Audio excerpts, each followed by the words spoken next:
Chapter 381, Black Crane Tribe. The tribe leader of Black Crane was supported by his other two tribesmen. Blood flowed down the corner of his lips, and his right leg was wrecked. It was a bloody mess, and shattered bone could also be seen among it. The man's blood dripped down to the ground, and the intense pain made his face turn white. Huge beads of sweat trickled down his forehead.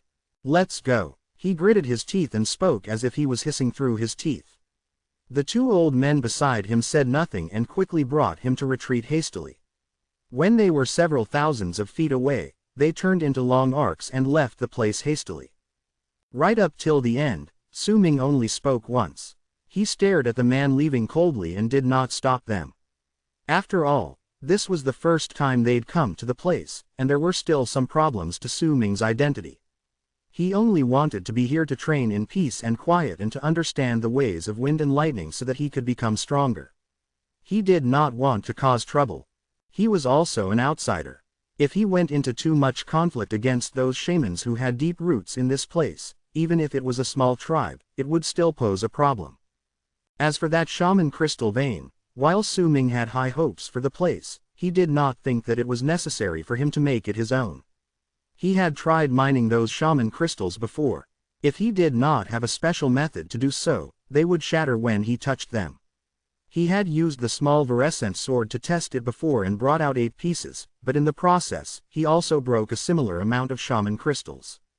Unless he used his hands to dig them out and did not mind wasting a large amount of time digging them out bit by bit, then he would be unable to reap the biggest reward.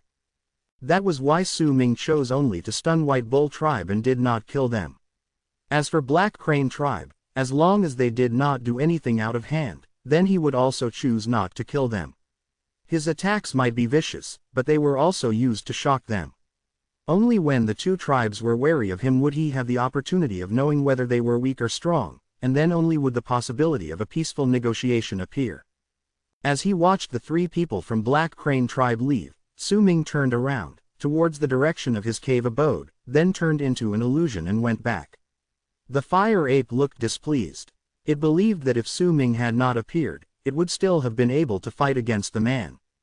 With the rod in hand, it swung it in the direction of Su Ming's back several times before it turned into a fiery red blur that started loitering around the area, trying to find other trespassers that were still ignorant enough to come. Another few days passed by. Su Ming never exited his cave abode during that time, and no one came to bother him. These sort of days might be boring, but Su Ming was not bothered by it. He was used to clearing his mind. He might be in a foreign land now, but in truth, to him, besides Dark Mountain and the 9th Summit, almost every other place was a foreign land. He, who had long since accustomed himself to this sort of lifestyle, continued researching the wind crystal of inheritance. That thing was about the size of a fist and was translucent. There seemed to be wind contained inside, making it seem as if there was wind and clouds tumbling about in the crystal. There was a strangely attractive charm to it. Wind separation / provenance of wind. Su Ming frowned and stared at the wind crystal of inheritance in his hand as he mulled over his thoughts.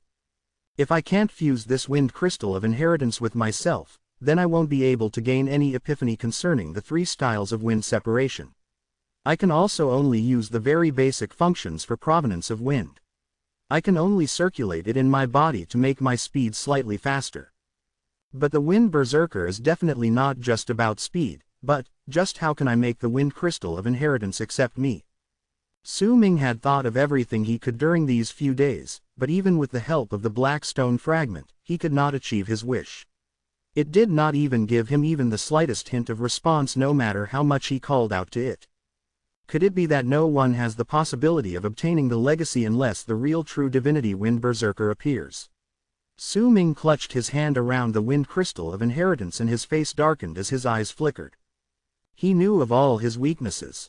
It did not matter whether it was the power of the god of berserkers or whether it was Han Mountain Bell, all of these things were external power and were not actually a part of his own power. This external power might belong to him now, but there was also a possibility that it won't belong to him in the future. The basis for becoming a powerful warrior was his own level of cultivation and his divine abilities. These were the main things. Yet now, Su Ming was incredibly lacking in divine abilities.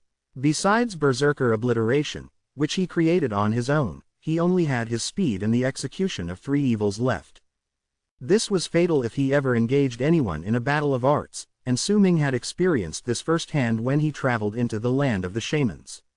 The reason why he was spending so much time in examining the wind crystal of inheritance was so that he could increase the variety of divine abilities and arts he had at hand. Yet the results made Su Ming feel rather resigned. However, no matter what, he did not give up and simply continued trying to fuse together with the wind crystal of inheritance. This item was like a key that would open the door to the main parts of the wind berserker's legacy.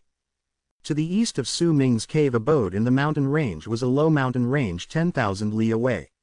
There was a mountain over there that was not very tall. It was very strange, and all those who saw it would not be able to forget it after seeing it once, because the shape of the mountain looked like a crane that had its wings spread and was about to fly. The crane was a non-existent creature in the land of the shamans, and it was the same for the land of the berserkers. This creature belonged to the immortals, and was a living being that possessed high intelligence. However, this mountain that was formed in its shape had appeared in the land of the shamans, and there was even a tribe in there that was named after a crane. That alone was enough to cause people to think. However, this place was situated in a remote area, and Black Crane was just a small tribe. Most of its tribe members seldom ventured out either, hence the people who took notice of them were few. It was also the reason why the mysteriousness of Black Crane tribe did not spread far. There was a house that was built using mountain rocks in the mountain, and in it was the man whose right leg was shattered. At that moment, his eyes were shut tightly and his body was trembling slightly. He did not cover up his upper body, and sweat poured down his skin like a river. There was an old woman sitting before him. Her hair was white and there were numerous brown age spots on her face. She placed her dried-up hands on the man's right leg. Strange words that sounded like chants tumbled out of the old woman's lips.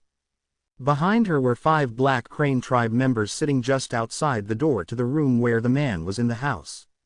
Their expressions were filled with anxiety, along with anger and hatred. Their hatred was not aimed towards the man, but would only appear when they occasionally lifted their heads to look into the distance, right in the direction where Su Ming's cave abode was. The person who attacked doesn't have any will to kill. I can heal your leg, but it'll take a long time, around half a year or so. During this time, it'll be best if you don't get injured anymore, or else your leg might really be completely useless. After a long while, the old woman stopped murmuring those strange sounds. She opened her eyes and revealed a pair of murky eyes as she spoke slowly. Once she finished speaking, the old woman stood up and walked towards the door with a hunched back. Her footsteps were not light as a cultivator's, but they were not heavy. Nonetheless, it was clear that she was a normal person. Send the shaman healer off. The half-naked man opened his eyes and spoke with a tired look on his face. A member of Black Crane tribe immediately stepped forward and supported the old woman as she left. Once the old woman left, an old man with a full head of white hair instantly stood up among the remaining people in the house. He took a few steps forward and spoke loudly. Tribe leader, I've already gathered all the warriors in the tribe. We're only waiting for your orders. Tribe leader, we can't just take this lying down. Why should we let this person take over our shaman crystal vein? He's just one person, no matter how high his level of cultivation is. We can offer our blood and summon our crane ancestor if we really need to. A ghastly voice stated from another person's mouth. It was a skinny man whose age could not be determined. He sat on the chair like a skeleton. The rest of the people spoke in succession, and their words were filled with a strong murderous intent. Quiet. The man whose right leg was shattered slapped his right hand on the wooden chair he was sitting on. That person is not alone. He has a fire ape with him, and I can feel a terrifying presence in that mountain range. It's clear that he still has other tricks up his sleeve. Even if we discount that, all of you saw the 9-headed beast that appeared when that strange phenomenon came to be on that day. That beast alone is not something our tribe can handle. I went so that I could do a final test and make a confirmation so that we can provide an explanation to the patriarch when he comes back. Why are you raring to go? Do you want to die that much? The man's eyes were freezing cold as he swept his gaze across the people in the room. We'll talk about this once the patriarch comes back. Before the man finished speaking, his voice suddenly died away and he lifted his head swiftly. At the same time, a piercing cry traveled through the sky above the tribe's mountain. It reverberated in the area, and a huge gust of wind also appeared out of nowhere to surround the mountain before making its way through. The man was not the only one who lifted his head. Looks of anxiety immediately appeared on the faces of all the other tribe members in the house. They stood up, and 2 among them went up to carry the man as they swiftly went out. Almost at the moment they walked out, a large amount of tribe members in the other stone houses in the mountain walked out and knelt down with their heads turned towards the sky. "Welcome back, Patriarch." Their voices were like waves that seemed to have fused together with the wind. As their voices and the wind circled around the area, a black long arc charged towards them from the sky. Within the long arc was a huge crane whose eyes were burning with raging flames. It was about 500 feet in size and was covered head to toe in black. It was flapping its wings while getting closer to them. Standing on the black crane was an old man wearing a long robe made of feathers. There were several black lines on the old man's face. He had wrinkles on his face, but his eyes shone brightly. There was a person sitting beside him. That person wore a red robe and there were a large number of snakes and insects sewn on it. Those snakes and insects came in all sorts of colors, and they were terrifying to look at. There was a bamboo hat covering the person's head so that their appearance could not be seen clearly, but from the stranger's figure, it could be seen that the person was a woman. "Madam G, this is my tribe. Madam G, this way, please."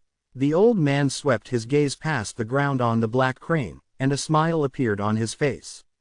When he looked towards the woman by his side, that smile turned into respect, and he wrapped his fist in his palm before bowing towards the woman. The woman, whose age and appearance could not be seen clearly due to the bamboo hat, gave a nod, and the black crane under the old man's body instantly charged towards the peak of the mountain. They got closer in an instant, and as they charged forward, a large amount of black mist spread out from the mount's body. As the crane dived down, more black mist spread out, and right the instant it seemed as if the crane was about to crash into the mountain, it turned into black mist and disappeared. The old man and Madam G, who was the woman wearing the bamboo hat, landed on the mountain, right before the man, who was being carried by his tribesmen, and the other people who were in the house. "Greetings, Madam G." The man whose right leg was broken immediately knelt down when he saw the old man and Madam G. Yet a sharp pain shot up his right leg due to his action, causing his face to instantly turn pale. What happened to your leg?" The patriarch of Black Crane tribe immediately trained his gaze on his leg. Chapter 382, Soul Catcher's Voice. "Patriarch, this is..." The man hesitated for a while, then cast a glance at Madam G. The woman might not have revealed her face and had not even said a word, but when she stood there, there was a chilling presence spreading from within her, causing all the people around to feel slightly uncomfortable. Most of the leaders and powerful shamans in the tribe standing nearby had heard of Madam G and the rumors surrounding that name. Now, when they saw her, all of them were filled with respect towards her. "It's fine. You can just speak." A cold and dark look appeared in the eyes of the patriarch of Black Crane tribe. The tribe leader of Black Crane struggled up his feet. Enduring the intense pain, he spoke of everything that had happened from start to finish, but he did not mention the change in the sky a few days prior. "I'm not his opponent. Madam G, please help us." Once the man finished speaking, he struggled to move and bow to that woman. A barely noticeable glint appeared in the eyes of the old man dressed in the robe made of black feathers. He was, after all, familiar with the man and could see that something was off, but he did not expose him. Instead, he narrowed his eyes. He knew that the man could be considered quite careful and would not speak without thinking. If he was almost pleading Madam G to act right before his face, then it was clear that the tribe leader believed that even if the old man went himself, he was not the outsider's opponent. "Madam G, about this, could you please attack him?" The old man gritted his teeth. If it had been any other of his tribesmen saying this, he might not have believed them, but this man was Black Crane tribe's current tribe leader. It was impossible for the old man to not believe him. "Is that person a ladder shaman?" Madam G suddenly asked. "He's not a ladder shaman. Of this, I am certain," the man quickly asserted. "If you're wrong, then I will make the entire Black Crane tribe die with you." A person's life is 2,000 shaman crystals. If it's 2 people, 4,000. There's also what we promised before. All White Bull Tribe's shaman crystals and their sacred items will belong to me once you break the seals on those items. The woman in the bamboo hat spoke with a shrill voice, and when she spoke, all those who heard her words felt their hearts and minds tremble.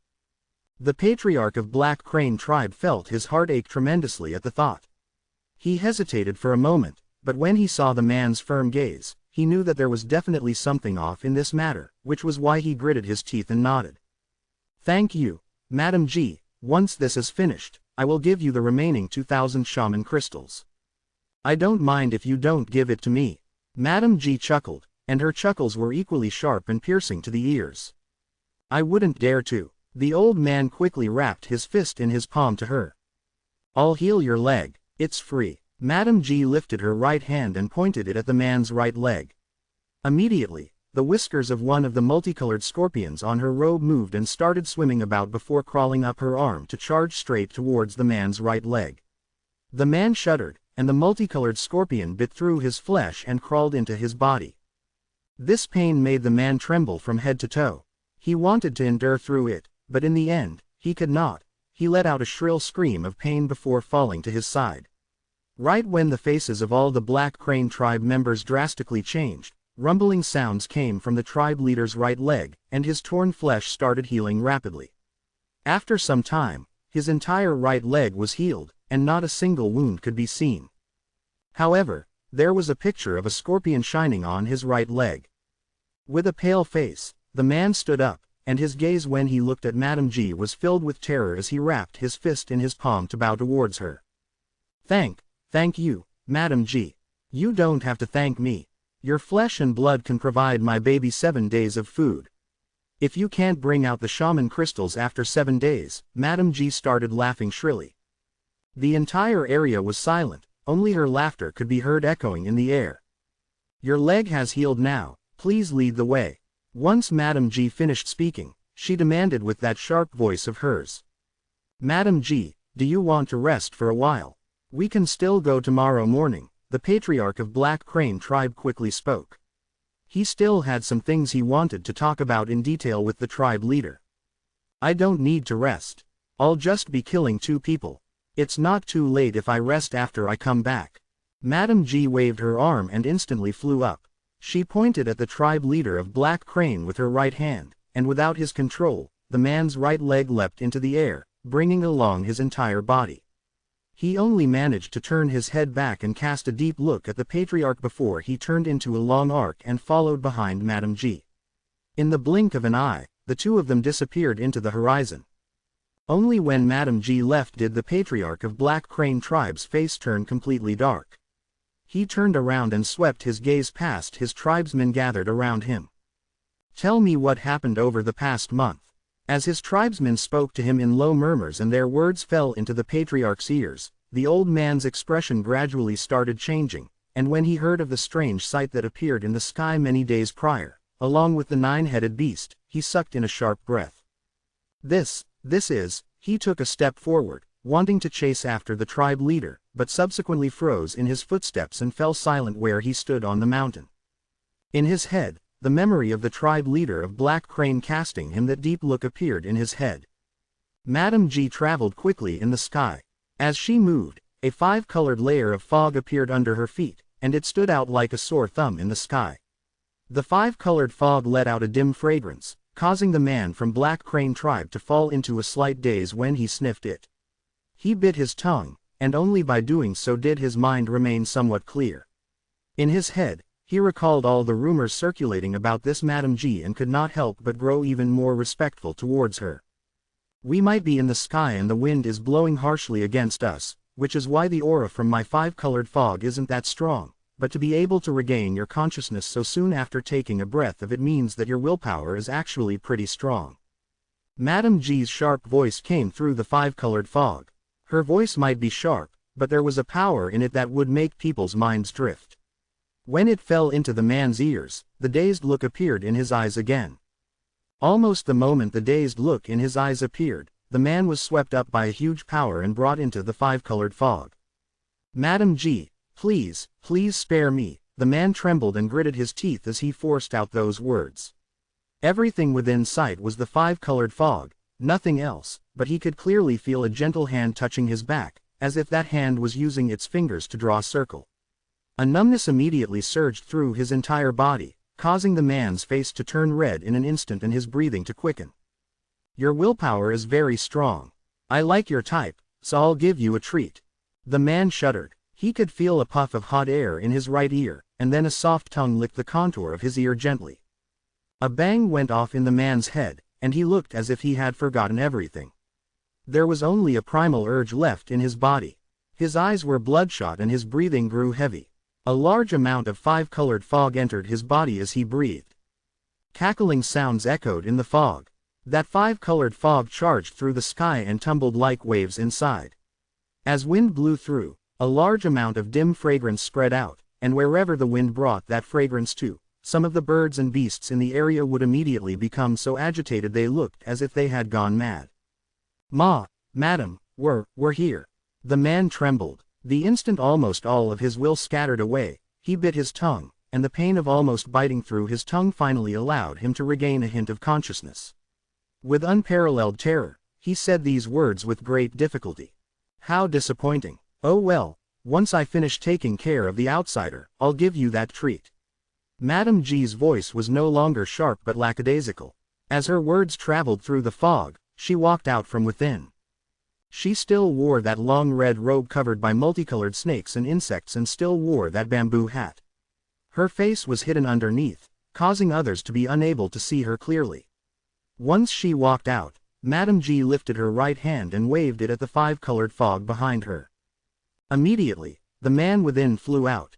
His entire body was flushed red and his eyes looked as if they were about ready to spit fire.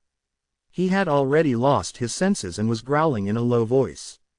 Once Madame G tapped at the center of the man's brows, the tribe leader of Black Crane tribe immediately shuddered and fell unconscious. His body pummeled to the ground. However, as he plunged down, a wisp of five-colored fog surrounded him and his speed as he fell slowed down.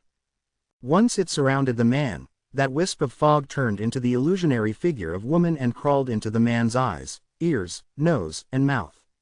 The unconscious man immediately shut his eyes and started growling like a wild animal. Madame G's breathing also quickened slightly in the sky. It was as if she was reacting to the growls coming from the man from Black Crane tribe.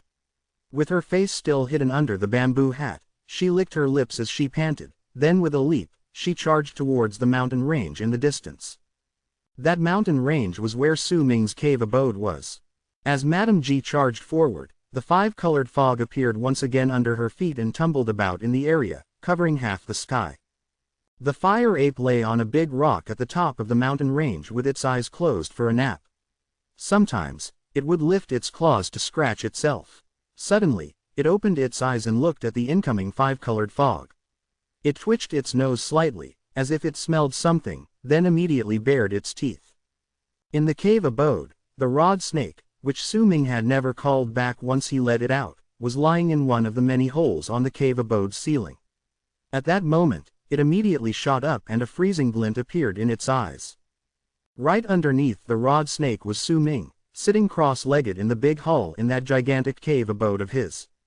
He held the wind crystal of inheritance in his right hand, and he pressed his palm against the air above it. With a frown, he lifted his head. He had discovered the incoming five-colored fog in the sky before the fire ape and rod snake did.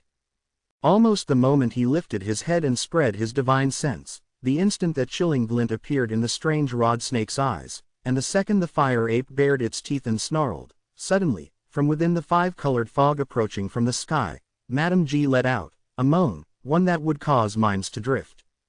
That voice came too suddenly, and sounded as if it was trying to capture souls. It also spread around incredibly clearly and entered the mountain range, charging right into the cave abode where Su Ming was. Chapter 383, Virgin Brother. That was a strange sound. In Su Ming's memories, he seemed to have never heard anyone making it before. It sounded like someone crying, but not, like someone moaning, but at the same time not either. Once he heard it, it felt as if there was someone breathing into his ear gently, and his heart turned into something soft once that sound reached it, causing it to start racing uncontrollably. In fact, the speed of his chi had also started circulated much quicker. What's with this divine ability? Su Ming frowned. That voice made him agitated, and his head had even started becoming a mess. A glint appeared in his eyes and he let out a cold harumph. Once he let out that harumph, the powerful might of the 4 berserker bones in his body burst forth and filled his entire body, then went through his throat to turn into a voice that killed, swiftly shooting out of the numerous holes from the cave abode like an airstream. That voice was like a thunderbolt, filled with the power of lightning contained within Su Ming's origin vessel. It was also an epiphany he had gained over the past few days from the origin of lightning to turn his voice into that akin to thunder. Almost the instant his voice shot out of the cave abode, Su Ming stood up and walked out with his hands behind his back. When he left, he was already standing in the sky. He wore a black mask and there was light flashing in the depths of his eyes, one that could not be caught. He stared at the 5-colored fog that was located not too far away from him coldly. A sweet scent filled the air in the area around him. That scent made all those who sucked it in feel very comfortable, but if anyone breathed it for a long time, then they would have a feeling as if all their internal organs wanted to escape from their mouths. "Who are you?" Su Ming asked languidly, his pupils having shrunk down. The moan from Madame G that came from the 5-colored fog tumbling about in the sky above the mountain range was cut off by that thunderous harumph.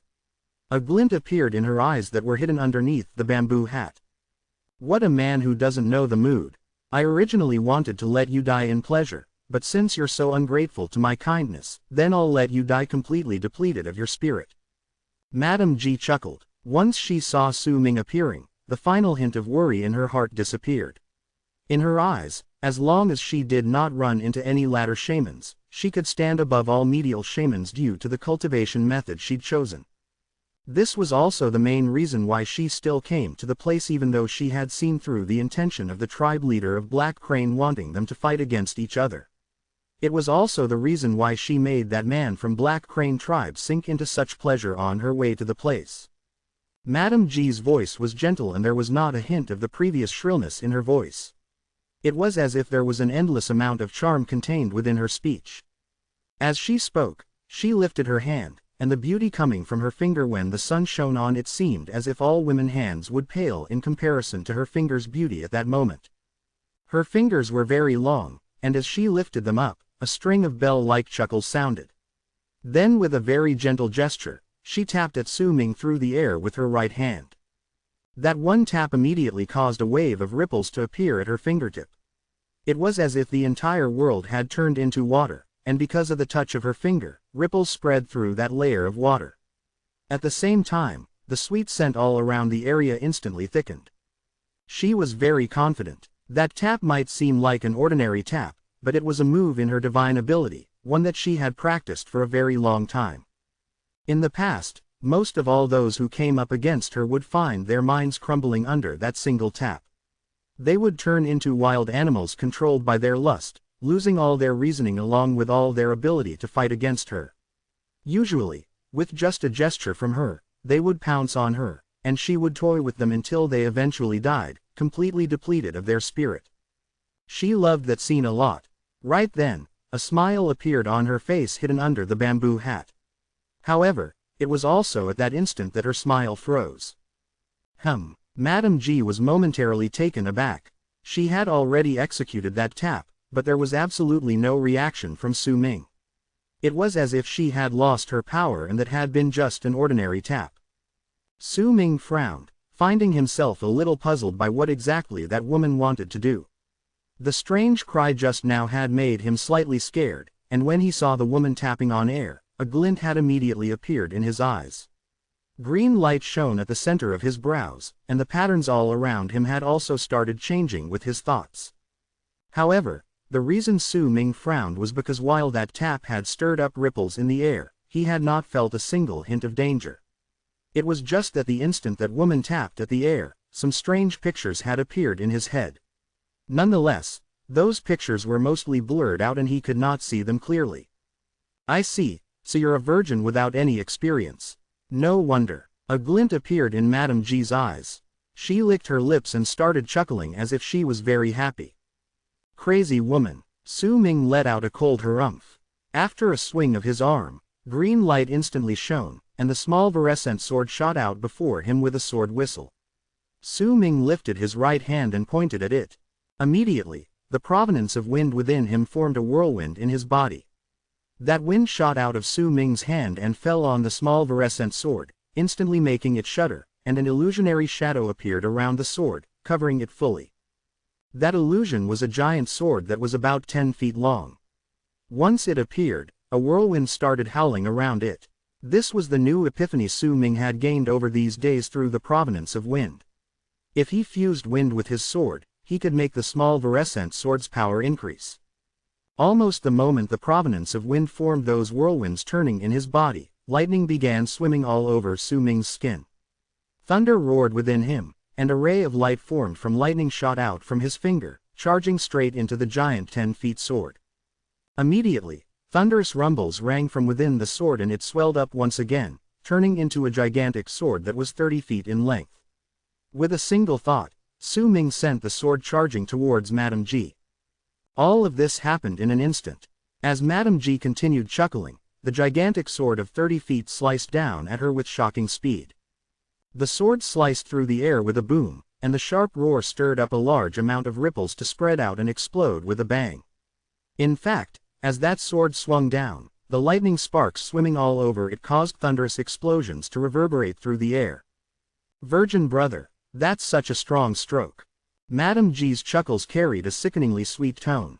She took a step backward and lifted her right hand to draw a circle before her. The instant she drew that circle, black light shone in it. Then as if the circle could separate space, a chilling presence spread from it, making it seem as if the world within was different from the world outside. As that light shone, a hand shot out from inside the circle. That hand was covered in black hair and filled with a powerful presence. The nails on that hand were sharp, and once it stretched out, it crashed into the big sword that was slashing down towards it. Muffled sounds echoed in the air, causing airwaves to appear and spread in all directions. Su Ming's strike was parried by that hand that came out of the circle. The sword stayed in midair, as if it was unable to cut through that hand and injure Madame Ji, who was standing behind the circle. Virgin brother, how could you be so merciless?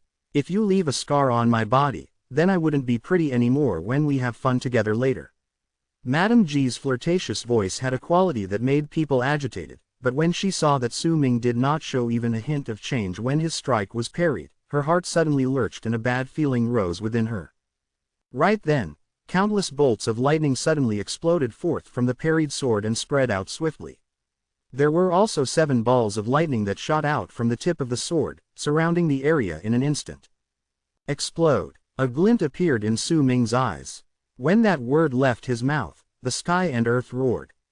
The balls of lightning that came from the sword exploded at the same time, causing a large amount of lightning to shoot out in all directions.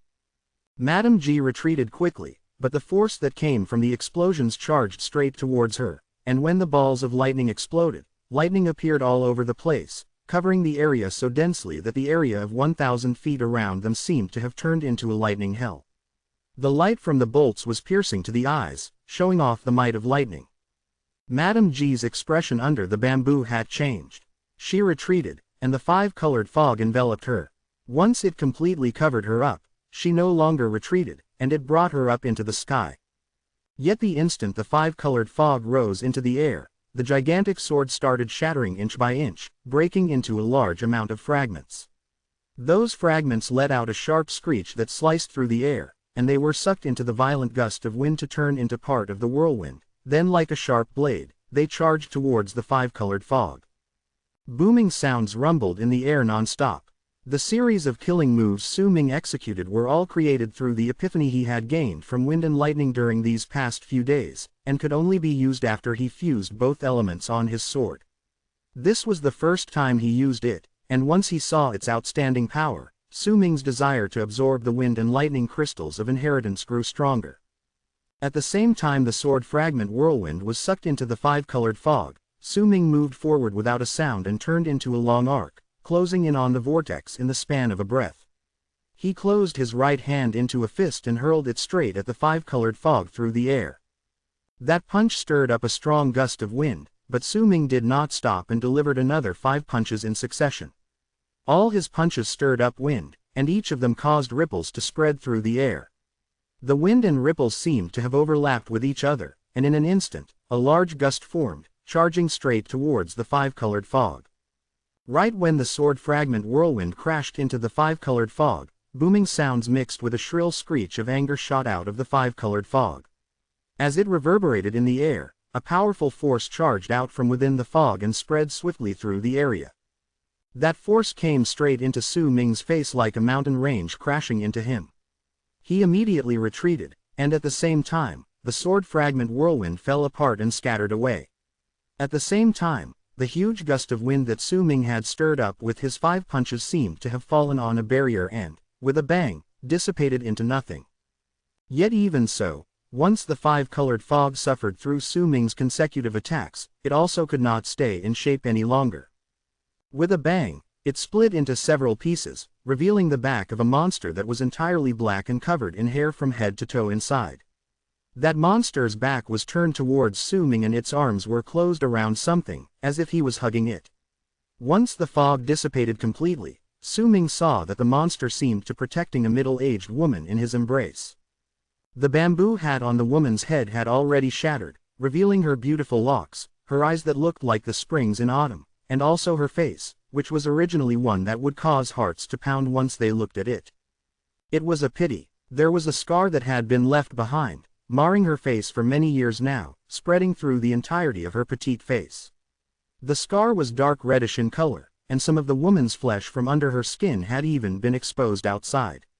It looked terrifying. Chapter 384, Madame G's Husband. As the monster covered entirely in black hair slowly opened his arms, Madame G lifted her right hand while standing in his embrace and touched the scar on her face.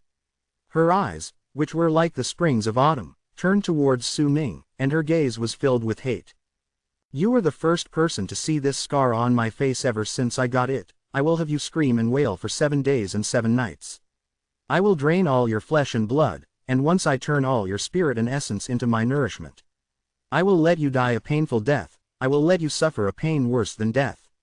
Madame G opened her mouth and let out a piercing screech. "Madam, you talk too much," Su Ming mocked her and took a few steps back.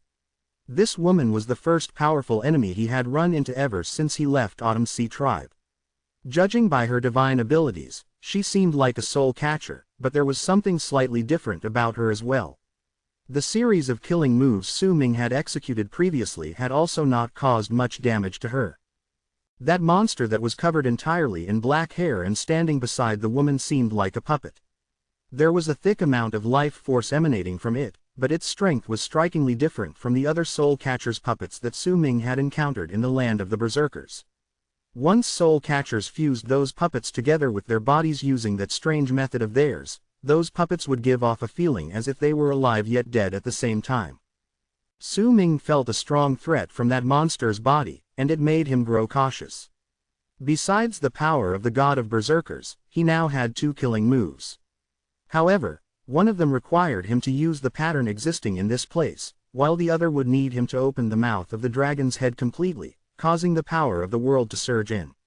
The pattern in this place would then cause the power of the execution of 3 evils to reach a terrifying state. However, unless he absolutely needed to, Su Ming did not want to use this method, because once he did, then there would be no way he could hide this place anymore. Anyone would be able to see that this was a great place to train. Besides, the woman alone was already a problem enough, and the appearance of the puppet gave Su Ming a sense of danger as if he was facing off a ladder shaman. Su Ming could only estimate the power of the execution of 3 evils. He did not have confidence that he could kill them both in succession. There was also one more killing move, the power of materialization he gained after awakening the 5th head on Han Mountain Bell. However, after examining that move during the past few days, he noticed that casting that art could be described as a double-edged sword. It would be great if he killed the enemy, because Su Ming had to sacrifice about 1/9 of his power to cast the art, allowing the 9-headed dragon to materialize. If he did it, it would practically mean that both sides had to suffer great losses, and if his opponent was not dead and still had some divine abilities left, then Su Ming himself would surely be the one to die. That was why once he turned over those two killing moves in his head rapidly, Su Ming made a decision. It was not as if he could not use them, but he had to wait for the crucial moment, and once he cast those arts, he had to make sure he could kill the opponent. It's a pity that I still haven't refined that berserker into my puppet and still can't fuse with the wind and lightning crystals of inheritance, or else this battle would definitely be much easier and I would have more chances of winning. Su Ming sighed. As he retreated, he stared at Madame Ji and the monster beside her with burning eyes. I'll definitely make your life a living hell. Madame Ji touched the scar on her face. As she screamed, the multicolored scorpions and poisonous snakes that seemed to be embroidered on her red robes started moving together. The scorpions leapt into the air, and their colors let out a strangely captivating light in the dusk. The poisonous snakes hissed with their forked tongues out of their mouths, and once they appeared beside Madame Ji, they rushed towards Su Ming. These poisonous creatures were not ordinary beings. As they traveled in midair, their numbers rapidly grew from several dozens to several hundreds, then to thousands, and until they covered the sky and earth, causing a sight that would make anyone's skin crawl. As Su Ming moved back, he swept his gaze past those poisonous creatures, then fixed his eyes on the black-haired monster and Madame Ji with a frown between his brows. Those poisonous creatures looked very ferocious, but in truth, at their level, killing these creatures was very easy. It was clear that Madame Ji knew about this, but she still let those poisonous creatures out, and this was something that made Su Ming hesitate. Right then, a buzzing roar suddenly came from his side. There was a chilling tone to that sound, along with an extreme and imposing, domineering presence that seemed to be able to make all ferocious creatures submit to it. Su Ming was not unfamiliar with that roar. It came from his rod snake, after all. At that moment, with a flash, the snake appeared right before Su Ming, and as it hissed, all the poisonous creatures pouncing on him shuddered as if they were stunned. Su Ming also saw the black-haired monster shuddering as well, and his life force started showing signs of disorderliness. However, before Su Ming even had time to think about the things that caused his hesitation, a violent gust of wind charged towards him from his back. With bloodshot eyes and a brutal, murderous air, the fire ape stormed out with the rod held high above its head, straight towards those poisonous creatures. With one swing of the rod, it swept up a huge gust of wind in its wake. Xiao Hong, move back. Su Ming's eyes were immediately fixed on it and he instantly commanded. He lifted his right hand and was just ready to chase away those poisonous creatures, not to kill them, but the moment his voice shot out, the fire ape only paused for a moment and then completely ignored him. Its eyes were completely red and it was panting harshly. It looked completely the same as the man from Black Crane tribe who was previously in the five-colored fog. It swung that rod, and banging sounds reverberated in the air. A large amount of scorpions and poisonous snakes exploded while hissing. Red and green liquid shot out from their bodies, and when the liquid spread out, it immediately let out hissing sounds as if having crashed into something in the air, turning into the five-colored fog in an instant. In the blink of an eye, with Su Ming at the center, a large amount of five-colored fog shot up everywhere the liquid from those poisonous creatures had touched. At the same time, the sweet scent Su Ming had smelled before in midair suddenly became much stronger. Right then, the black-haired monster beside Madame Ji lifted his head. A dark light shining with greed appeared in his eyes, and with a buzz coming from his body, he lifted his foot and turned into a black shadow that charged straight towards Su Ming. Madame Ji kept her gaze fixed on Su Ming, the hatred in her eyes growing stronger, and moaning sounds started slowly spilling out of her mouth. As those moans echoed in the air, they reverberated at a much stronger frequency compared to before. The sun was setting, and the evening looked as if it was about to be over. The moon showed its silhouette right across the sun, and on that day, the moon was full. Madame Ji's moans continued non-stop, and they sounded like those of a man and a woman copulating. When they spilled out from her mouth, pleasure appeared on her face, and she looked as if she was enjoying it, but the hate in her eyes did not decrease. It instead became stronger. She was fondling herself, and as she moved her hands all over her body, she started unbuttoning her red robe, revealing her pearly white skin. As those seductive, coquettish moans filled the air, the man from Black Crane tribe started foaming at his mouth and his body started convulsing unconsciously. His eyes were shut tight, but his face was flushed red. Heavy breathing and muffled groans could be heard coming from his mouth. The dark light in the eyes of the black-haired puppet charging towards Su Ming became stronger and his speed became faster. Su Ming frowned. The fire ape was becoming more agitated as it continued moaning and attacking those poisonous creatures, creating even more five-colored fog as it did so. Clearly, its thoughts had been affected by those moans. That black-haired puppet closed in within an instant and opened his mouth, while also lifting its arms. Judging by its actions, it looked as if it wanted to hug Su Ming. Su Ming's eyes sparkled, and blue light shone on his body. A faint blue armor materialized and covered him. That armor was different from the armor of bone sacrifice, and unless in the know, it would be nigh impossible to recognize it at first glance. Right then, Su Ming took a few swift steps backwards before charging out. The provenance of wind started stirring within him, causing his speed to instantly increase exponentially. With a string of afterimages left behind, he arrived before the black-haired monster and hurled his fist forward. A loud bang echoed in the air, and from the distance, the black-haired monster looked as if half of its body was blown apart by Su Ming, and he exploded into a large amount of black fog. What was left behind before Su Ming was a dried-up body. That body fell backwards with his arms still spread outwards. That scattered black fog looked as if it was the man's flesh, blown away from the body. Su Ming's pupils shrank at the sight. He had clearly seen that his fist had not touched that black-haired monster. Instead, when his fist was about 7 inches away, the body dissolved on its own. As if the fog was disintegrating, it turned into a large amount of black beetles. All of them were about the size of a fingernail, and they started spreading out instead of staying closely packed to each other. In the distance, those beetles looked like black fog. The only thing that did not disintegrate was the dried up and thin body. That person's eyes were closed and there was a rotting smell coming from him. It was clear that the body was a corpse, and one that had died since who knows how many years ago. Right when Su Ming's pupils shrank, that dried-up corpse suddenly opened his eyes. They were a pair of gray eyes, and even the pupils were gray. The corpse stared at Su Ming and opened his mouth, revealing sharp teeth. Then he lunged at Su Ming. The moment he pounced, all the black beetles that had scattered around them instantly charged towards Su Ming with a buzz. It was a terrifying sight to behold from the distance. The black fog before Su Ming was going in to devour him, and that corpse with the gray eyes was lunging towards him at such an extreme speed that it was already less than 5 feet away from him. In the distance, Madame G's moans became louder. She had already taken off half of her clothes, and her exposed, pearly white skin gave off a lustful air. As she stripped off her clothing, a scar could be vaguely seen below her right breast. That scar was not long, but it looked as if someone had left it behind after penetrating through her skin with their hand. Don't let him die so easily, my husband. Ji Yunhai, tear his skin down, plant the insects, eggs in him, and let him scream in pain as you did all those years ago. As he screams, I will suck away all his essence. You have to watch by the side, Madame Ji said as she continued moaning. The meaning of her words was enough to make anyone who might have heard them shiver. The rotten stench came crashing towards Su Ming. The armor gained its complete form and covered him entirely in an instant.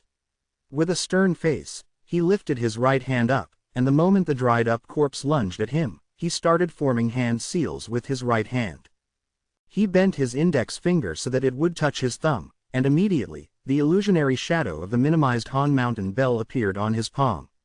Then, as Su Ming lifted 3 of his fingers and turned his palm downward, Han Mountain bell started gaining physical form.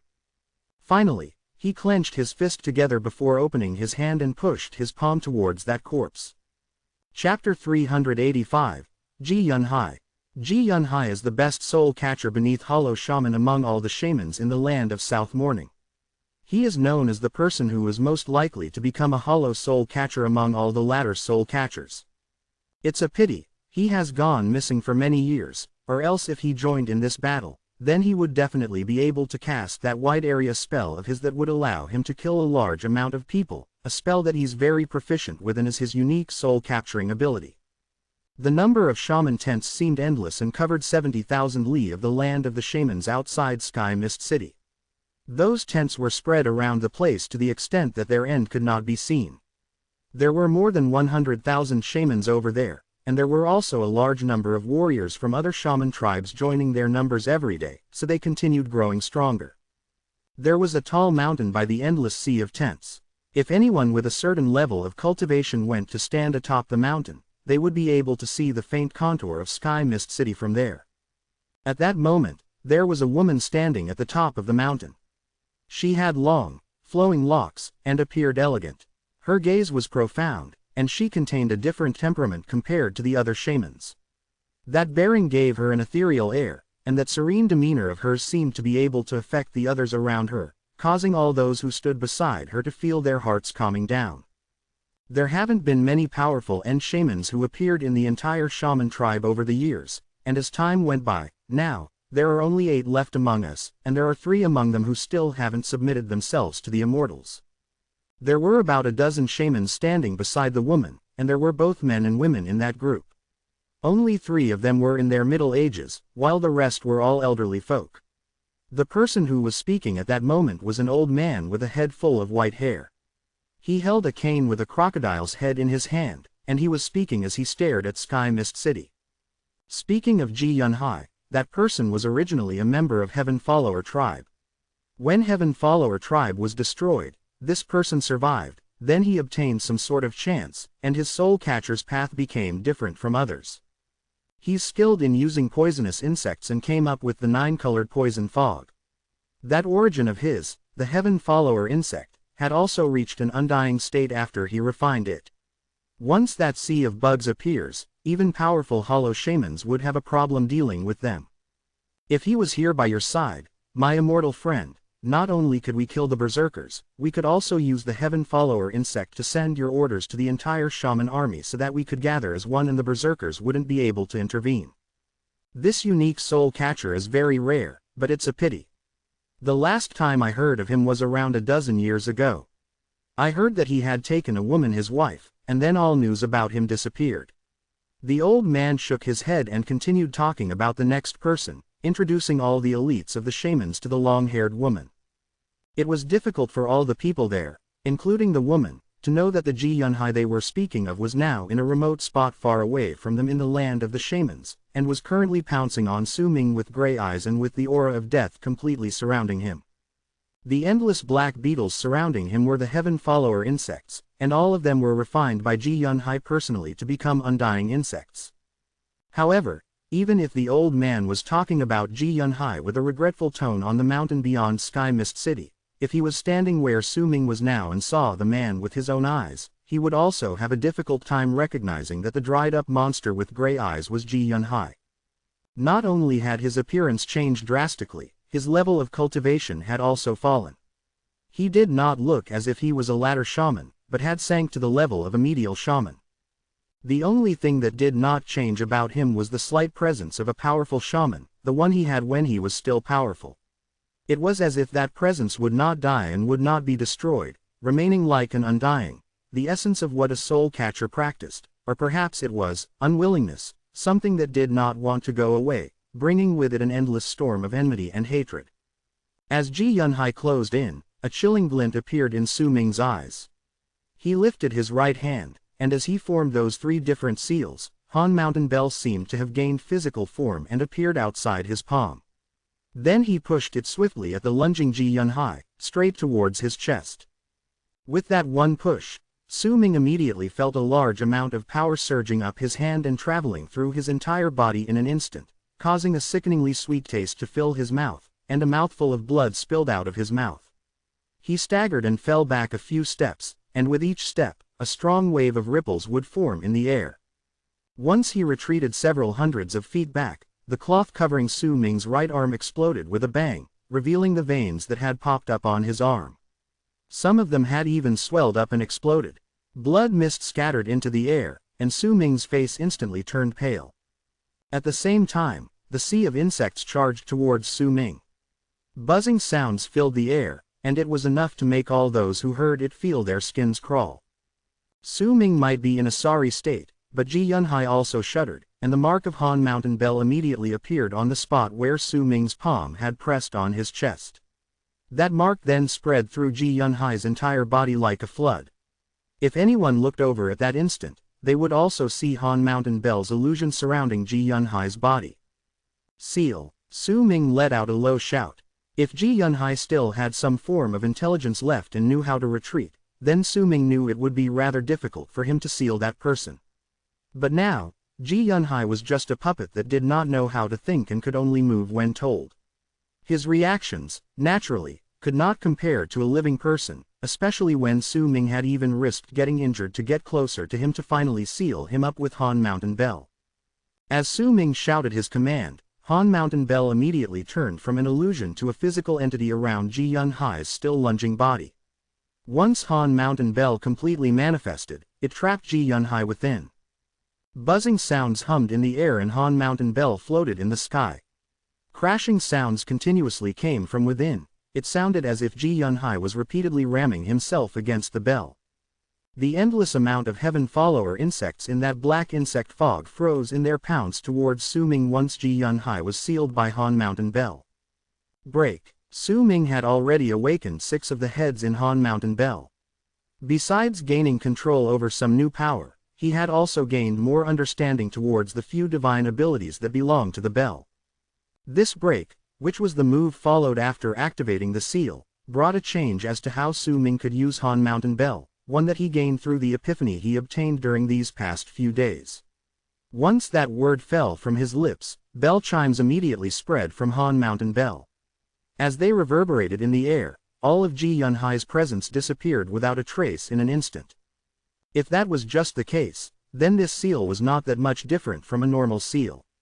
However, Ji Yunhai's presence was not the only thing that disappeared. The connection between him and the heaven follower insects, one that was akin to that of a blood connection and not to that of a control he held over them through his aura, also disappeared. Almost the instant the word, break, fell off Su Ming's mouth and Han Mountain Bell started chiming, the black sea of insects that was lunging forward froze once again, and soon after, as if they had lost their dictator and their will, they fell to the ground right before Su Ming. Cold sweat broke out on Su Ming's forehead. The battle between the puppet Ji Yunhai might have been short, but it had been incredibly perilous. The sea of insects had been an incredibly great threat towards, along with Ji Yunhai himself. If he had not been dead and was alive, then Su Ming would definitely have not been his opponent. Yet now, even if this person had been long dead and had turned into a puppet, if Su Ming wanted to kill him, he would have to do so by using an incredibly powerful killing move. If he could not, then he would have to seal him. Su Ming's face was dark. The instant the sea of insects fell to the ground, he cast his gaze towards that Madame Ji, but when he did so, Madame Ji had already shed the last piece of her clothing, revealing her curvy body. If no one looked at the scar that was about the size of a fist under her right breast and did not pay attention to another one, red in color, on her face, then they would see a body that seemed to contain all the blessings of the world. She looked at Su Ming and lifted her hands to clasp them above her head. Once she did so, she started moving, dancing in a primal way right before his eyes. That dance was not pleasant, but if anyone looked at it for any period of time they would feel their throats drying up and their hearts pounding. Their blood flow would increase, and all sorts of thoughts would start clogging up their minds. Because while that dance was primal, every single time that body moved, it would seem to bring out the most primal urges within a person, and as Madame Ji continued moving, the illusionary forms of other women started appearing in the air. They wore revealing satin dresses, and once they appeared, they started dancing as well. In the blink of an eye, the number of illusionary women increased and surrounded Su Ming. In fact, some of them were so close to Su Ming there seemed to be virtually no distance between them, and once they started moving, a dim fragrance filled the air. Su Ming would perhaps not have been affected too much if that was all, but the bodies of the women that appeared in those illusions were filled with seduction, bringing out his most primal urge, and as they moved, their appearances started changing. Tian Lan Meng, wearing a white satin dress, passing by before Su Ming with a gentle smile. Bai Su, Bai Ling, these two girls with almost the exact same appearance, dancing in that way that would make hearts race, all of it fell into Su Ming's eyes. Han Kang Zi, Han Fei Zi, and the rest appeared as well. Their seductive bodies that were only partially hidden, their different figures tempted Su Ming, causing his breathing to become distinctly labored. Even the sacred lady of Autumn Sea tribe, Wan Shu, also wore a purple satin dress and walked towards Su Ming with a beautiful posture and pace from the distance. A look of struggle appeared on Su Ming's face as he looked at those familiar faces. Murkiness clouded his eyes, and they were no longer clear. Right then, he saw Wan Shu turning into Madame Ji, and she was walking over with a flirtatious look. Su Ming's eyes seemed to be burning with fire, but there was a dullness to them. At the same time, his breathing grew more labored and he started growling instinctively. At that moment, Su Ming looked almost the same as how Xiao Hong did previously. Lust seemed to be burning in his dull eyes, turning them red. His breathing was hot and labored. Sweat dripped down from under his mask, and he pounced on Madame Ji, who was walking towards him. Cackling laughter spilled out of Madame Ji's lips and a pleased expression appeared on her face. The hatred in her eyes turned into a cruel intent to kill. That one style of hers would bring out the lust within a person's heart, and even Ji Yunhai's desires had been drawn out in a moment of carelessness. That was why Madame Ji was not at all dubious of Su Ming's actions at that moment. Chapter 386, Curse. I will definitely make you scream and wail for 7 days and 7 nights before you die, and once I suck all your blood and essence, I will turn you into a dried corpse. With a leap, Madame Ji charged towards Su Ming. The instant she got closer, all the expressions on the familiar figures around Su Ming twisted, and all of them swiftly charged towards him from all directions. At the same time, that 5-colored fog in the air started churning and swept towards Su Ming from all directions. Madame Ji was the quickest of all to arrive. When she was less than 5 feet away from him, she lifted her right hand and a black fork appeared on her palm. Then, right when she was about to stab that fork into the center of Su Ming's brows, the murky look in Su Ming's eyes was replaced by a hint of mockery, and along with it, a pair of clear eyes. At that moment, there was not a hint of lust on his face. All of that which happened before was an intentional act, and there was only one purpose for it. He wanted to draw Madame Ji closer, then kill her in one move. Madame Ji had a lot of tricks up her sleeve, and Su Ming was worried that she might still have other moves left. That was why he used himself as bait to lure her in. The moment she saw the mocking look in Su Ming's eyes, Madame Ji's expression drastically changed. Her heart let out a loud thump. She wanted to retreat, but it was already too late. Su Ming took a swift step forward, and he was so quick that he arrived before her in the blink of an eye. He lifted his left hand and grabbed Madame Ji's right hand which held the fork, and at the same time, he rammed his body straight into her chest. Madame Ji shuddered and cracking sounds came from her body. She fell back and blood flowed out of her lips. Dismay and shock appeared on her face, along with a hint of terror. However, before she could retreat a little further away, Su Ming had already activated the terrifying speed of his and caught up to her once again. With one sweep of his leg, he kicked Madame Ji's head. Bang! Madame Ji coughed out a huge mouthful of blood. Her head had snapped to the side and her body was flung out. However, Su Ming frowned. He did not notice any aura of death from the woman's body. Instead, her life force had become even more exuberant. He let out a cold harumph. Su Ming did not stop. He took a step forward and caught up to her once again, then lifted his right hand and curled it into a fist in midair. Immediately, bolts of lightning started swimming in the sky. The instant he unfurled his right hand, bolts of lightning swiftly gathered together to turn into balls of lightning. Thunder rumbled, and the balls of lightning let out a piercing lightning in Su Ming's hand, then he pushed them all into the center of Madame Ji's brows. A loud bang rang in the sky, and Madame Ji let out a shrill scream of pain. However, Su Ming's attack had not ended. With one move, he once again closed in on her and lifted his left hand. Immediately, a whirlwind swiftly formed in the air, and once it closed in on Madame Ji, it started spinning rapidly, causing blood and flesh to fly all over in the air. Madame Ji was repeatedly injured during her retreat. She wanted to resist, but when Su Ming closed in on her, he made a hand seal with his right hand and pointed at the sky. Immediately, the distant Han Mountain bell suddenly let out a bell chime that stunned the heart and soul. The bell chime came too suddenly. When it fell into Madame Ji's ears, it made the woman's movements as she tried to resist slow down. The instant her mind and soul shuddered, green light shone before Su Ming, and the small Virescent sword shot out with a flash. Under the control of Su Ming's divine sense, it charged towards Madame Ji's head.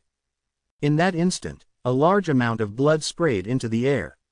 As the small sword swept by, a head flew up. It was night, and the full moon hung high in the sky. At that moment, that head flew up with blood scattering all around it. However, Su Ming did not relax even when Madame Ji's head flew into the sky. Instead, when her head shot up, the life-threatening sensation became much stronger. The instant his pupils shrank, he saw Madame Ji, who had already lost her head, lift up her right hand to grab the head that had been separated from her body. Madness and hatred appeared in her eyes, and as she stared at Su Ming, she let out a piercing screech.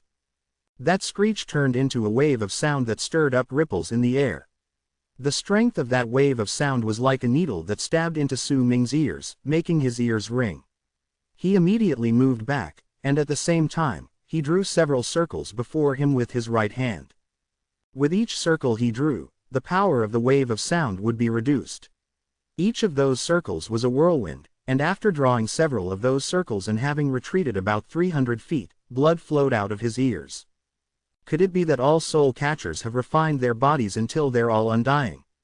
Su Ming's mood went sour. Madame Ji not being dead was not surprising to him.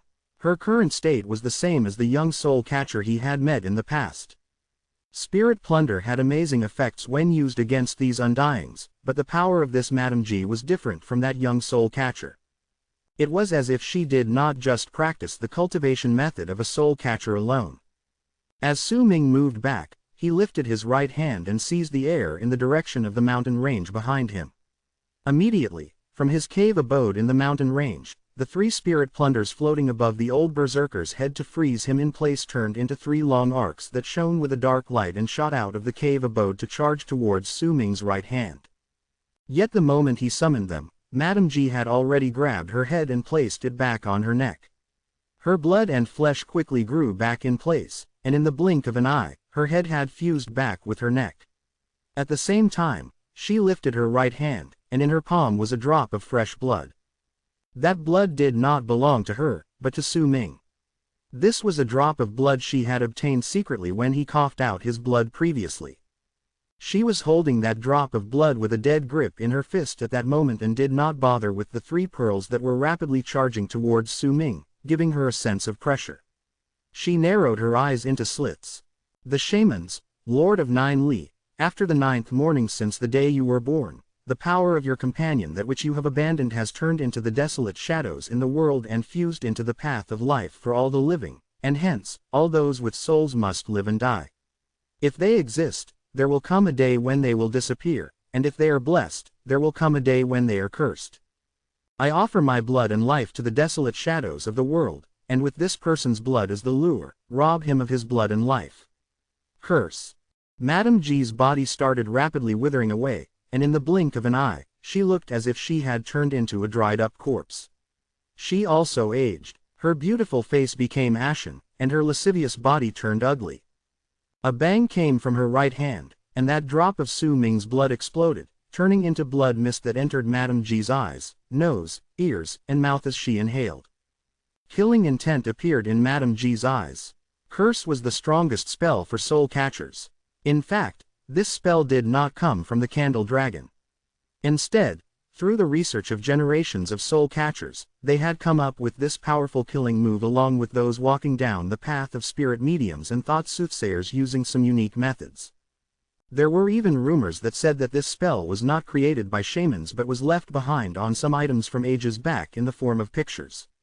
It only gradually turned into this spell after some people started examining them. This spell could be casted by spirit mediums and thought soothsayers, but the spell's power when casted by soul catchers was the strangest and most unpredictable. However, it was not something that everyone could cast either. The spell's chants were the most classified secret among the shamans, and the records of that chant were only kept in big tribes, and most of them were incomplete. The complete chant only existed in the God of Shamans temple. Not even Ji Yunhai could obtain the complete chant with his status. He could only get the incomplete chant. However, he had come across an ancient artifact that had been left behind since ages past by chance, and with his genius, he had discovered how to cast the curse through much trial and error. Yet by doing so, he had also brought disaster upon himself. Madame Ji's curse came from her husband, Ji Yunhai.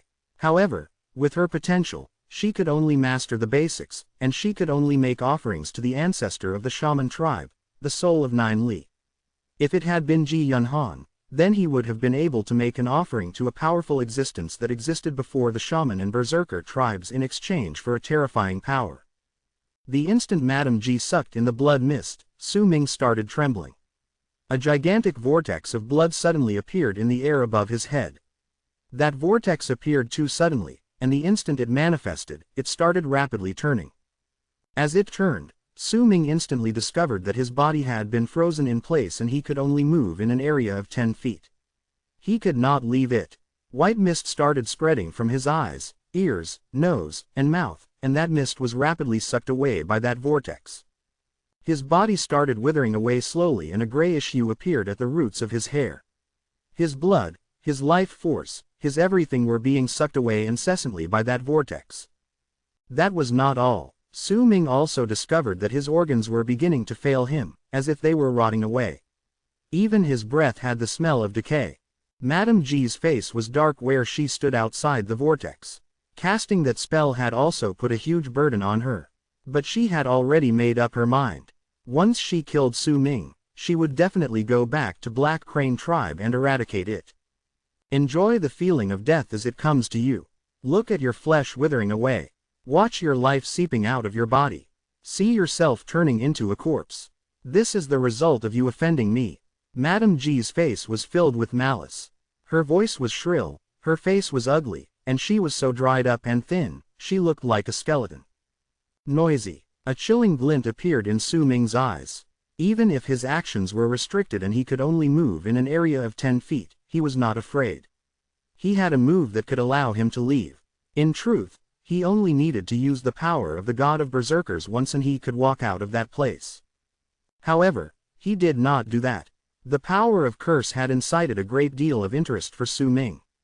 He lifted his head and stared at the vortex with sparkling eyes as his life force and blood were drained from his body. He completely ignored Madame Ji and sat down in that area to examine that vortex. When she saw Su Ming's conceited actions, Madame Ji's lips curled up into a cold sneer, and her heart burned with an even stronger anger. Time passed by, and 7 breaths later, Su Ming's body had already dried up, but his eyes were still sparkling. He seemed to have discovered something from the vortex, but there were many things that remained unclear to him. The moon was hanging high in the sky at that moment. With a glint in his eyes, Su Ming lifted his right index finger, placed it by his mouth, bit through it, and swiped his finger across his left eye, then smeared his blood on his right eye as well. Burning of blood. With the power of burning of blood, he could obtain life force and use it to gain more time to allow himself to examine this vortex. Su Ming had formed a very great interest towards this strange spell. This was not the first time he had heard of curse. In truth, he'd heard of this mysterious spell among the shaman tribe from Wuduo. Very few people had control over this spell, so now, this was the first time he saw it, and there was no way he would give up on a chance like this. There was a graceful-looking, long-haired man dressed in a white robe that looked somewhat similar to Su Ming in the daily small-scale battle between the shamans and berserkers outside Sky Mist City. Almost the instant Su Ming began the burning of his blood, that man took a shaman's life with a cruel smile on his lips. Big brother Yu Feng, your rank should reach the top 60 this time once we return to the city after the battle. There were some berserkers beside the man, and these were the words spoken by one of them with a smile as they continued fighting. I'm not thinking about that. The ranking is not important to me. What I care about is this war for us, berserkers. Yu Feng shook his head, and there was a hint of worry on his face. His words and his expression immediately caused the people around him to grow respectful of him. Yet at that moment, Yu Feng suddenly shuddered, and for a moment, a hint that something bad was going to happen, along with a sense of danger, appeared in his heart. He was just about to examine his surroundings when his expression drastically changed. He coughed out a large mouthful of blood and his face aged by 10 years in an instant.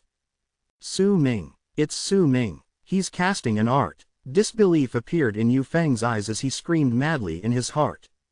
Chapter 387. Assumptions towards the curse.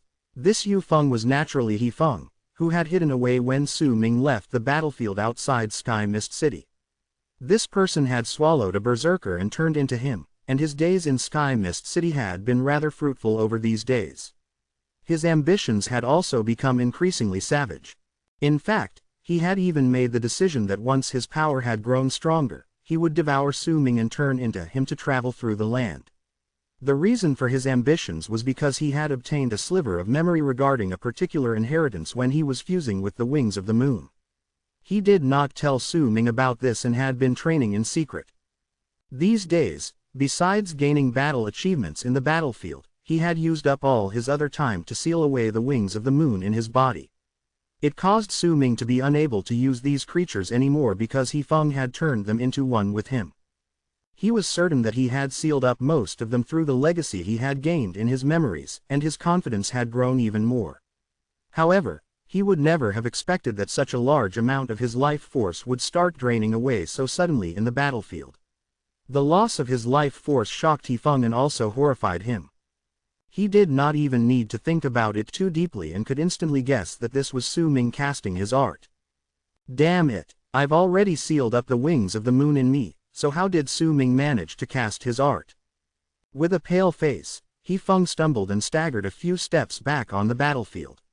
His companions went to him and protected him with surprise on their faces. At the same time, they also asked about his condition. It's nothing. I injured my body yesterday night when I was training. I originally decided to heal myself today, but when I remembered that we have to fight, I forced down the injuries, and what happened just now was my injuries acting up. Thank you for your concern.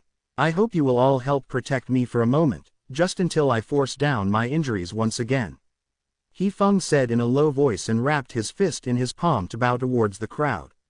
After the people around him nodded their heads, he sat down without a hint of hesitation and tapped a few spots on his body with both his hands. Yet at that very moment, He Feng's expression changed drastically once again. His face started withering away in that strange manner once more, and sharp pain traveled through his entire body and soul, causing He Feng to be unable to help himself but let out a cry of pain. His cheeks sank and his body started drying up rapidly. In the blink of an eye, he looked as if he had turned into a dried-up corpse. That strange change made all the berserkers around him terrified. Horror appeared in He Feng's eyes. He could clearly feel his life force and essence draining away from his body, forcefully absorbed by some power from above, but when he lifted his head to look up, he saw that the sky above him was calm. In fact, the draining of his blood, his essence, and his life force, had nothing to do with the wings of the moon. It was absolutely useless whether he had chosen to seal them or not. It must be Su Ming. What is he, just how did he do it? Terror filled He Feng's heart. He had come to a sudden realization that even if Su Ming had left him, and even if he had escaped from his eyes, if Su Ming wanted to punish him, he could do so from wherever he was, and it horrified him. However, what He Feng did not expect was that Su Ming was not even casting an art on him. In fact, he could not even be considered to have cast an art. At that moment, Su Ming's eyes were shining brightly as he stared at the vortex in the sky above him. As it turned each time, Su Ming's expression would occasionally be filled with astonishment, then with delight, but it would also turn into confusion soon, and eventually, he became subject to ever-changing moods. Madame Ji was only skin and bones, her appearance ugly. She stared at Su Ming not too far in the distance with scorn and malice in her eyes. She had naturally seen his actions, but she did not believe that he would be able to find any clues about her curse. Yet even so, Madame Ji had also become doubtful once she saw how long Su Ming persevered under her curse. While he had become thin in her eyes, he still had a long way to go before he became a dried-up corpse. It was as if ever since he performed the burning of blood and the moon in the sky shone with that strangely alluring red, the great power of the curse had shifted from him. It was as if there was some other, seriously unfortunate, person who was suffering in his stead. Su Ming had not even thought about letting He Feng take his place. He had originally cast the burning of blood with the intention of slowing the draining of his life force and blood. However, he did not expect that once he cast that art, he would sense a power belonging to a fire berserker in the direction of the land of the berserkers. The instant he sensed that power, the force of the curse gathered on Su Ming's body was mysteriously shifted away, falling onto He Feng through Su Ming, as if he was a medium. I am the Lord of the Fire Berserkers, that is why when I cast the burning of blood, the strange power of the curse will be sent to my people to bear. Once they are unable to withstand it any longer, only then will I continue suffering through it. Now, the only Fire Berserker besides me in this world, is the Fire Berserker I created, He Feng. A glint appeared in Su Ming's eyes, and he gained more understanding towards the power of the curse. He looked at the vortex in the sky. His eyes sparkled, and he felt as if he had gained a vague sort of epiphany. However, this epiphany was insignificant for him to master curse. Curse, what if curses fall on those that come from the same source? He Feng is the Fire Berserker I created, that is why he can be said to be from the same source as me. Which is why he is within the area of effect of the curse, but besides affecting those related through one source, does the curse also affect those related by blood? Uncertainty appeared in Su Ming's eyes. He remembered that Wu Duo did not mention the power of cursing those who came from the same source when he talked about the mysterious curse in the land of the shamans. He mentioned instead that it seemed to affect those related by blood, and had even said that there was once a shaman who was cursed by a powerful soul catcher, and all those related to him by blood in his tribe, even if barely, died. Eventually, as most of the people in the tribe were connected by blood, more than half of the people died. If what Wu Duo said is true and curse will really affect those connected by blood, then the power of that spell shouldn't be that great, or else, should there be powerful shamans in the shaman tribe, they could just curse the entire berserker tribe, and let them all die, or they could also let the berserkers be forever unable to break through a certain realm. Su Ming widened his eyes. This was some of the assumptions he had made after he saw the power of the curse. However, the answers he had obtained through these assumptions stunned him. Ever since the third god of berserkers died, all my tribesmen have only been able to reach the berserker soul realm, and it was difficult for them to break through that state. They said that only when the fourth god of berserkers appears would the entire berserker tribe be able to continue forth past the berserker soul realm. Could this be? Perhaps I'm thinking too much. Su Ming's breathing quickened, and he only managed to calm it down after a long moment had passed. Right when Su Ming was stunned by his own thoughts and obtained that epiphany, He Feng's shrill screams of pain echoed through the battlefield outside Sky Mist City. His body had already withered away until he no longer looked like a human, and a large amount of decaying spots also appeared on his body. They let out a rotten stench, causing shock to appear on the faces of the people around him. He Feng could clearly feel his blood and essence scattering away rapidly, and his life force was also draining away swiftly from his body. His mind had become muddled, and the feeling of death loomed over his heart and soul once again, turning into a strong sense of fear. Master, I was wrong. I really did wrong this time. He Feng's screams were fixed with pleads for mercy. Once his companions heard those words, especially of him calling out to his master, they were all momentarily stunned. Right then, He Feng suddenly shook violently and turned into a puddle of blood.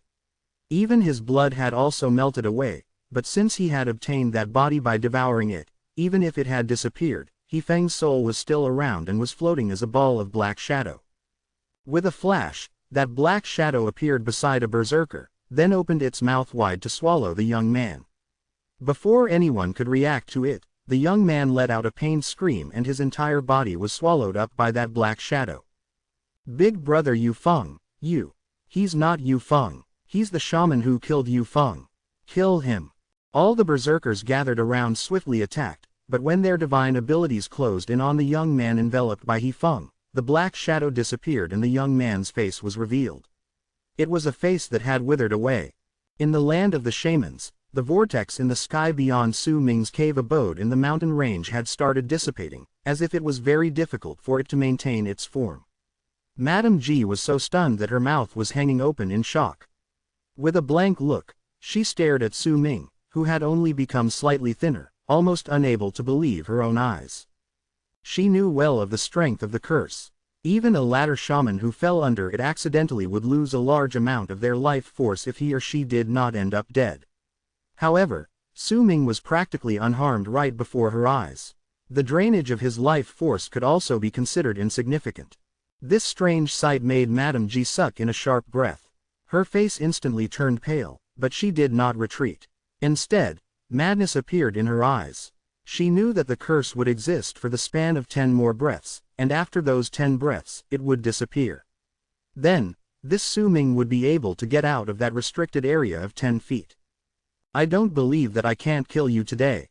Once I kill you, I'll turn you into a puppet, and you will turn into my defender along with Ji Yunhai. With your divine abilities and your strange skills, you must also be quite well known in the shaman tribe. But today, you must die. The killing intent in Madame Ji's eyes became stronger. She took a few steps backwards and spread her arms wide open before sucking in a deep breath.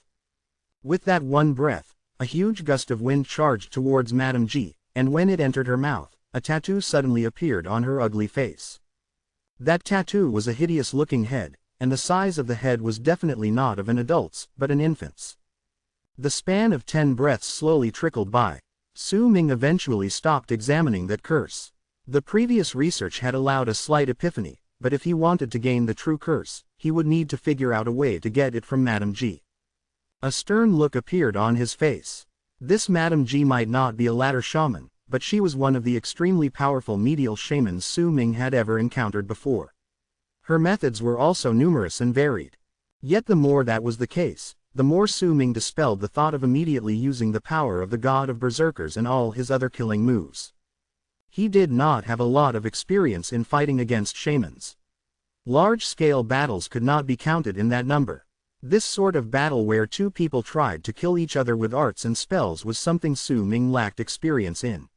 Now that he ran into someone who was skilled in this and had a large variety of spells, he did not want to give up on such an opportunity. Chapter 388. You say I'm malicious. Madame Ji's expression was fierce, causing the tattoo on her face to become increasingly more frightening. That infant's appearance and the dark look in its eyes caused it to seem like Madame Ji had 4 eyes staring at Su Ming. She lifted her hands and moved her fingers in a strange manner. Very soon, distorted ripples appeared before her. As those ripples spread out, Madame Ji let out a piercing screech. Ghost Impregnation Shaman Tribe has always offered living spirits as sacrifices since past generations. As the only ghost wife, I offer my body to summon my tribe's sacred spirit. Madame Ji's shrill voice was piercing to the ears and sounded like bones grating against each other, and layers of echoes stirred up all around them. The instant she said those words, Su Ming's pupils shrank. He clearly saw Madame Ji's sunken belly on her dried-up body start wiggling, as if there was something in it that was crawling about as if it was in a hole, and it was also swelling up rapidly. At that moment, Madame Ji seemed to have turned into a pregnant woman. She was continuously sucking in a large amount of wind and her belly swelled up even further. Eventually, she looked as if she had been carrying for 10 months. However, when compared to the withered state in the other parts of her body, her swelled-up belly made her look terrifying. Veins popped up on Madame Ji's swollen stomach, and on her belly were bumps that were about the size of a fist each. All of them started popping up all over her belly, and shrill laughter came out of Madame Ji's mouth. She stared at Su Ming with eyes that burned murderously. My husband, Ji Yunhai, was sealed by your hands. My soul catcher's allure was useless towards you. My curse was ineffective as well. Ever since I married Ji Yunhai, I have never been injured. Since I can't kill you, then I will let my baby, I will let my tribe's sacred spirit, ghost child, kill you. Madame Ji's belly became bigger, and a strange tone seeped into her laughter. She pressed her left hand to her swollen belly and seized the air with her right hand. Immediately, a toy drum appeared in her hands, and once she let go, that drum floated by her side. The vortex in the sky above Su Ming dissipated, and the restriction placed upon him was also rapidly weakening. He stared at Madame Ji and spoke slowly. You malicious woman, not only did you kill your own husband, you're also using your own child to cast a spell. Malicious. Madame Ji laughed loudly, and the hatred in her laughter was incredibly strong. She looked at Su Ming and said shrilly, I'm malicious. That's only because you haven't seen a truly malicious person. Ghost Impregnation Tribe might be mysterious, but we've always set ourselves apart from the world. But now, I am the only one remaining of my tribe. All my other tribe members are dead, and they were all murdered by Ji Yunhai when he used them to experiment with his curse in the past. From the elderly folk who did not have a hint of shamanic power in them to newborn infants. Have you ever seen the elderly clawing through their chests and tearing out their hearts to eat them just so they could be released from suffering? Have you ever seen newborn infants crying in pain while they rot away and die? Have you ever seen the pain of all the men in a tribe having their bones grow out of their flesh? Have you ever seen all the women in the tribe being forced to watch their own family suffering this way but being unable to control their own lust? To only laugh foolishly, coquettishly and pounce on the enemy of your tribe, who made all your tribe members suffer so terribly, while crying and spreading your legs, and thrusting your hips lustfully. You haven't seen any of these before, so what right do you have to say I am malicious? Madame G shouted shrilly. Agitation and hatred appeared on her face, along with grief and agony. She lifted her right hand and seized at the air once again, and this time, what appeared in her hand was a toy bow, which floated beside the drum. I'm malicious. I'm indeed malicious, but all my malice is due to Ji Yunhai. It's all because of him. He killed all my tribe members just so he could experiment with his curse. At that time, I cried while moving my body against him. I hate him. I hate myself. I begged the heavens for help. I begged all the gods and spirits for help. As long as someone helped me, I could sacrifice everything. But no one helped me. The gods and spirits closed their eyes and coldly walked away. Dark clouds appeared in the sky and used rain to wash away all traces of what happened. When that nightmare was over, all the men in the tribe were dead, and I saw among them my husband, my father, my mother, and my newborn daughter. Can you understand that sort of pain? But that nightmare didn't end at that point. Ji Yunhai used a spell on all the women in the tribe so that they would show signs of pregnancy. He didn't just want to use my tribe to test his newly refined curse, he also took an interest towards the sacred spirit of my tribe, the sacred spirit of ghost impregnation tribe that we have been offering sacrifices to for several generations, the ghost child. He wanted to use a diabolical method and force all the women to give birth to the ghost child so that he could use it to bear the power of his curse and make his curse even stronger. Madame G had never said these things to anyone before and had hidden them in her heart for many years. At that moment, she was fighting to try to kill Su Ming and was forced to this extent.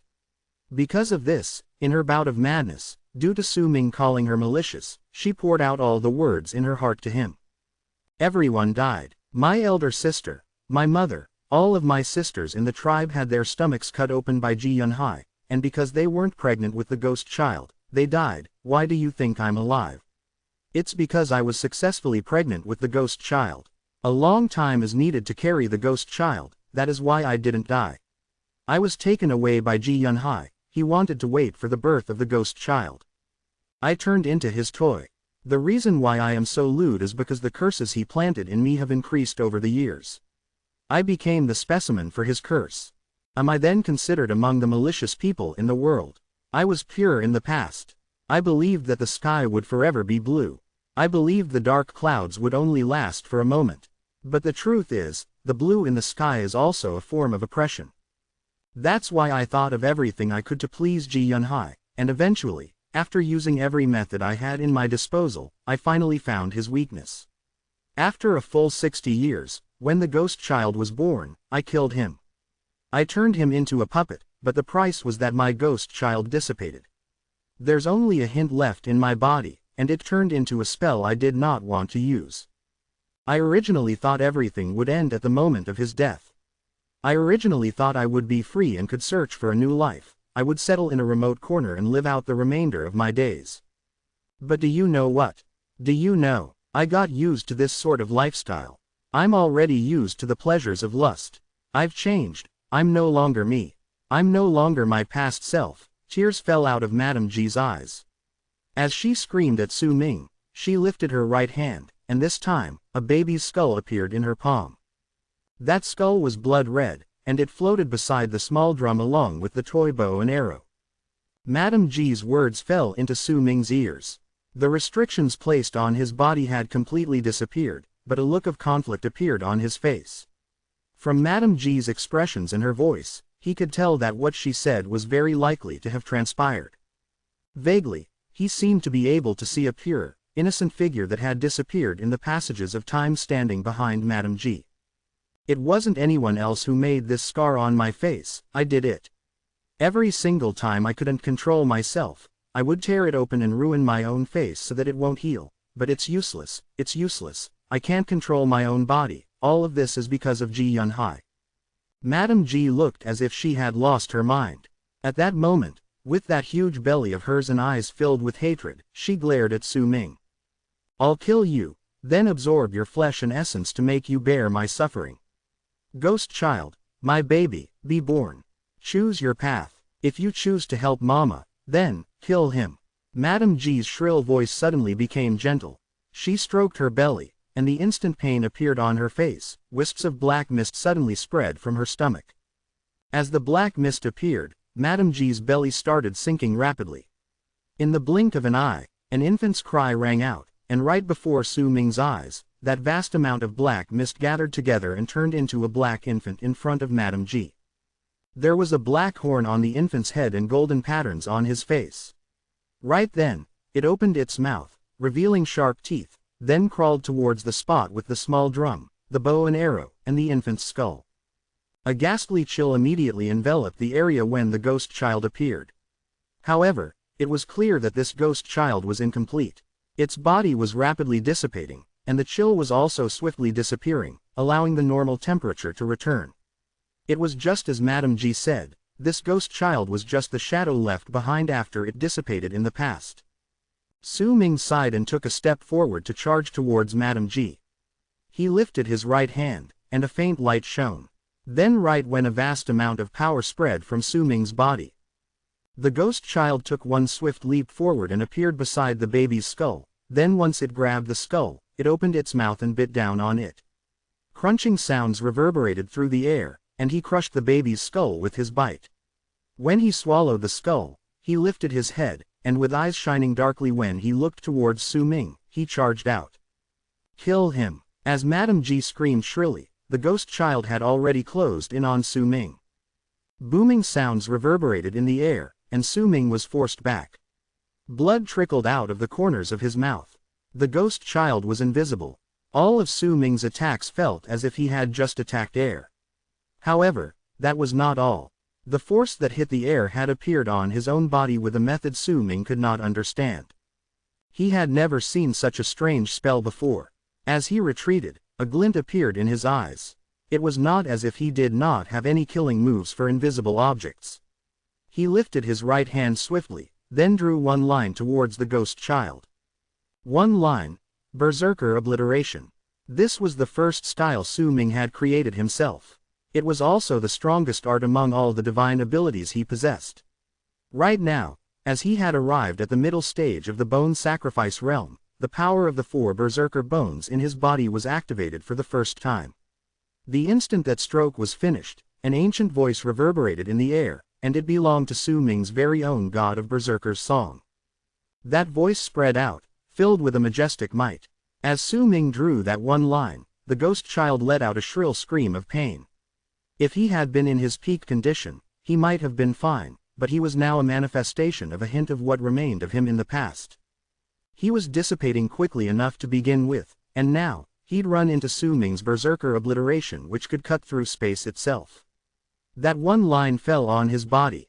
It was also at that moment when the stroke fell down that Su Ming's identity was revealed, for the God of Berserkers' song reverberated in the air and his clothes were torn apart due to the powerful force emanating from within his body, revealing his berserker mark. You're a berserker. Due to the injuries sustained by her ghost child, Madame Ji coughed out a huge mouthful of blood and her expression changed drastically. Chapter 389. The Death of Madame Ji.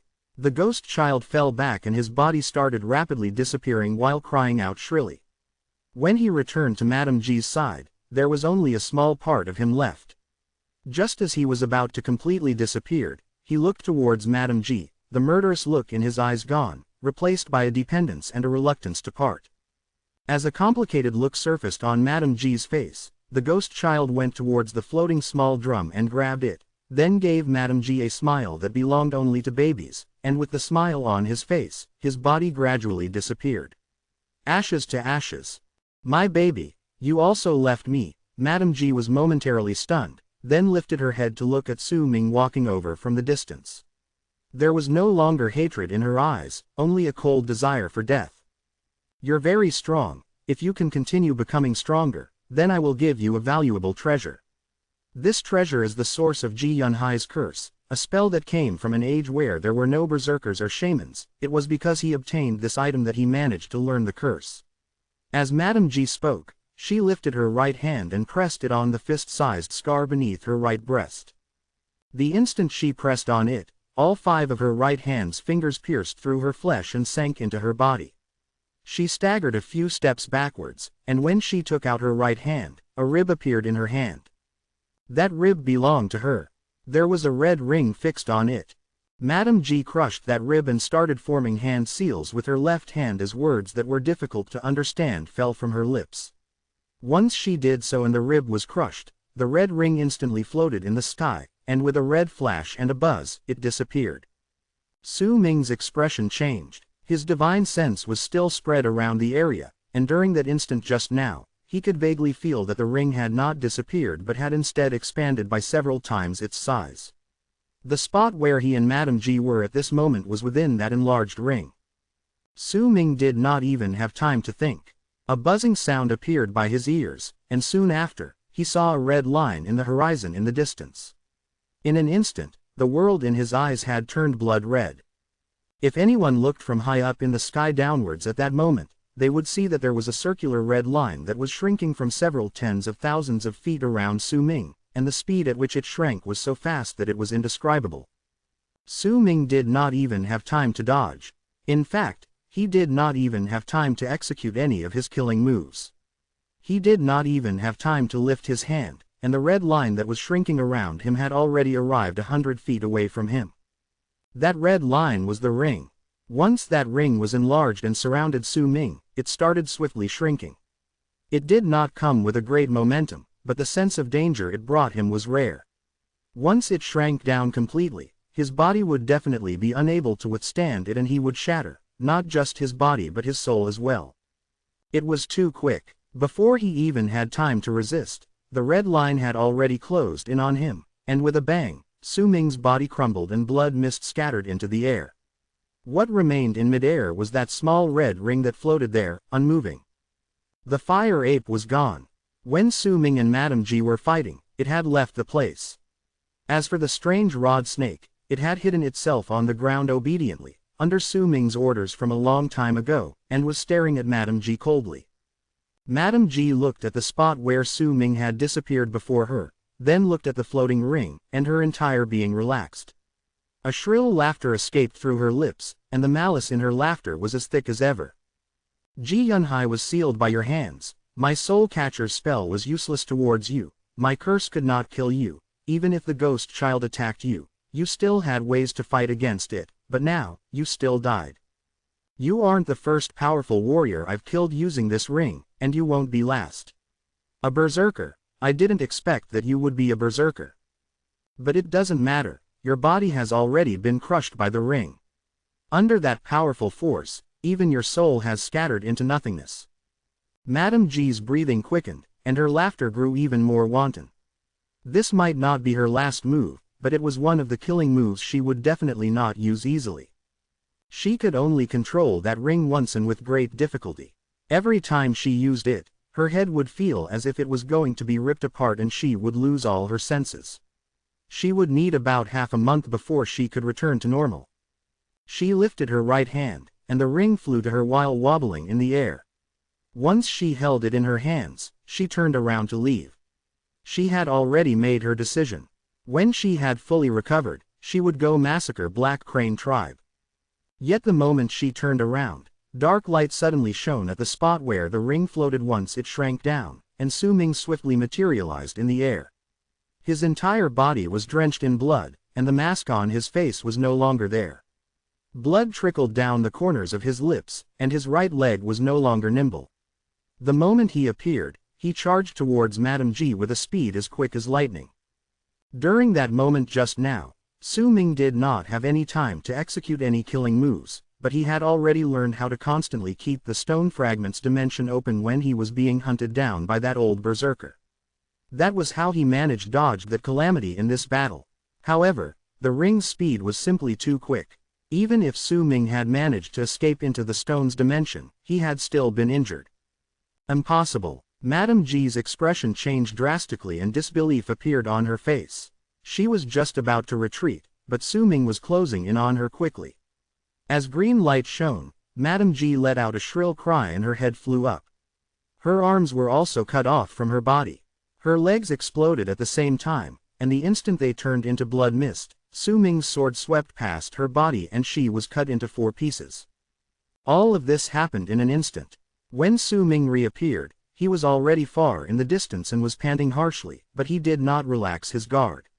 Instead, the moment Madame G's body was cut into pieces, he lifted his right hand and started making hand seals before pointing towards Han Mountain Bell in the distance. He had already decided not to continue getting entangled with this woman. This Madame G had too many killing moves and they were dangerous and varied, causing Su Ming to fear her, especially just now, when he was practically at death's door. He no longer hesitated and activated the power of materialization he'd received after awakening the 5th head on Han Mountain Bell. Even if a large amount of his power would be absorbed, Madame G's large variety of attacks should also have reached its end. The chances of killing her at this moment with this skill compared to him activating this skill previously had become much higher. Right when Su Ming made those hand seals, a shrill screech came from Madame G's shredded body. Her exploded legs recovered in an instant and her torn arms swiftly returned to her. In the blink of an eye, her body appeared before him unscathed. However, the presence of her power had become much weaker. Her face was sickly pale, and as she let out that shrill screech, a demented expression formed on her face. As she screeched, a large amount of 5-colored fog spread from within her body. The 5-colored fog in the air also started rapidly gathering towards her. At the same time, the tribe leader of Black Crane tribe in the distance shuddered and started withering away rapidly. In the blink of an eye, he turned into mere skin and bones, and once that happened, while he still had his eyes shut, he coughed out blood, then his head fell to the side and he breathed his last. Once he died, a gust of strangely alluring 5-colored fog crawled out of his eyes, ears, nose, and mouth, and started gathering rapidly towards Madame G in the distance. This is my final killing move. There's no way I won't be able to kill you with this. Madame G screeched with her shrill voice, and the 5-colored fog around her started tumbling and surging, then a bundle of it split apart from the rest, forming a 5-colored peach blossom by the side, but it had not bloomed. It was just a bud. When that 5-colored peach blossom appeared, a lascivious presence immediately spread out. 13 Peach Blossom Fiend. This is the result of Ji Yunhai cursing me for 60 years. He originally wanted to use my body to refine that curse, and once I died, he would take it out, and it would have turned into a fiend. I have used my life to force out the Peach Blossom Fiend, there's no way you're not going to die now. As Madame G screamed, the fog around her swiftly dissipated to turn into another 12 5-colored peach blossom buds, adding together with that one bud from before, they now numbered 13. Immediately after, an illusionary shadow appeared behind Madame G's body. It was a branch that looked like it came from a tree, and it was using her body as its core. At the same time that branch materialized, it connected with the 13 peach blossom buds and turned into a peach blossom branch with 13 flowers in midair. Die. Madame G coughed out blood and an endless amount of bloody cracks appeared on her body. Those were the cracks that were left behind every single time her body had shattered over the years. At that moment, all of them appeared, making it seem as if her body was made up of patches. Fresh blood flowed out of those cracks, and it was clear that this 13 Peach Blossom Fiend was her final killing move. The instant she opened her mouth, the 13 peach blossom buds on the peach blossom branch in midair bloomed swiftly. Once all of them had blossomed, they fell off the branch and charged towards Su Ming. Nine-headed dragon, Southern Emperor, absolute genocide. Su Ming's face was pale at that moment. A cold glare shone in his eyes, and he had also finished forming the hand seals. He pointed at Han Mountain Bell, and instantly, a strong bell chime was rang out. As that bell chime rang in the air, the shadow of the nine-headed dragon appeared grandly in the sky above Han Mountain Bell. 6 of the heads of the gigantic nine-headed dragon had awakened, and Su Ming's shadow was within their pupils. Once they let out a shocking roar, the 6 heads moved together, and with a presence that shook the sky and earth, they charged towards the 13 Peach Blossom fiend that was rushing towards Su Ming. The strong boom that followed could be heard even from White Bull tribe. The booming sound from Su Ming's side had also traveled to Black Crane tribe, causing terror to appear in all the tribe members of the two tribes, and all of them turned in the direction the sound had come from. When the 13 Peach Blossom fiend crashed into the 9-headed dragon amid that boom, they started dissipating one by one, and with each flower that disappeared, the cracks on Madame G's body would tear open wider. Blood covered her entire body. When there were only 4 of the 13 peach blossoms left, despair rose in Madame G's eyes. She let out a shrill screech, and with madness on her face, she exploded. She knew that she was definitely going to die, which was why she had decided to bring forward her own death to drag Su Ming into hell with her. The moment she chose to self-destruct and die, 3 of the 4 peach blossoms also crumbled. Their destruction caused the 5 colors on the final peach blossom to turn into one, which was pink, a shade of pink that was filled with an air of lust. That pink peach blossom shot through the 9-headed dragon's illusionary form, and when most of it had dissipated, it appeared before Su Ming, turning into a wisp of pink air that made his expression change. Just as he was about to escape into the stone's dimension, that pink air closed in on him and seeped into his nostrils. Su Ming twisted and was forced out of the stone's dimension.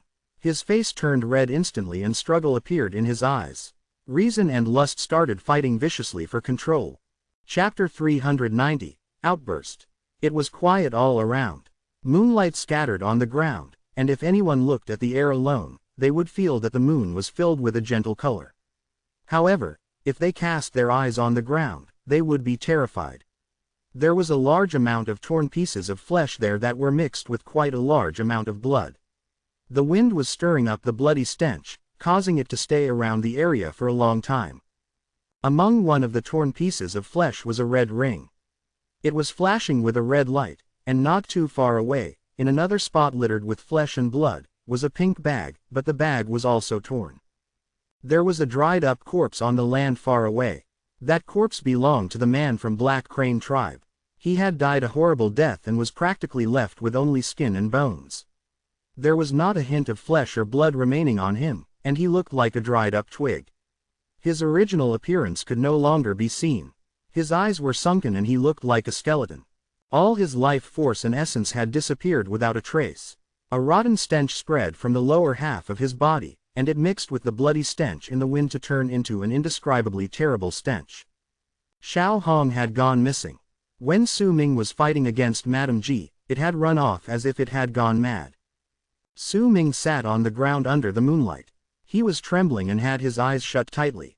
His cheeks were flushed pink, and a large amount of veins popped up on his skin. There was pain and struggle on his face. It had been very difficult for him to dodge Madame G's counter before she died, the final peach blossom fiend. Once its aura seeped into his ears, nose, ears, and mouth, a nigh uncontrollable urge and lust immediately rose within his body. That lust was madly attacking his reason, and once his lust won against everything, then he would be unable to control his own actions. Su Ming's head was a mess. All the women he had seen in his life flashed by, and their appearances came along with moans and seductive movements, causing his breathing to become increasingly faster. He had no idea how much time had passed by the time he opened his eyes. His eyes were bloodshot and he looked incredibly savage, especially since there seemed to be a ball of fire burning at the depths of his pupils.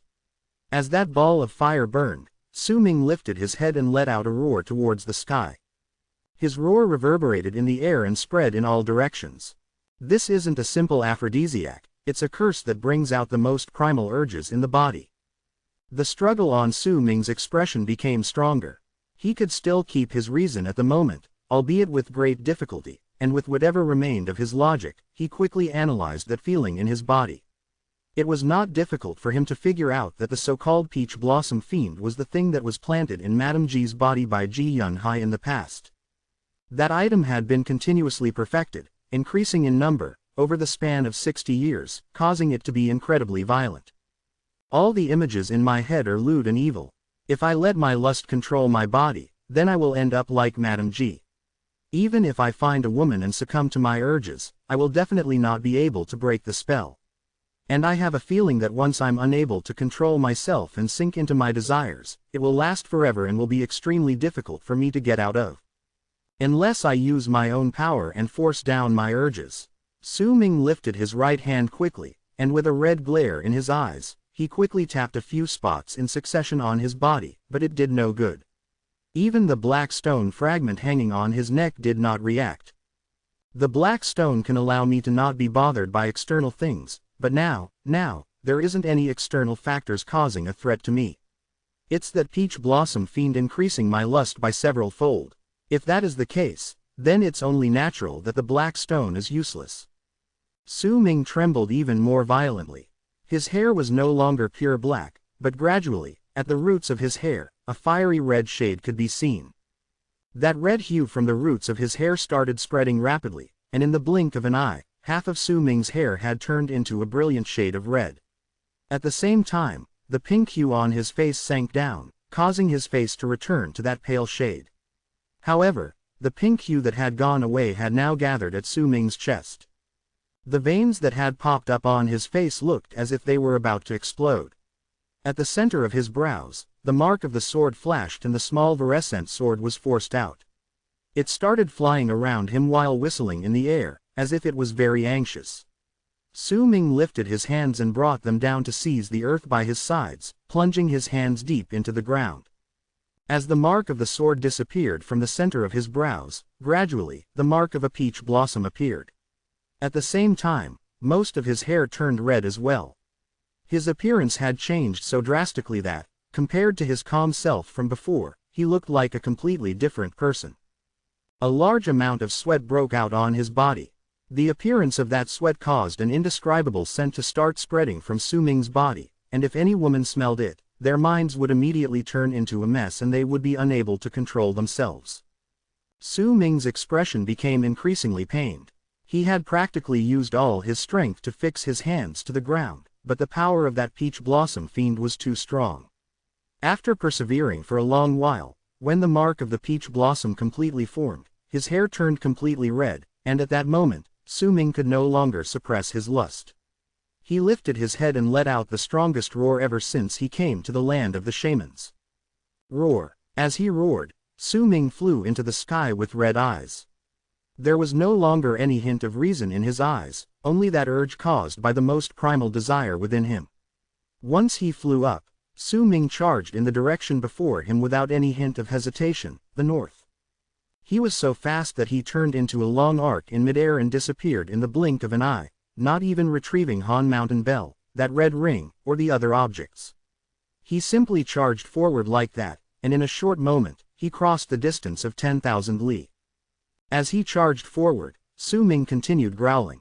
Those growls echoed in the air as he moved forth, and sounded like something from a wild beast, instilling fear among all those who heard it. It was midnight. Most of the tribe members in White Bull Tribe, which was located to the north, was asleep. Almost all who were awake were members of the tribe patrolling around the area, and the only other one who was not asleep and not a patroller was the patriarch of White Bull Tribe. That monkey-faced old man was sitting up straight in his house and holding a small plate of round peas the size of a fingernail in his hand. Occasionally, he would eat one of them while looking very content. However, just as he narrowed his eyes and picked up another pea to chew down on it once he brought it to his mouth, an earth-shaking howl suddenly reached his ears. The appearance of that voice stunned the old man. Once he opened his eyes, his expression suddenly changed drastically. He did not care about the plate of peas scattering on the floor and quickly rushed out of his house. When he lifted his head to look at the sky, his pupils shrank and shock appeared in his eyes. A long arc charged through the sky and closed in the blink of an eye, turning into Su Ming. His long red hair, crazed eyes, and the strong growls were enough to let anyone tell with just one glance that there was something wrong with him. That monkey-faced old man's heart trembled and he immediately let out a piercing howl. That howl instantly woke up the slumbering tribe, and all the tribe members walked out of their houses in shock. At the instant the men and women saw Su Ming in midair, he also saw them. Struggle appeared once again in Su Ming's eyes, causing his growls to become increasingly stronger. The monkey-faced old man immediately flew up and stared at him as if he was facing off a powerful enemy. All the warriors from all over the tribe stared up as well. The moment the old man gave his command, they would attack without care for their own safety to protect their own tribe. That monkey-faced old man was groaning in his heart at that moment. He clearly saw that Su Ming was in a near state of madness. While he had no idea what made him this way, it was still clear that he no longer had any shred of reason left in him. Once a person like this went into a state of frenzy, then the damage that would be brought to their tribe would be incredibly great. When the women in the tribe walked out of their houses and looked towards the sky in fear, the old man clearly saw Su Ming trembling, and the struggles on his face made him seem as if he was about to break down. "Go back!" The old man let out a low shout, and the normal tribe members that walked out of the houses quickly retreated while shivering. However, the moment those women started moving back, their bodies suddenly jolted and a red flush appeared on their faces. With a dazed look in their eyes, they looked towards Su Ming in the sky as if they had lost their senses. This change immediately attracted all the attention and shock from the rest of the people in the tribe. Some of the warriors even let out angry howls and were just about to attack Su Ming, but the instant they were about to launch their attacks, they were immediately held back by the patriarch. The old man stared at Su Ming. He could already tell from Su Ming's current condition that if they launched the preemptive strike and he counterattacked, then he would definitely flip out. At that moment, it would mean disaster to the entire White Bull tribe. More importantly, the old man could clearly sense a strong sense of danger coming from Su Ming's body. That threat made his heart tremble. He had a vague feeling that this Su Ming was even more terrifying than when he had met him previously.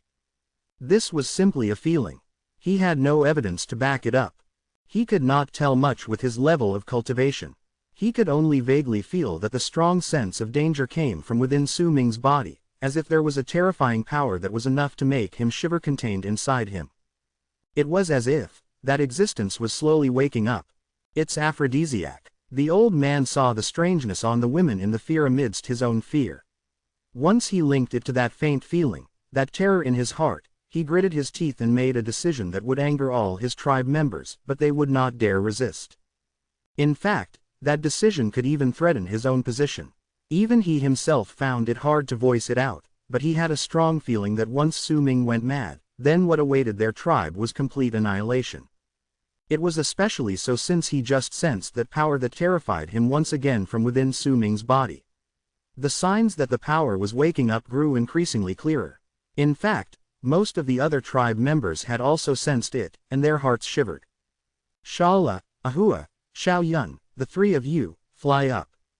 Once the old man gritted his teeth and said those words, the only three women in the tribe who practiced the ways of the shamans flew up with glazed eyes and walked towards Su Ming, who was still struggling in midair. Chapter 391, I like red. Patriarch. Some tribe members immediately cried out anxiously beside the old man. Quiet. This is already decided. The old man's accent lost its prominence. He licked his lips nervously and kept his gaze fixed on Su Ming. He hoped that once he offered up these three women, he could satisfy Su Ming's current state and resolve that horror that made his heart tremble in fear. If he could resolve it, then it was worth sacrificing these three women. The three women who flew up were not old and looked to be in their 20s. They might not be incredibly beautiful, but they were still pleasant to the eyes, especially when their cheeks were flushed red and their eyes were glazed over. That appearance of theirs that made them ripe for picking was enough to make anyone tempted. Yet the moment these three people got closer to Su Ming, he lifted his right hand swiftly and struck his chest, coughing out a huge mouthful of blood. Get lost. A hint of clarity appeared in Su Ming's red eyes once he coughed out a mouthful of blood. With a low growl, he cast his eyes to the ground, and once his gaze fell on the old man, Su Ming forced himself to turn around, then turned into a long arc and charged out, disappearing in the blink of an eye. When he left, the three women shuddered and expressions of wakefulness appeared on their faces. All the other women in the tribe also regained their senses, and their faces turned pale. The sight just now struck terror in their hearts. The monkey-faced old man fell silent for a moment, then looked in the direction where Su Ming left. He did not speak even after a long time had gone past. Su Ming continued charging forth and the clarity in his eyes became increasingly weaker. During that moment just now, If he had not started desperately struggling against himself and succumbed to his desires by copulating with those 3 women, then what awaited him would be eternal depravity. I will definitely win. Su Ming did not go anywhere else. He instead charged to the mountain range where his cave abode was. Before long, he returned to the place.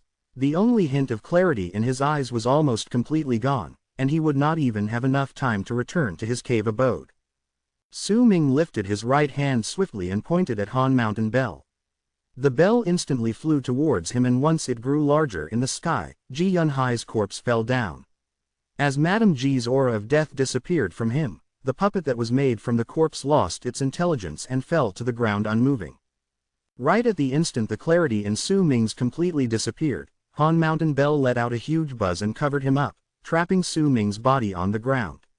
Rumbling sounds reverberating from within the bell, along with Su Ming's roars and growls.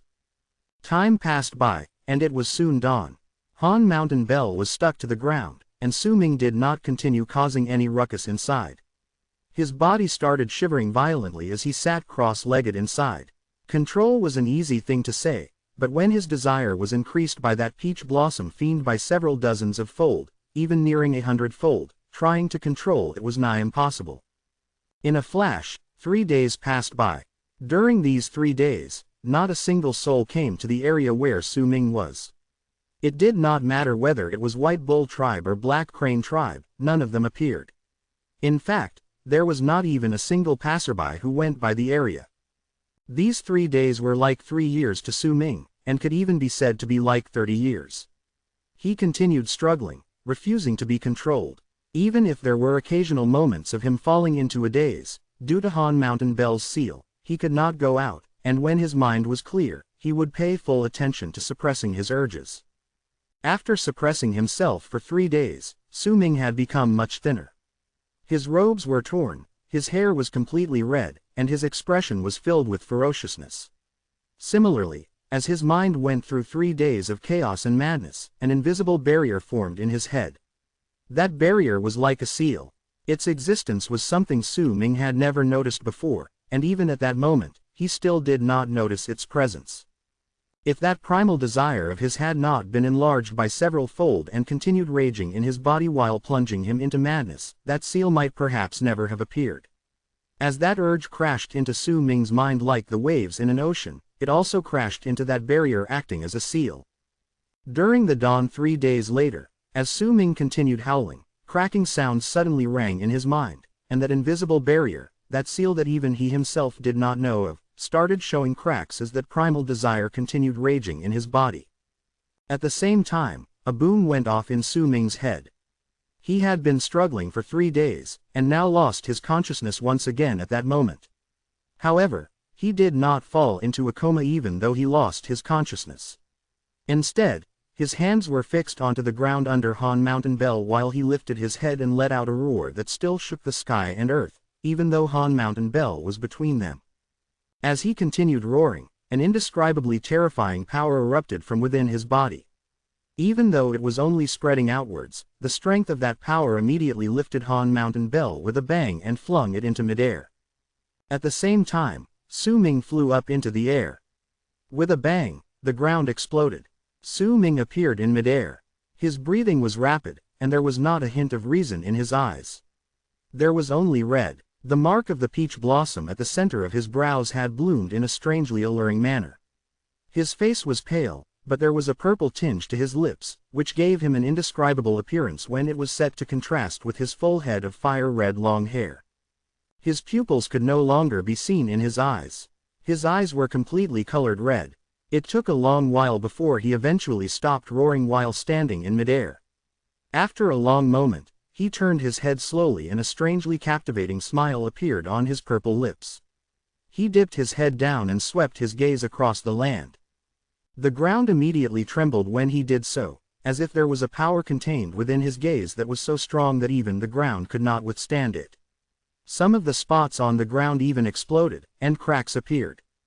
When Su Ming swept his gaze over the rod snake, that snake actually shuddered and immediately curled up on the ground, not daring to meet his gaze. Its mind was telling it that this Su Ming was someone that it could definitely not get close to. Its shuddering body made it seem as if it was absolutely terrified of Su Ming's gaze. The small virescent sword also fell to the ground and started shivering.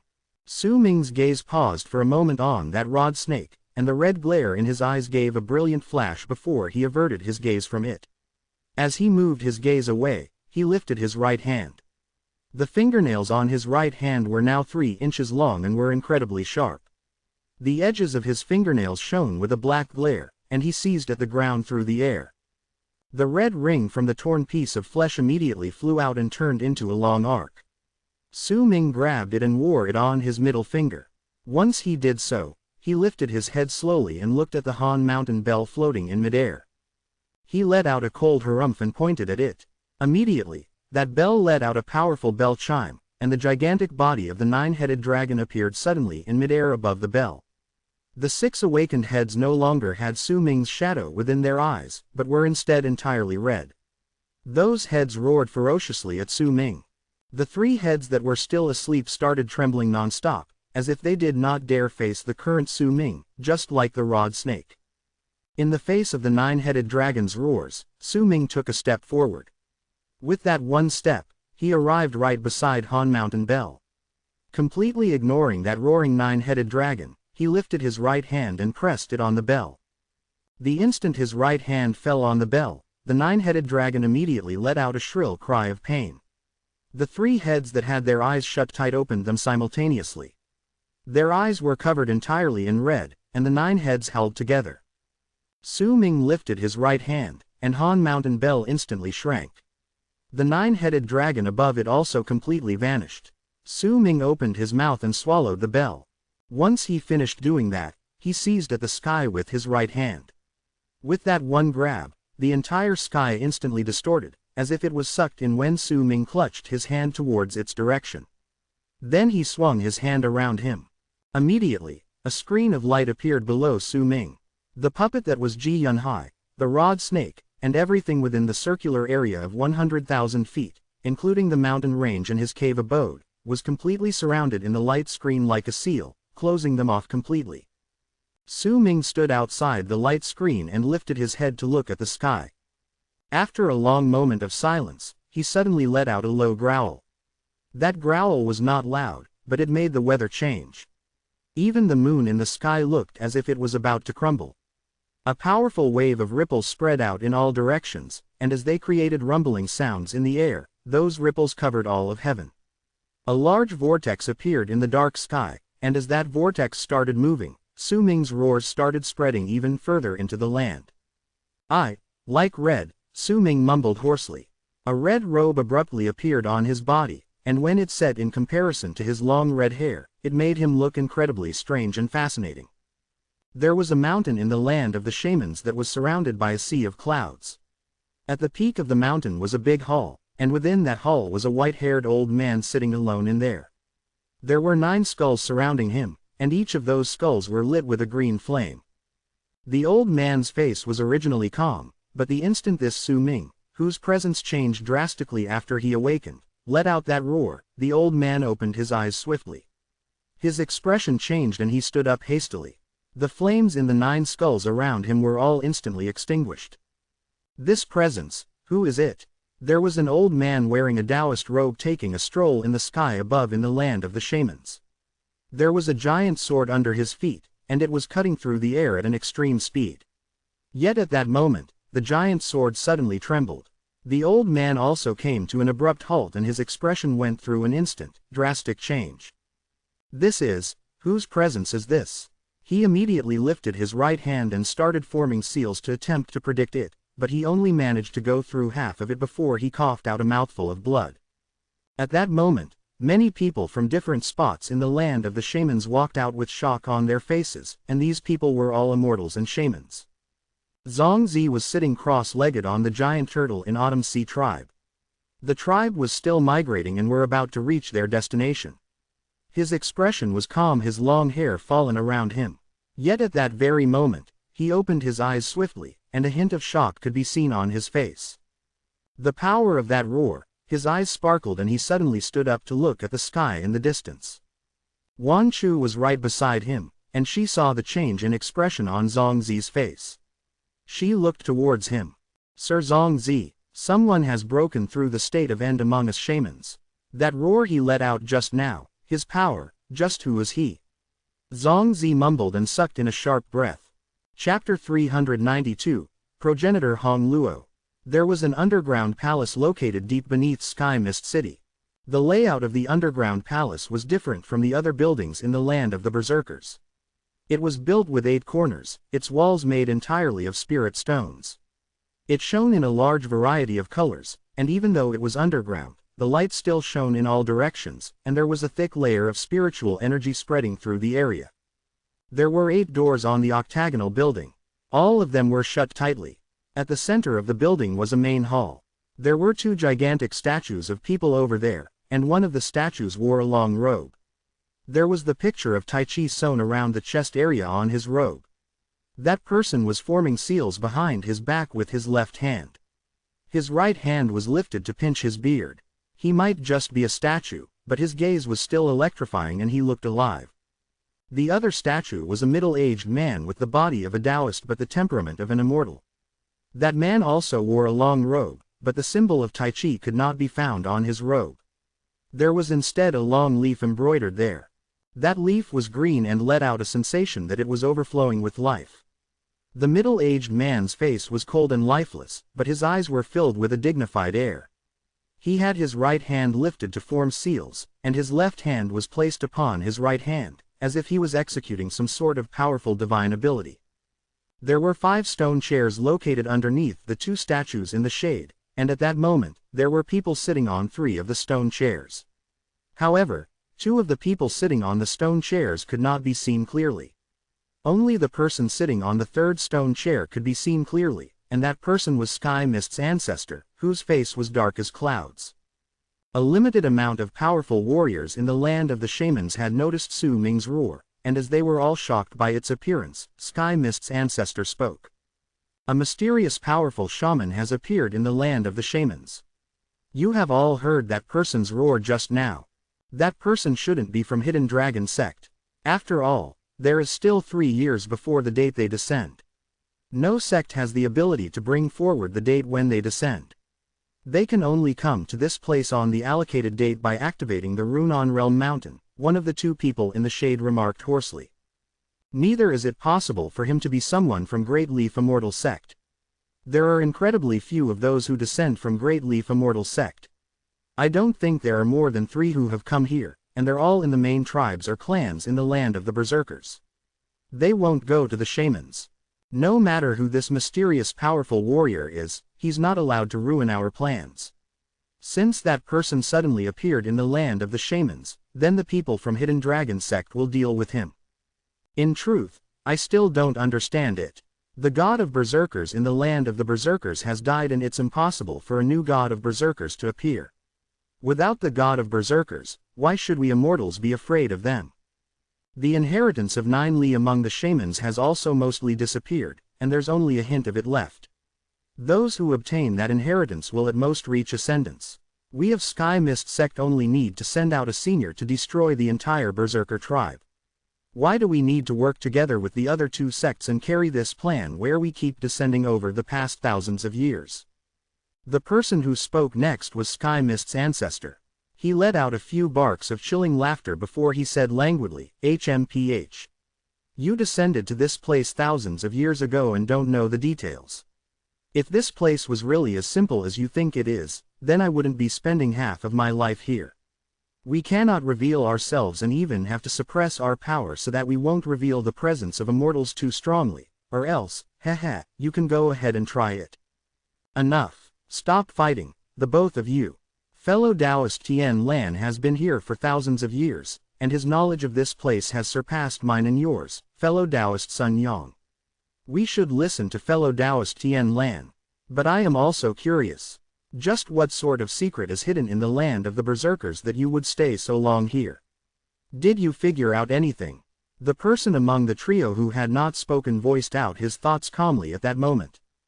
Fellow Taoist Chong, how polite of you.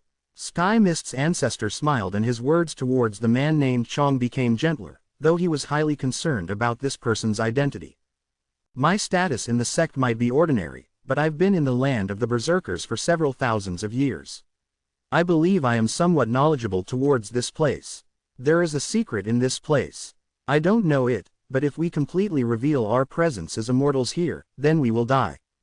I believe the sect leader and the sect elders know about the secrets of the Berserker tribe. Isn't our plan here to open the tunnel of descending here so that the sect leader and the others could come here with their full power? However, since you asked, fellow Taoist Chong, then I will tell you what I have analyzed over the past years. From my analysis, I believe that the secrets in this place are related to how we come to the land of the Berserkers. Sky Mist's ancestor hesitated for a moment before he spoke in a low tone. Are you saying? The man named Chong opened his eyes wide and he clutched the armrest on the stone chair with his right hand. This is just my suspicion. After all the fellow Taoists who come to the land of the Berserkers, even the evil sect in the eastern wastelands, come from the same place. No matter who it is, we have to go through that person to come to this place. It's a pity that the person's body is sealed up by a powerful fog. I have never been able to see his face clearly, or else I might have been able to discover some clues. The underground palace fell into silence, and after a long moment, the man named Chong sighed. If that is the case, then let's stop making guesses anymore. If it's truly related to that person, then it's definitely not something people like us can take part in or interfere with. We just need to fulfill our role in the plan. Deep within the land of the Berserkers far away from Sky Mist City was a land of ice and snow. The great tribe of Freezing Sky was located there. There was a white-haired old man sitting cross-legged in one of the towers. As the three people talked to each other in that strange place under Sky Mist City, he opened his eyes swiftly and shock appeared in his eyes. He stood up hastily and pushed the door to his room open. A freezing gust of wind blew against his face and made his hair dance. He looked at the sky in the distance with an extremely grave face. After a long while, he lifted his right hand and started forming seals as if he was calculating something. The space behind him distorted, and a figure wearing the Emperor's robe appeared faintly behind him. Damn it, his seal has weakened. This should have been impossible. How did he do it? This is not part of the plan. I have to find out who appeared after the seal weakened as soon as possible. The white-haired old man frowned and anxiety appeared on his face. He turned around and returned to his house, then immediately sat down cross-legged. His hands continued forming seals non-stop, and his eyes shone brightly. Time flashed by in his eyes as he executed a wide-area prediction. His expression started changing from astonishment to shock, then he let out a sigh of relief, though eventually, he settled on being temperamental. After a long while, he gave up on the predictions and sat there stunned for a long moment. Progenitor Hong Luo. He appeared, but there's still 3 years until the day of descending. Right now, I can't contact my master. Oh well, since master let me bring his projected self to the Berserker tribe, he must have been thinking of letting me use it to prevent such accidents from happening. The old man hesitated for a moment before he gritted his teeth and suddenly lifted his right hand to point behind himself. Immediately, the middle-aged man wearing the Emperor's robe and crown in the distortions started materializing. After a long moment, he walked out from behind the old man like a real person and stood before him with an expressionless and cold face. It's a pity that with the interference of the power in the land of the Berserkers, Master's projection has lost his intelligence and has turned into a puppet. It'll only act according to its nature. The old man sighed and got up to bow towards the expressionless middle-aged man who looked like an emperor.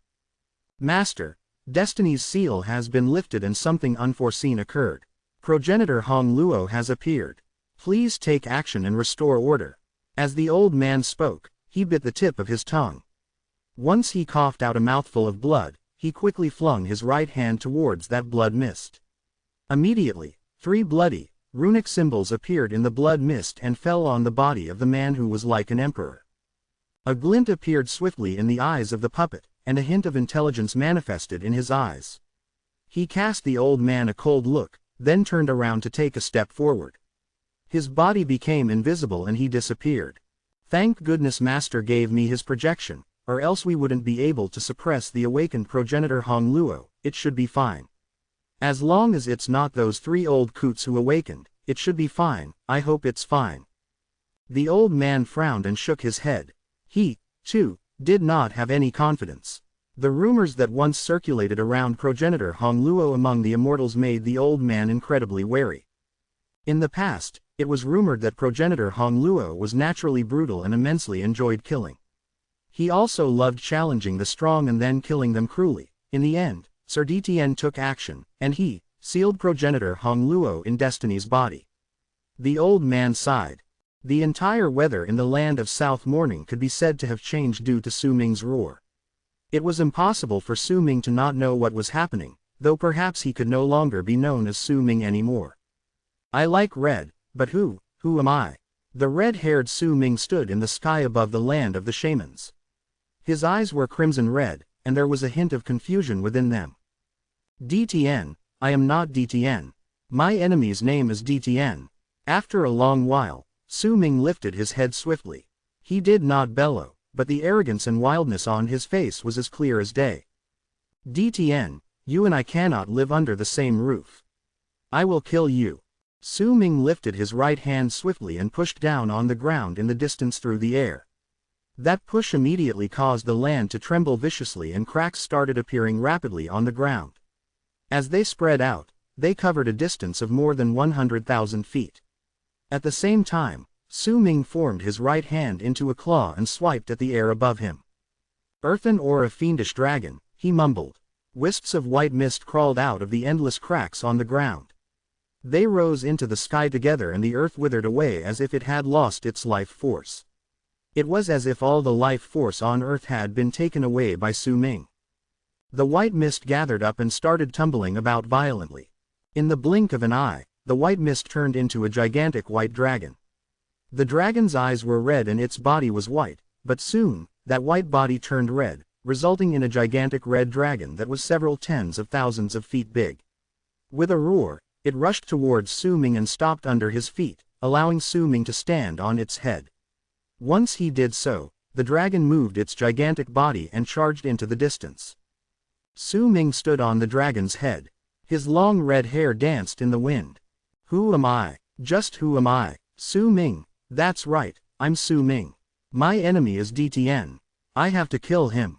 A hint of brutality appeared on Su Ming's lips. Chapter 393, Powerful. But I shouldn't be so weak. I wasn't originally so weak. Su Ming stood on the gigantic red dragon, and as they moved forward, he dipped his head down to look at his own body. He parted his purple lips and sucked in a breath in the direction before him. With that one inhale, the weather instantly changed. The wind and clouds tumbled back, and with an astonishing momentum, the power of the world from all around him gathered up at a maddening pace, and it was all sucked into Su Ming's mouth. Banging sounds rang all over his body. The liquid existing within that open path in his body instantly increased by several fold. As it continued increasing, that liquid started circulating rapidly through the path. Due to its continuous increase, almost in an instant, the beginning and end of the trail of liquid in that path connected together, turning into a complete circuit. At the same time, a booming sound rang out. Once the beginning and end of the trail of liquid connected together to form a complete circuit 9 times in his body, 9 consecutive booms rang within him. The liquid in that path disappeared in an instant. Almost the moment it disappeared, a round core about the size of a fingernail appeared in Su Ming's stomach.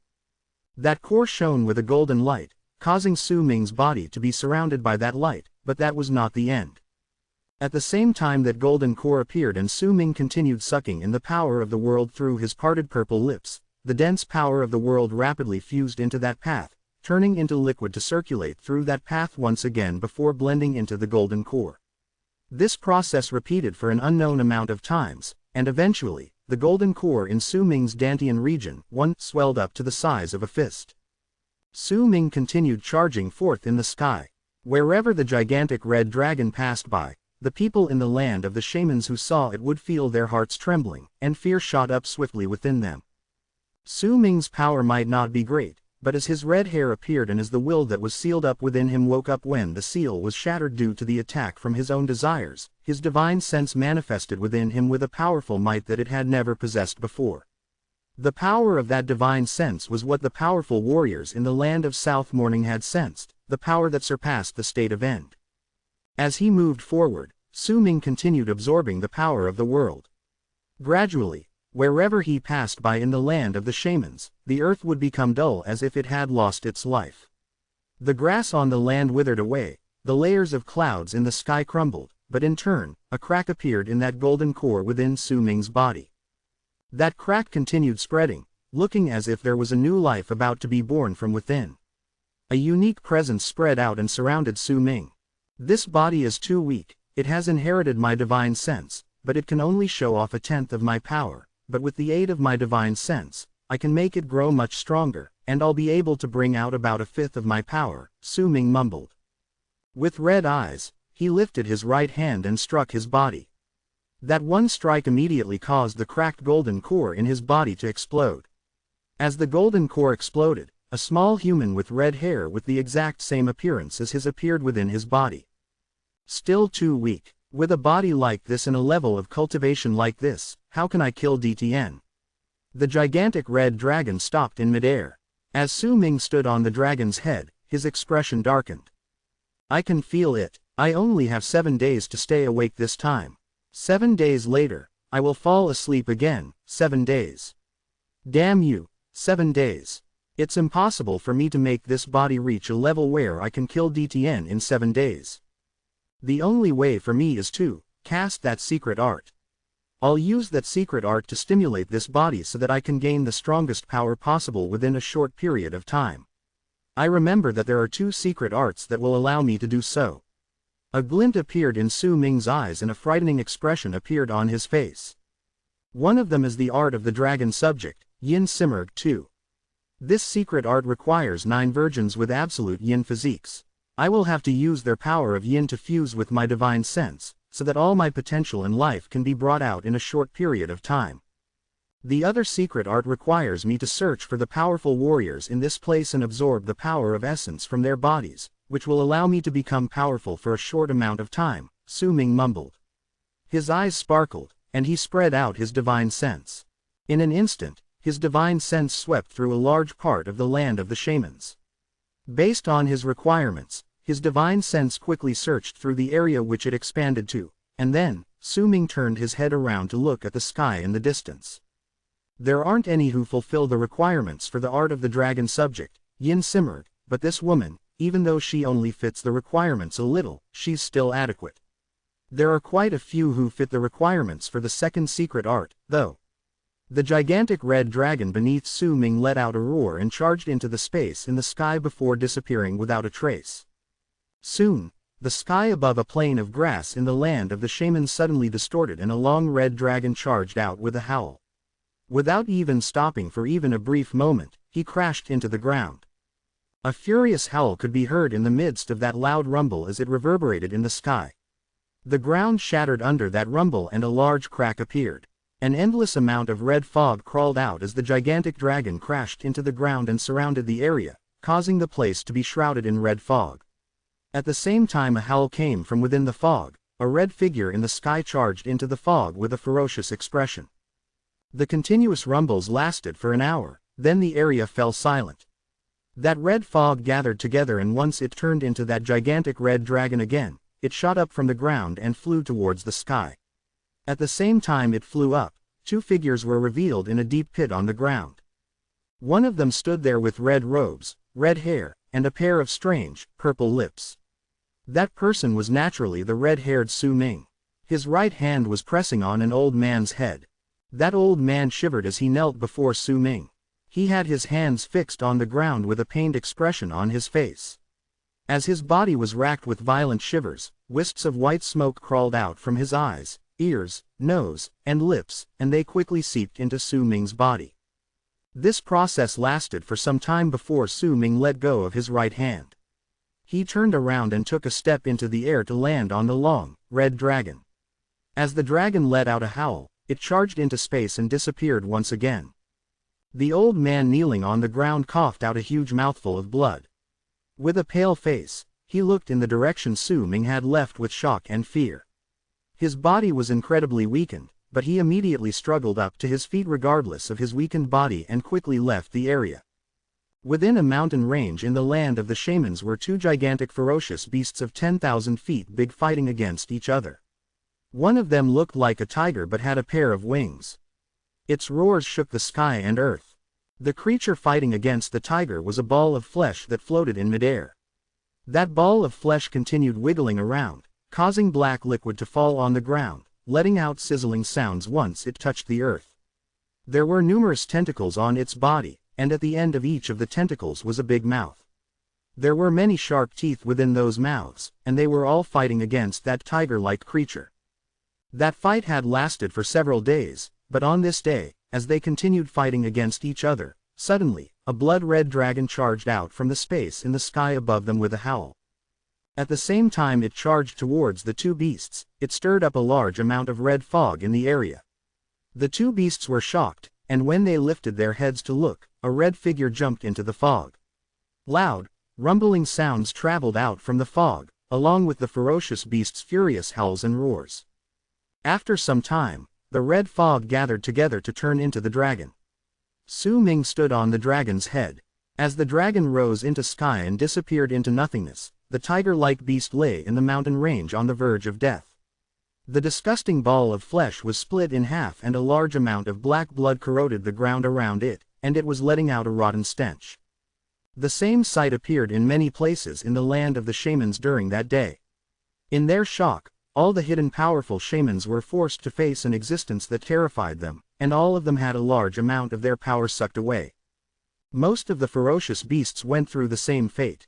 It was midnight. Within a valley in the land of the shamans was a beautiful woman. She was trembling while staring fixedly at the person standing before her. With red robes, a head full of red hair, and purple lips, that person exuded a cold presence. He was naturally the red-haired Su Ming.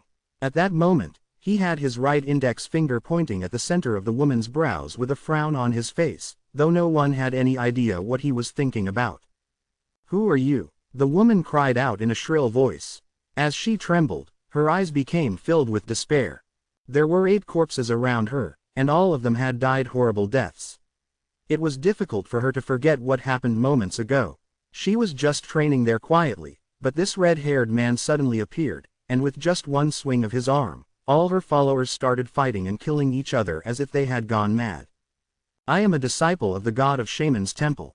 If you touch me, the entire god of Shaman's temple won't let you get away with it." The despair in the woman's eyes became increasingly prominent. The red-haired Su Ming looked as calm as ever and did not bother himself with the woman's shrill screeches. He kept his right hand on the center of the woman's brows. After a long while, he frowned. "It's a pity. You might be a virgin, but your aura of yin is not enough. It must be related to the cultivation method you're practicing. You must be training here because the aura of yin in this place is strong as well." Su Ming shook his head, then lowered his right index finger from the center of her brows. He tapped the woman's robes, and immediately, her robes was ripped into pieces and disappeared. With tears and hate in her eyes, the woman closed her eyes. Su Ming swept his gaze past the woman's body. He did not seem like he was looking at a body, but his cold gaze made it seem like he was just looking at an ingredient. After a long while, he shook his head once again. "The damage to your aura of yin is too great. You aren't up to standard." Su Ming turned around and no longer bothered himself with the woman. He was just about to leave when the woman spoke.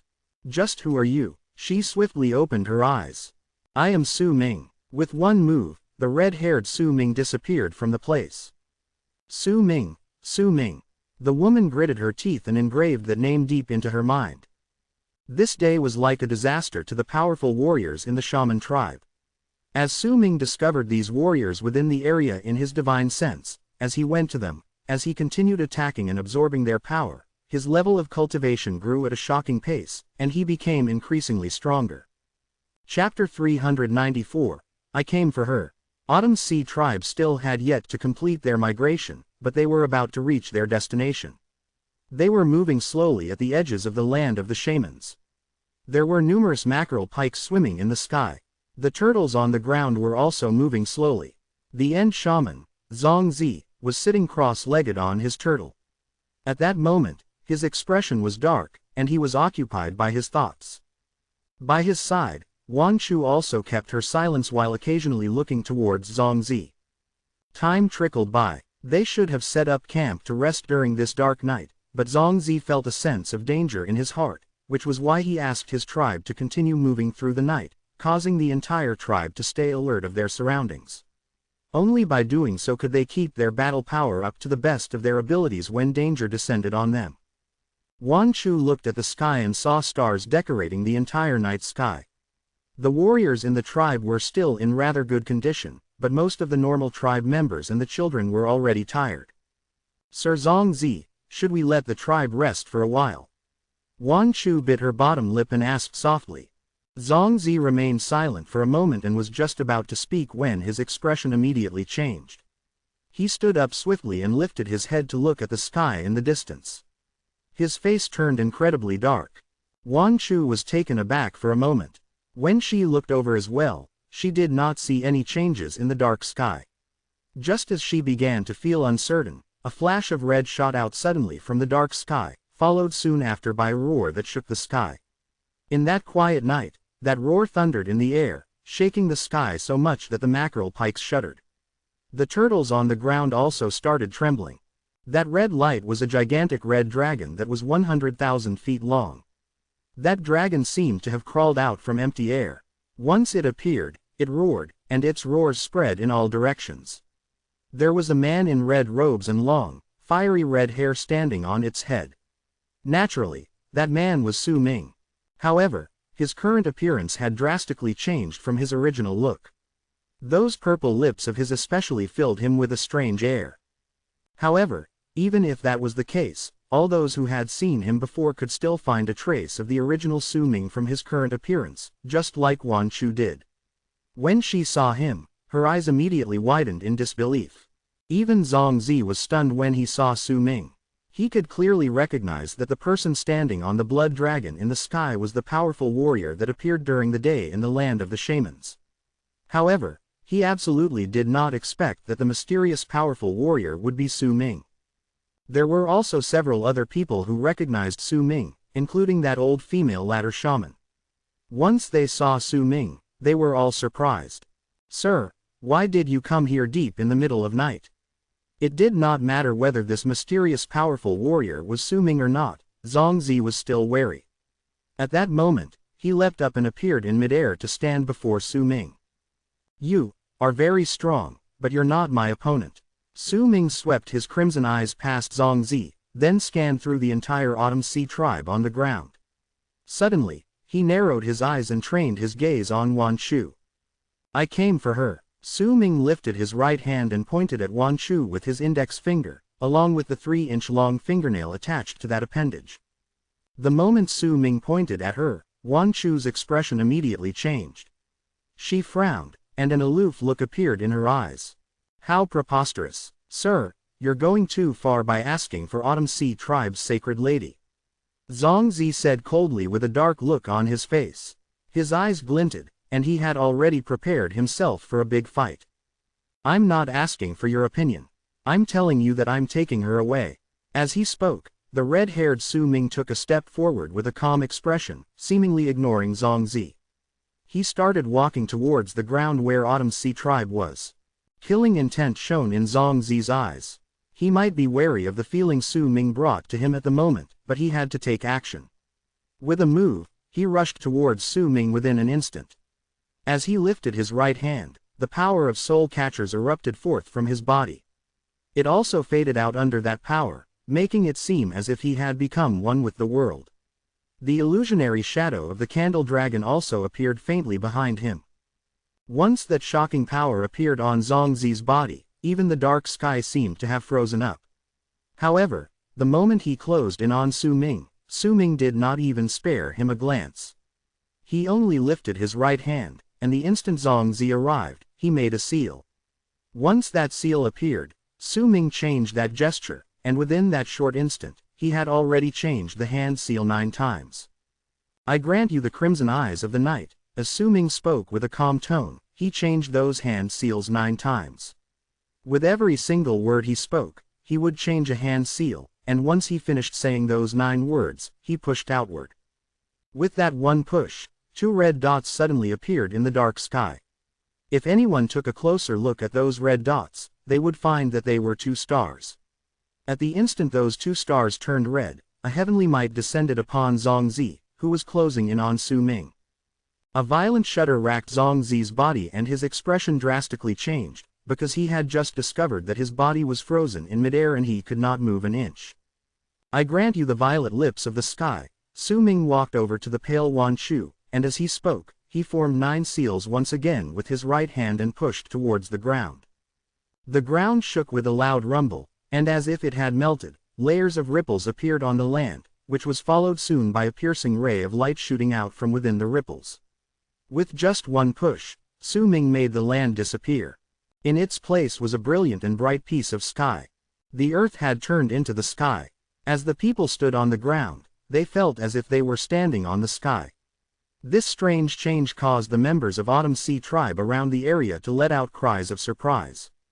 However, right at the moment they shouted in surprise, they immediately noticed that their bodies seemed to be frozen in place, and none of them could move even a single bit. All of them could not move, including Wan Chu, including the old female ladder shaman. Zhongzi's pupils shrank in the dark. His breathing quickened, and disbelief appeared on his face. He might have been expecting Su Ming to be strong, but he did not expect that he would be so powerful. This was not any sort of divine ability or art, this was the physical materialization of his divine sense. He turned his divine sense into his willpower and sealed up everything that belonged to the night. He imprisoned all the living souls in this morning sky. This person, just what is his level of cultivation? Zhongzi's face turned pale with shock. Su Ming's floating red robes, bewitching red hair, pale face, and purple lips gave him a unique charm. The red-haired Su Ming walked towards Wan Chu, his target, right under the people's shocked gazes, in the face of the fear directed towards him from the powerful End Shaman in the sky, and in the midst of the growls coming from the earthen or a fiendish dragon. Wan Chu's beautiful face was already void of blood. She looked at Su Ming walking towards her, watched him seal Zhongzi by just lifting his hand, the person who was like a deity in their tribe, then with another wave of his hand, seal up the entire land. This mighty power was something she had never seen before in her life. Su Ming approached her slowly, but there was less than 1,000 feet between him and Wan Chu. The instant it seemed like he would be arrive before her with just another step, Su Ming suddenly frowned. When he did so, a muffled roar suddenly came from the sky in the distance. As that roaring sound echoed, a mackerel pike so huge that no one could see its end at first glance appeared high up in the sky. That mackerel pike glared at Su Ming as if it was facing off a powerful enemy and let out a low growl in the sky. A blood descent of the northern nether sea.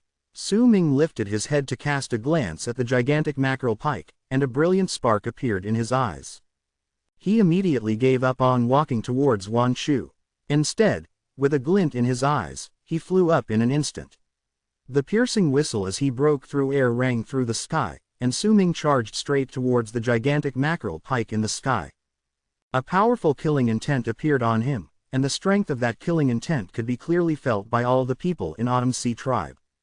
No, Wan Chu trembled. There were tears in her eyes as she let out that weak, wobbly cry. She could feel the killing intent on Su Ming's body, and she did not believe that the mackerel pike could win against this him, who could even seal away Sir Zhongzi. Despair appeared in her eyes and her body shook violently. Su Ming's appearance and his strength was something she absolutely had not predicted. In fact, under that seal, she was also the only one who could hear her own weak cry. She watched Su Ming fly up, and as he closed in on that gigantic mackerel pike, she screamed in her heart, telling that mackerel pike to leave. A shrill howl fell out of the lips of the mackerel pike in the sky, followed by a red fog that covered all of heaven. The mackerel pike's shrill howls grew stronger within that fog, making Wan Chu feel as if there were blades piercing through her heart repeatedly. The entire land fell into silence. Even Zhongzi, too, fell silent. The fog in the sky dissipated an hour later. The mackerel pike continued floating in the sky, but it had become much smaller and was filled with the aura of death. However, it was not truly dead. There was still a hint of life left within it. Su Ming walked down from midair. There was still blood at the corner of his lips, blood that belonged to that mackerel pike. His presence had clearly become much stronger than before. Since you don't want it to die, I'll spare it. Su Ming walked towards Wan Shu and stood before her, then lifted his right hand to press at the center of the woman's brows. After a long while, a smile appeared on his face. Not bad. You might also not really fulfill the requirements, but it's adequate. As Su Ming spoke, he held Wan Shu in his arms. Just as he was about to turn around and leave, he suddenly turned his head after taking a few steps, and his crimson eyes fell on the old female ladder shaman standing not too far in the distance. I don't know why, but among all these people, I just don't like you. As Su Ming spoke, the red glint in his eyes instantly flared up, then he turned around and left. The moment he was gone, the old woman's face instantly turned red as if her blood was boiling. Pain appeared on her face and her head exploded a moment later. Her body was torn from limb to limb, and the moment she died, wisps of white smoke left her body. A portion of it seeped into Su Ming, and the other portion circled in the air a few times before it moved toward another direction, crawling into the body of a pale young man standing in the crowd, causing his body to shudder and his level of cultivation to show signs of increasing. That young man was Yamu. When Wan Shu saw the old woman die, she shuddered, and the brightness in her eyes faded away.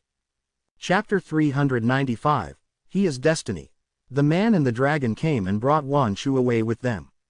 Besides the strength of his power, the red-haired Su Ming also brought with him a domineering presence that could not be found on the usual Su Ming.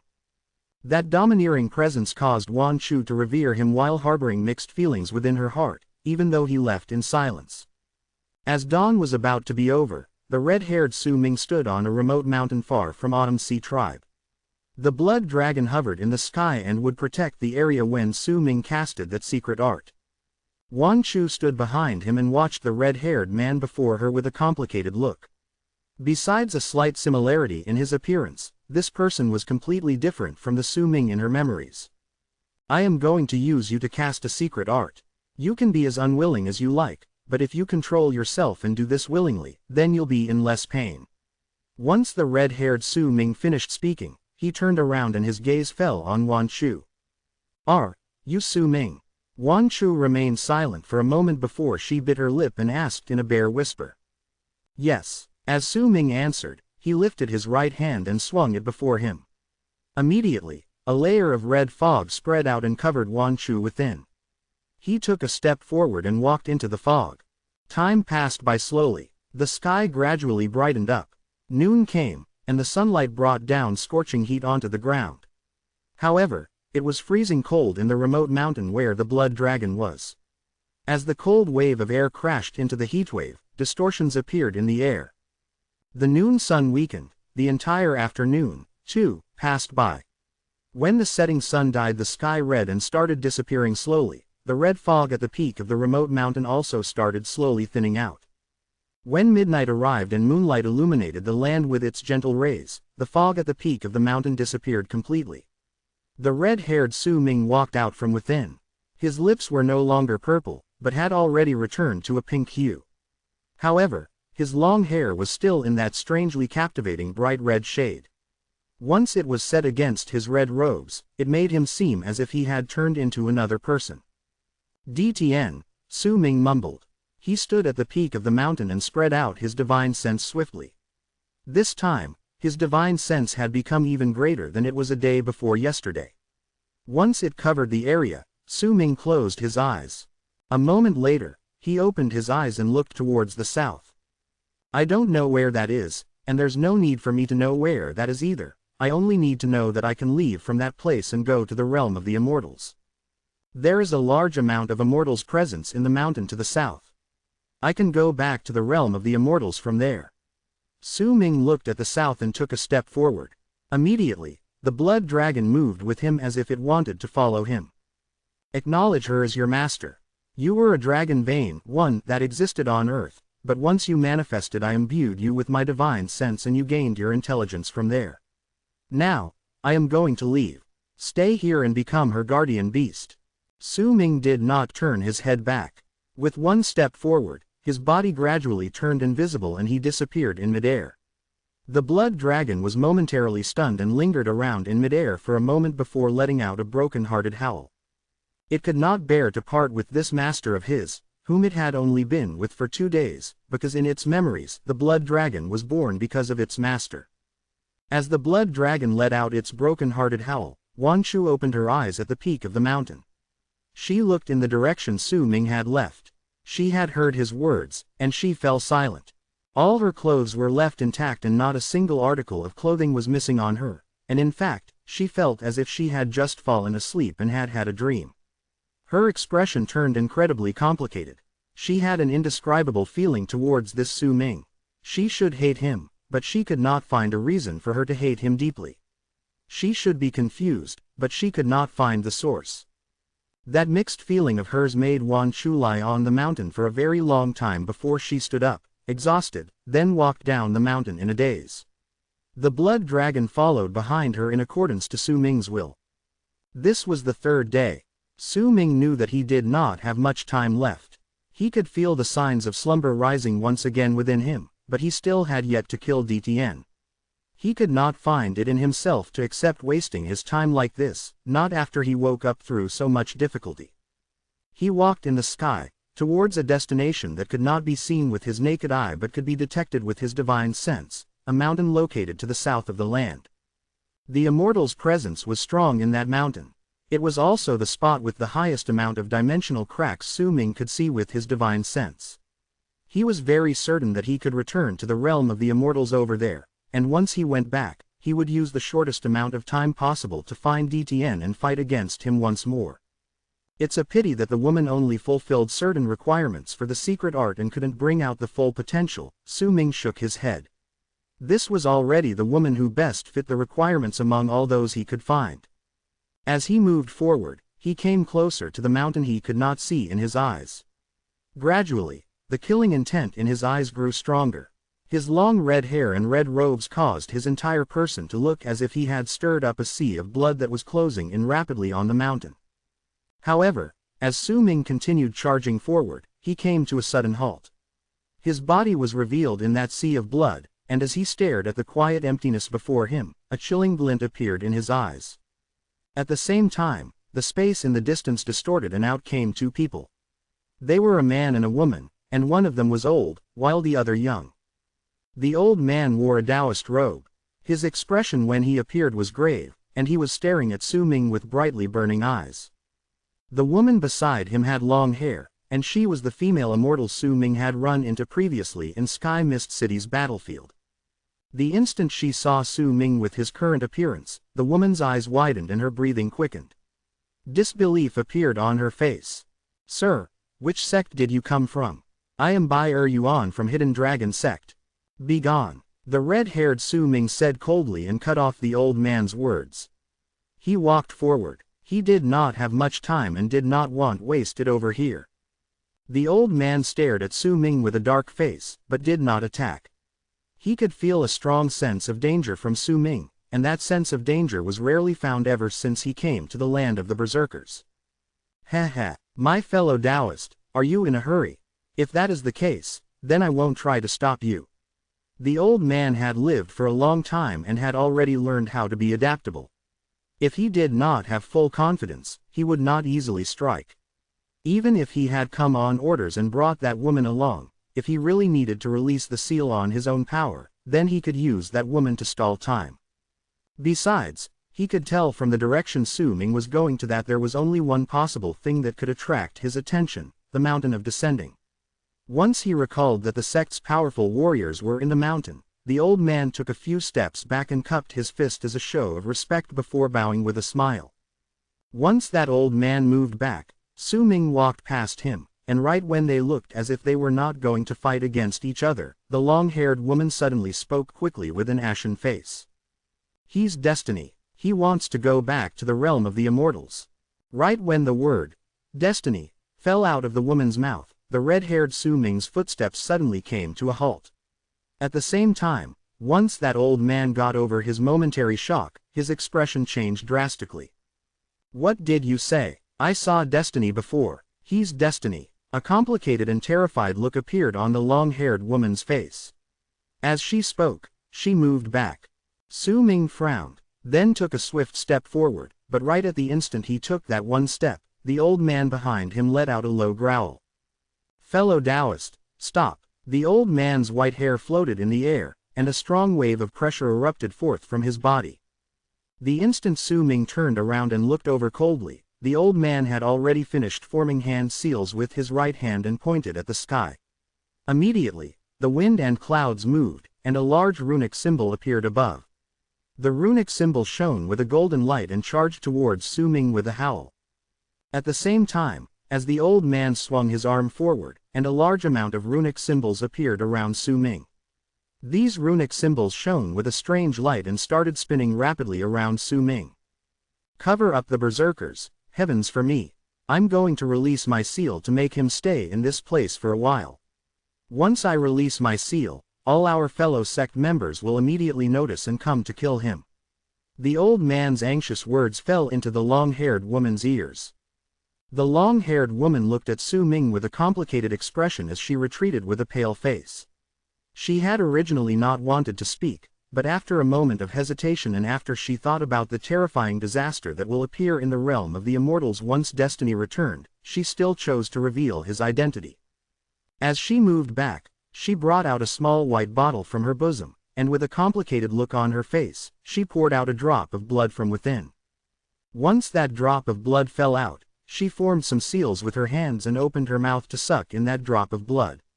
That droplet was instantly sucked into her mouth, and the woman's gaze turned even more profound. She lifted her hands and pointed at the sky, and immediately, darkness appeared in the sky above, as if it was covered up by a layer. The old man's hair started moving even without wind. His presence grew increasingly stronger.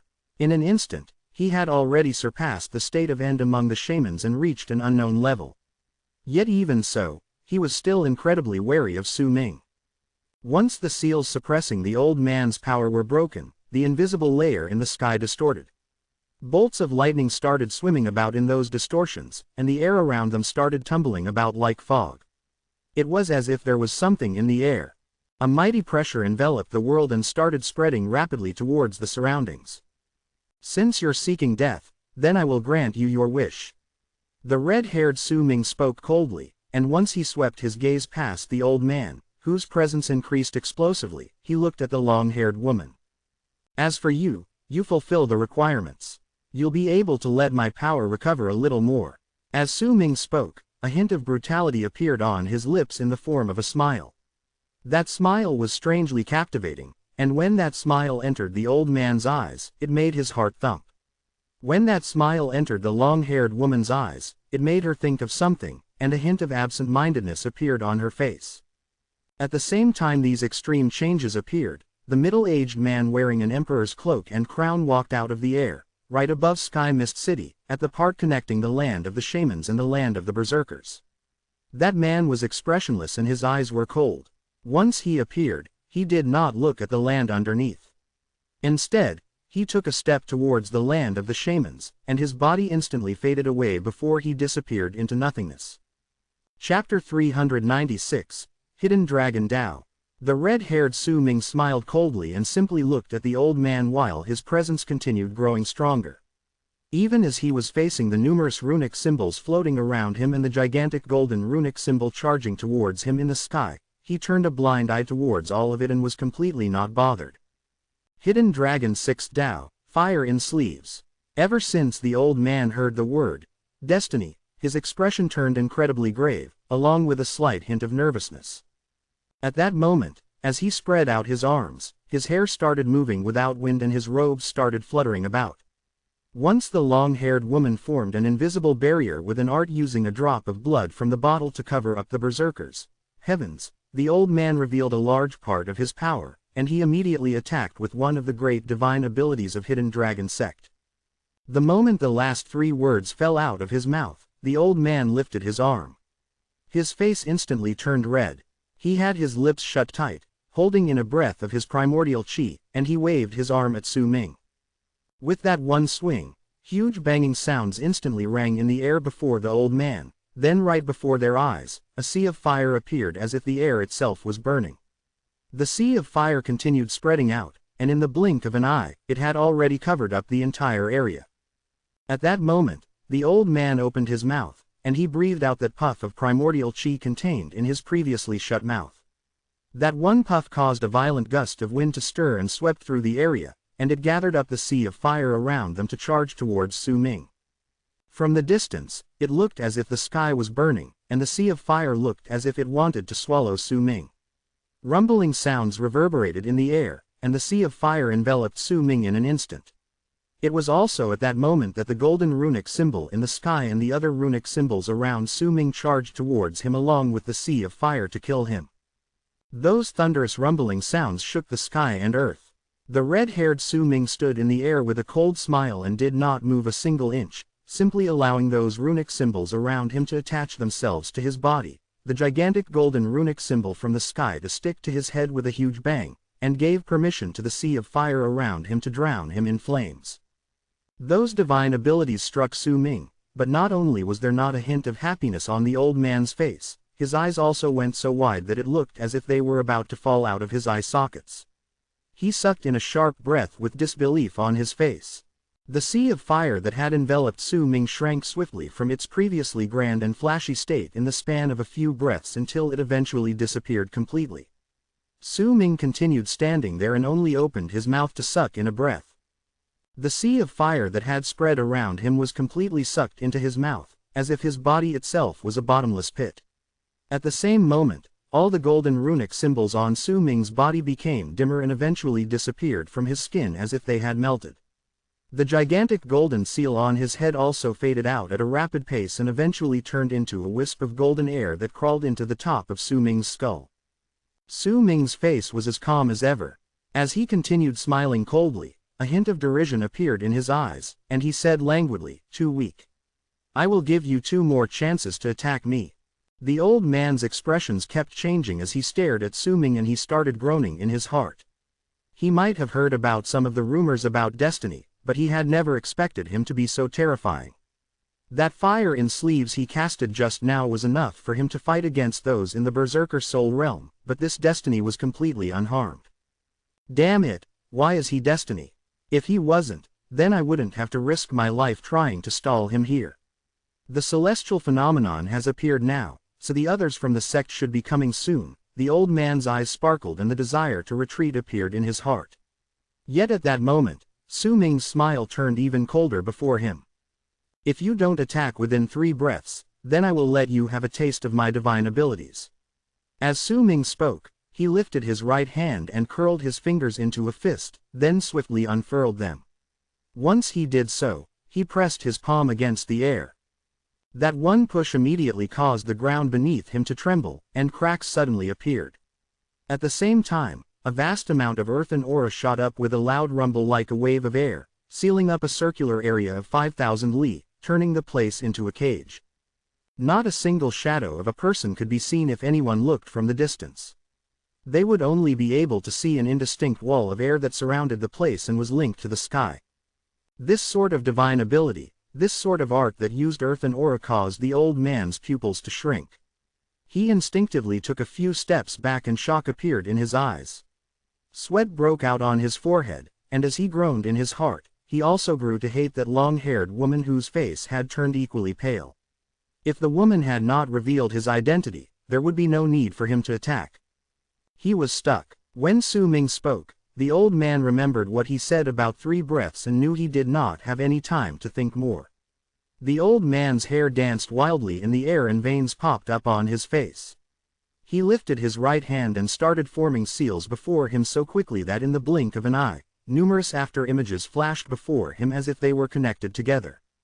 As the old man made those seals, the veins that had popped up on his face started twisting and moving, turning into a pattern that looked like the stripes on a tiger's face.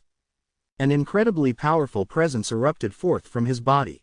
The power of that presence caused wind to stir and clouds to tumble in the sky above the land of the shamans and beyond the invisible screen of light casted by the long-haired woman to serve as their cover. The sky became indistinct, and muffled whistles could be heard traveling forth. It was followed soon after by a bolt of lightning charging forth with a thunderous crackle from that dull and indistinct sky. A large crack formed above, and when it appeared, an indescribable pressure stretched out, descending on them.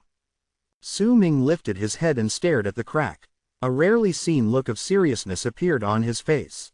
As for the old man, His heart was trembling in fear at the moment. When he saw the crack above him, he gritted his teeth and continued forming seals to cast another art. As for the long-haired woman, there was a layer of blood-red light surrounding her, and it shone from within her. It seemed like it had yet to become bright, but it had an incredibly powerful defensive ability. As the person chosen by the sect to cover the sky of berserkers, her safety was usually the most important thing in a battle of arts.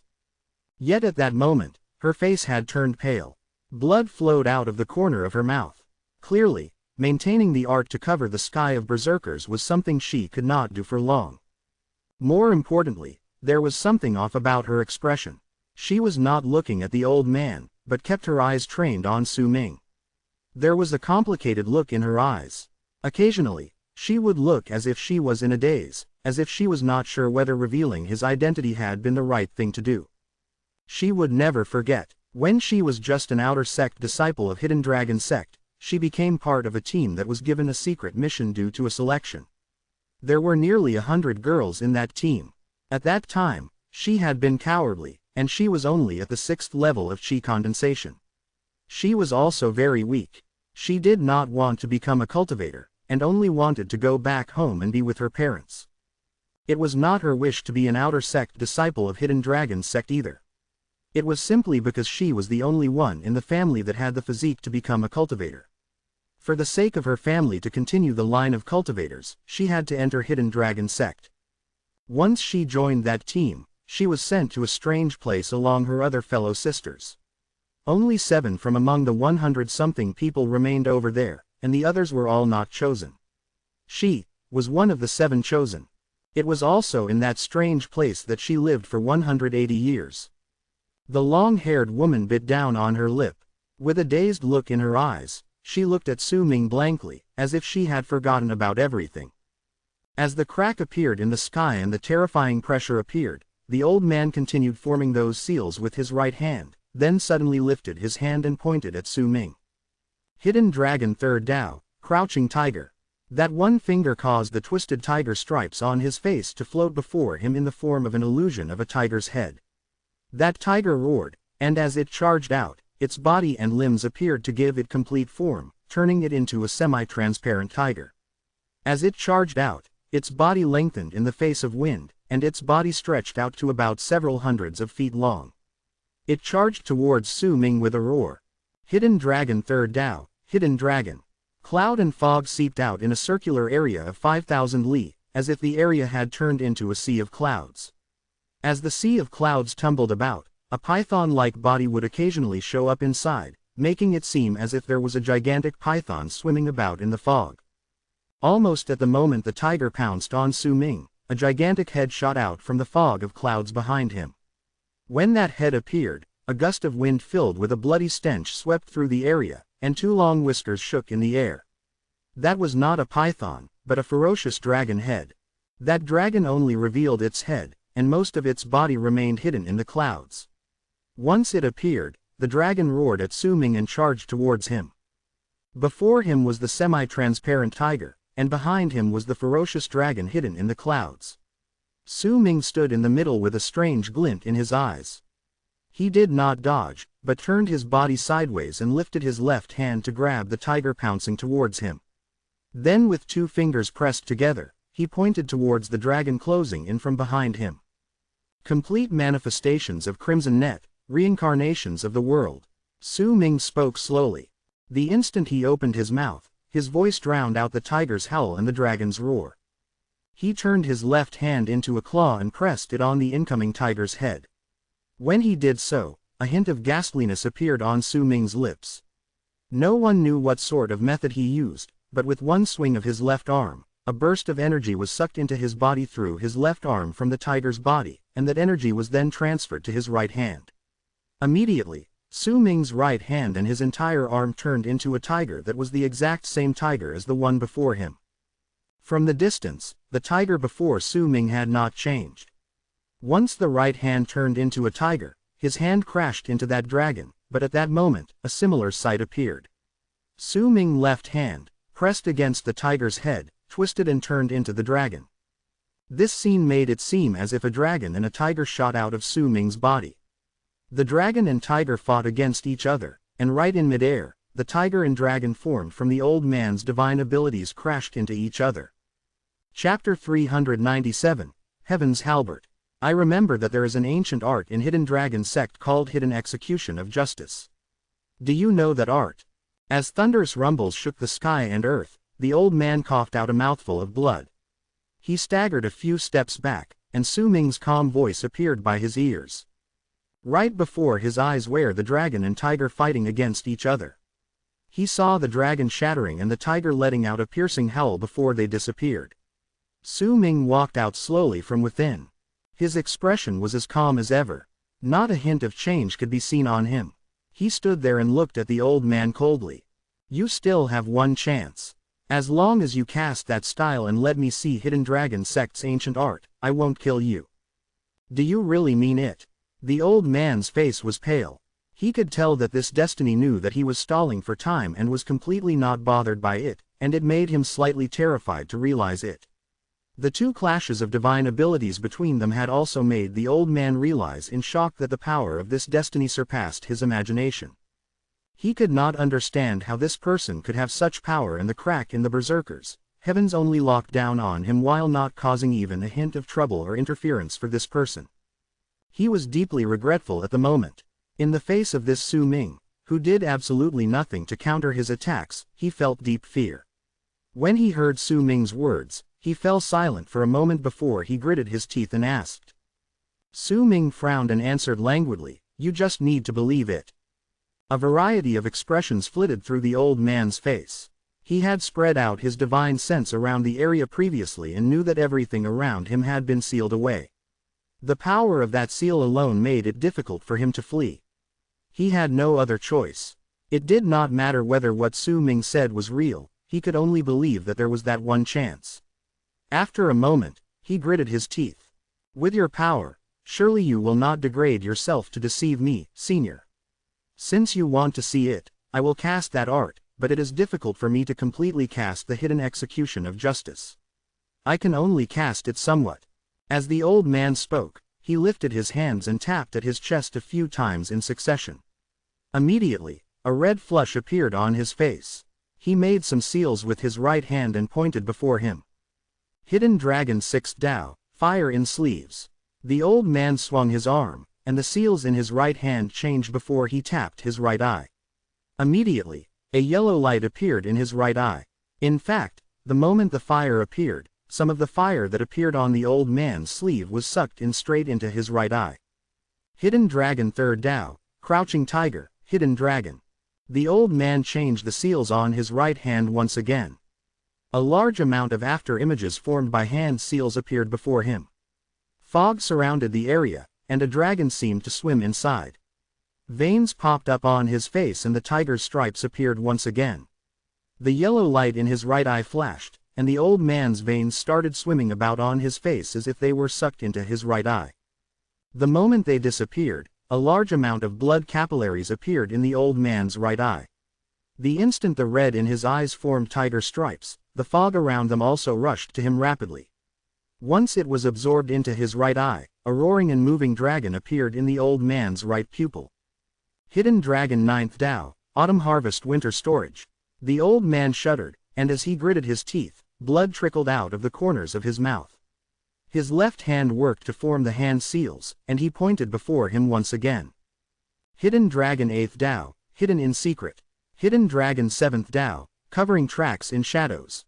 Hidden Dragon 2nd Dao, Concealment, in the Void. The old man had cast a large variety of divine abilities in one go. Right at the moment these divine abilities appeared, they were immediately absorbed into his right eye. After casting those 6 divine abilities, the old man's right eye appeared opaque.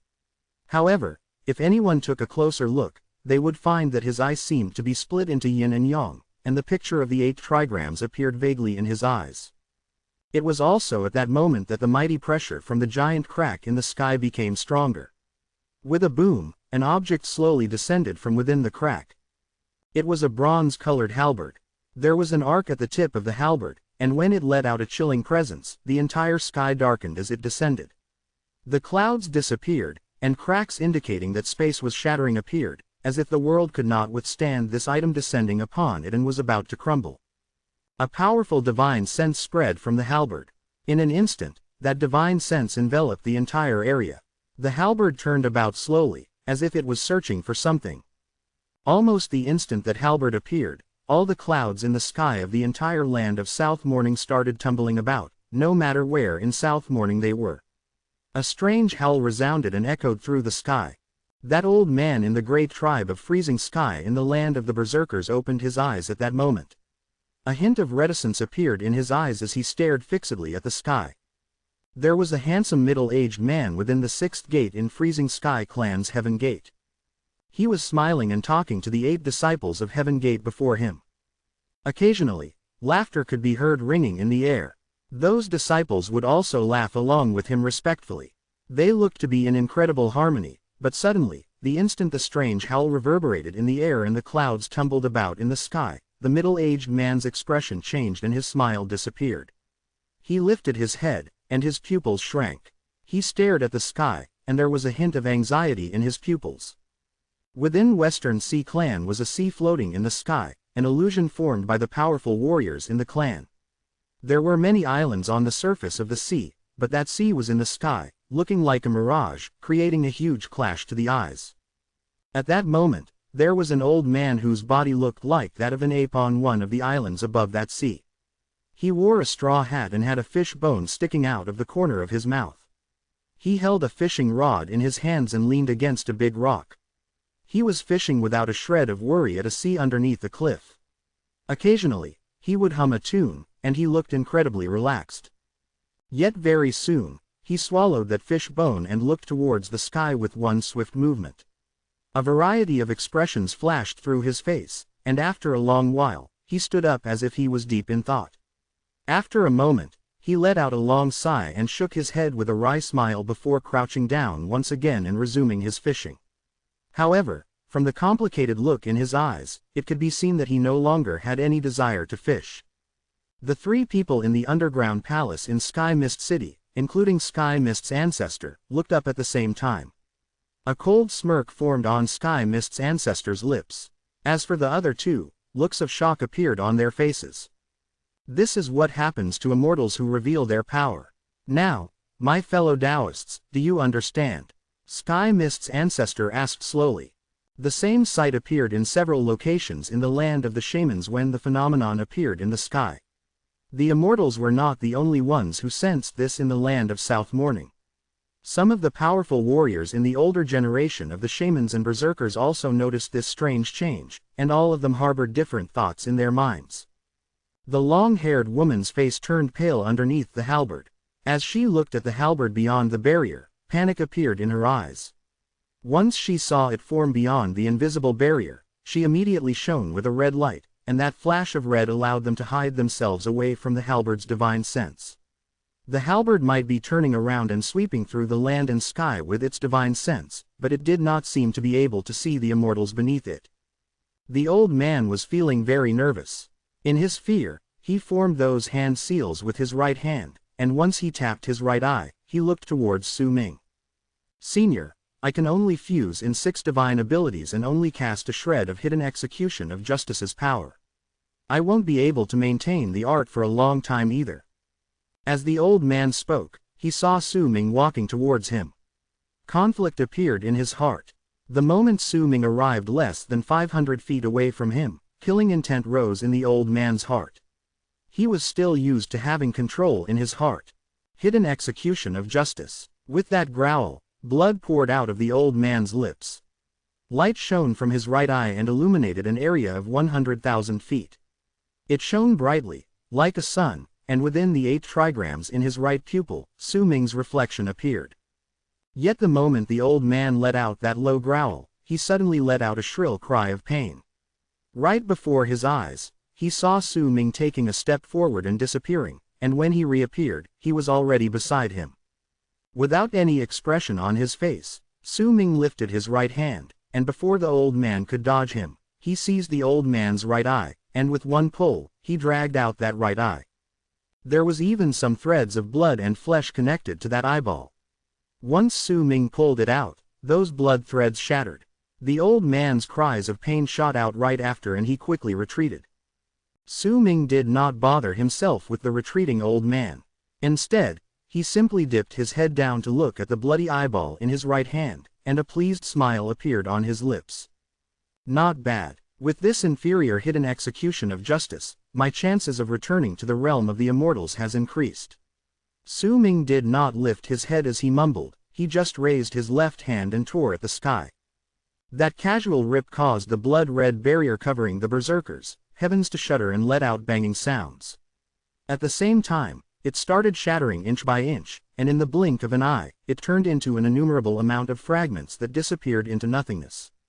At the instant the barrier disappeared, the divine sense of the halberd in the sky swept towards them abruptly and locked onto the old man. You said you wouldn't kill me.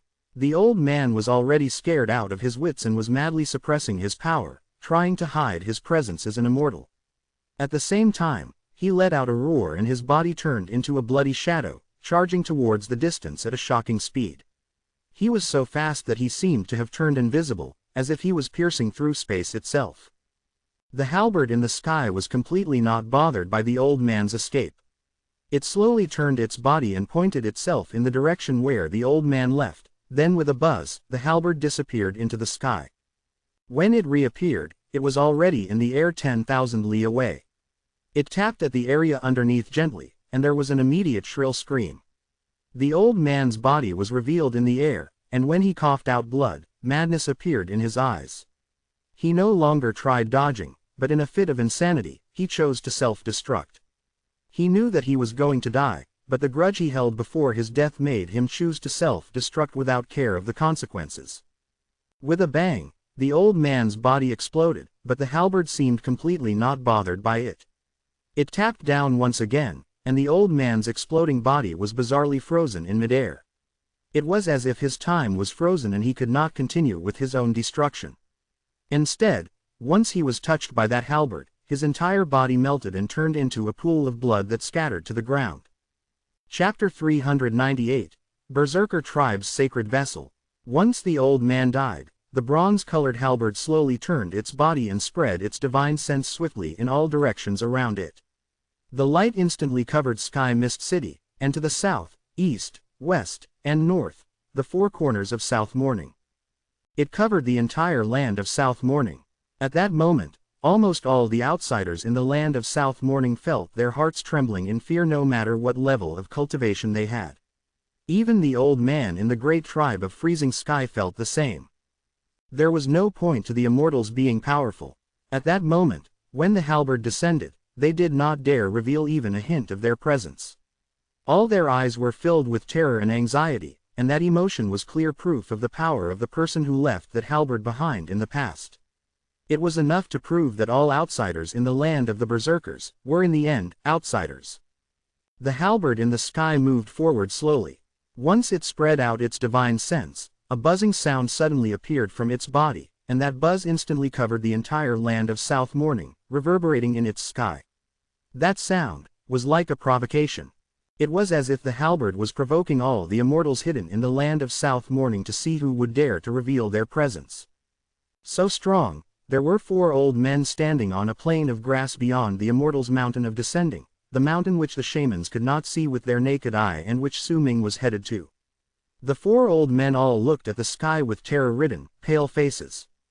Once they had noticed the strange sight in the sky, they immediately moved, but when they walked out of the place, they had no choice but to descend.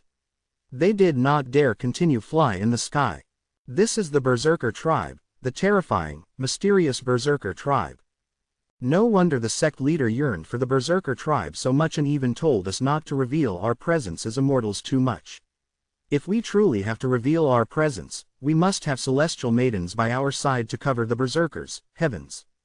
This is the third time I saw it appear. You appeared later, but I saw it twice before. Every single time, it would come due to a fellow Taoist not believing in the mysteries of the place and revealing his power, bringing his own death on his head. Even Sky Mist's ancestor looked nervous under Sky Mist City. The other two people's faces were drained of blood, and they quickly suppressed all their power and presence. Shock and terror could be seen in their eyes. The berserkers actually have such a powerful item. That one strike from that weapon is already equivalent to the peak of the second step. Even if the sect leader or the others come, they will have trouble preventing this weapon from killing them. This enchanted vessel completely defies logic. Just what is this place? This is just a vessel, and it already contains such insane power. The Berserker tribe is weak and the Shaman tribe is insignificant, so why does a weak world like this have such a vessel? Could it be that this is the reason why the sect leader and the sect elders place so much value on the land of the Berserkers? This is simply too terrifying.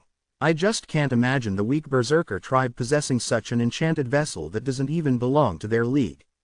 That enchanted vessel also clearly has spiritual sense. Who left it behind? Who does it belong to? Could it be the first god of Berserkers? That person who wrote down a humiliating part of our history, who enslaved us immortals, who caused the death of a seventh of our people, who made the powerful immortals prostrate to the Berserker tribe if they wanted to form their own sects and could only do so if they were given approval. The first god of Berserkers. Fellow Taoist Tien Lan, if the land of South Morning has this thing, then does it mean that there are other enchanted vessels like this in the other continents in the land of Berserkers? The people in the underground palace were plunged into shock when that halberd appeared. After a long time, Sky Mist's ancestor spoke in a low voice. The other three continents have these so-called sacred vessel of the Berserker tribe lying around as well. However, compared to them, the truly terrifying one is the tribal vessel of the Berserker tribe in Great Yu Dynasty, the Great Barren Cauldron. If this thing can be considered a tribal vessel, then you can only imagine just how powerful that one is. Besides the underground palace in Sky Mist City, all the other immortals in the land of the Berserkers fell into silence as the halberd continued letting out that provoking buzz. They did not dare let out a shred of their presence as immortals. In the face of the Berserker tribe's sacred vessel that could kill them in one hit, fear would rise in the people's hearts. Such a powerful enchanted vessel was rare even among the immortals, and trying to subdue an enchanted vessel like this was so difficult it was practically impossible. As buzzing sounds reverberated in the sky, all the immortals in the land of South Morning fell into dead silence, except a middle-aged man wearing an emperor's robe and crown walking in the sky from Sky Mist City. That person had an expressionless face and there was not a hint of the presence of an immortal on him. He did not have any intelligence either, only a natural instinct, and because he did not have any intelligence, that was why even if he heard that provocative buzz and felt the pressure in the sky, he was not bothered by it. Since he only had his natural instincts, that was why even as he moved, his presence as an immortal was not evident. Besides, there was something on his body that caused the halberd to ignore him once it scanned through him with its divine sense like it did the deceased old man when he was shielded away by that barrier previously. The halberd floated slowly in the sky for a distance before it stopped letting out that provocative buzz. It returned to the crack in the sky and slowly disappeared inside. Once it did so, that crack recovered and the pressure disappeared. The world returned to normal. Yet even so, all the immortals in the land of South Morning felt their hearts trembling in fear, and most of them will, for a long time into the future, act extremely cautiously. Su Ming had his head lifted and kept his gaze trained on the halberd right until it disappeared. There was a spark of curiosity in his eyes, before it eventually turned into regret and he sighed. It's a pity that I can't subdue this weapon, or else. The red-haired Su Ming shook his head and turned his gaze towards the long-haired woman nearby. Right up till the end, the woman did not reveal too much of her presence as an immortal. Casting the art to cover the berserkers, heavens mostly required the blood in the bottle, which was why even if the halberd appeared and killed the old man, it ignored her. At that moment, she also looked towards Su Ming. Her petite body shivered in midair, and when Su Ming cast a glance at her, she averted her gaze. With an aloof look, Su Ming walked towards her. The long-haired woman's face was pale and she took a few steps backwards, but she had already made her decision in her heart. She stopped retreating, lifted her head stubbornly, and looked at Su Ming. Su Ming walked up to the woman and once he sized her up, he lifted his right index finger and used his fingernail to touch the center of the woman's brows. After a long while, he lifted his finger. I should kill you, but you fit my requirements, so I will spare you. The red-haired Su Ming spoke slowly, and with a swing of his arm, a gust of red wind appeared out of nowhere, lifting up the long-haired woman along with him to charge towards the horizon. In the blink of an eye, they disappeared. Several hundreds of thousands of li away from the mountain of descending in the land of the shamans that still could not be seen with the naked eye was an incredibly famous forest. And it was famous due to its beauty. It was a fiery red forest.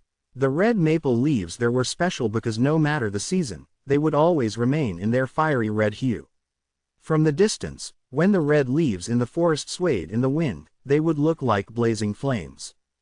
At that moment, a gust of wind blew through the red leaves in the forest, causing sashaying sounds. The wind brought with it a cool breeze, and there were some leaves that twirled about in the air, dancing with it. Fallen leaves covered the entire ground.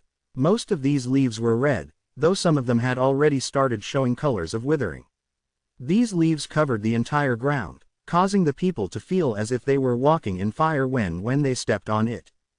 The red-haired Su Ming had brought the long-haired woman here 2 hours ago.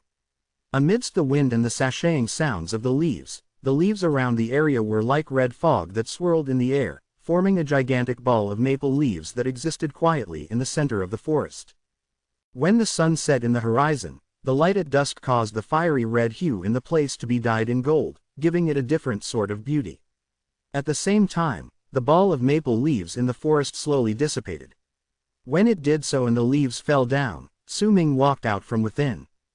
His hair seemed to have fused together with the maple leaves in the place. Even if some of them fell on his hair, no one would be able to notice it at first glance, and it was the same for his red robes. He, who walked out of the maple leaves, looked as if he was born in the fire-red forest. His face was no longer pale and had a hint of red.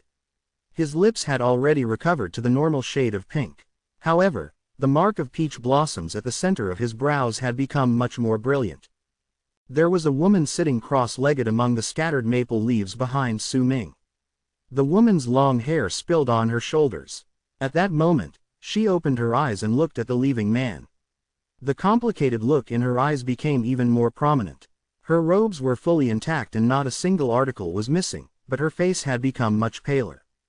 "I've always been waiting for this day. I wasn't sure of it myself. I just wanted to see this Su Ming. You are him, but just a part of him." "You aren't awake yet," she mumbled softly. There was an absent-minded look on her face. In her mind, she seemed to have returned to 180 years ago when she was still a coward and a weak girl from a small family who possessed the physique to become a cultivator. Under the guidance of her fellow sect members, she went to that place with over 100 fellow disciples, and over there, she saw a person. As that long-haired woman continued letting her mind wander, the red-haired Su Ming had gone further away. Gradually, he walked out of the fire-red forest and moved towards the evening sky. The wind sent him off, and there were a few maple leaves dancing in it. It was a truly beautiful sight. It did not matter whether it was Wan Chu or the long-haired woman, the red-haired Su Ming never truly touched their bodies. The art of the dragon subject, Yin Simurg, only required their aura of yin. In fact, even if he had killed a lot of people on the way here, he did not feel that there was anything abnormal about it. However, if the old man in the great tribe of Freezing Sky learned about it, he would definitely be able to find a few terrifying clues in his actions. In fact, he would definitely do everything he could without care of the consequences to notify his master once he discovered this. Chapter 399, DTN. DTN. The red-haired Su Ming walked in midair and looked in the direction where the Immortals' Mountain of Descending was located. He took a deep breath, and his eyes shone with a red glare. "DTN, I'm coming." He took a step forward, and the instant his foot landed, his body distorted, and in the blink of an eye, that distorted body started gradually disappearing. 3 breaths after Su Ming disappeared, ripples appeared in the air at the spot where he had been previously, and a middle-aged man wearing an emperor's robe and crown walked out from within those ripples. His face was as expressionless as ever. He cast a glance at the spot where Su Ming had been, then took one step and disappeared once again. There was a mountain in the land of the shamans that could not be seen with the naked eye. Even if the person stood before it, they would still be unable to see it. In fact, even if they ran straight into the mountain, not a hint of impact would be felt. Their bodies would pass straight through it as if there was nothing but air in the mountain. That mountain was where the mysterious god of shamans' temple was located in the land of the shamans. It was also the spot where the immortals on the shamans' side chose to descend every single time. When Su Ming walked out of thin air, there was a long and fierce river beneath him. The water was very quick and splashing sounds could be heard coming from it. If anyone looked down from the sky, they would find that the river was not too wide, but if that same person looked from one side of the river on the ground to the other, they would find that the river was several tens of thousands of feet wide. The water was not very clear but slightly murky. No one could see how deep it was. If they placed their hands into the river and grabbed some of the water, they would find their hands filled with a lot of black sand. Su Ming stood with his eyes closed and his divine sense spread around him. He saw a gigantic mountain that reached the clouds right in the middle of the long river. It stood erect in the river, causing the river to seem as if it was cut off, but in truth, the river's waters simply passed through the mountain and continued flowing downstream. The entire mountain was black and shrouded in fog. There were black halls built in some corners of the mountain, and these halls looked closely packed to each other at first glance. No one knew just how many there were. There were several winding trails built on the mountain, and they were all covered in stone. It was a great contrast to the black hue on the mountain. The highest number of halls were found near the peak of the mountain, and they surrounded the mountain in a circle. Some of them were even built in the mountain itself, as if someone had simply dug a hole to turn it into a hall. Su Ming scanned through the mountain with his divine sense and eventually gathered it at the top. There was a tall tower at the summit, and it had 18 levels. The top was not sharp, but built in an octagonal shape. Those corners were spread out like a person spreading out his fingers, and that person had his hand lifted with his palm turned towards the sky as if he was trying to push against heaven itself. At the center of the octagonal peak of the tower was an altar-like structure. It was flat, and there was a rectangular object placed at the very center of the altar. That item was built entirely out of black stones and was connected as one with the altar. It looked like a coffin, perhaps more accurately speaking, it was a coffin. Occasionally, rays of black lightning would spread from the coffin and they would be absorbed by the octagonal peak of the tower.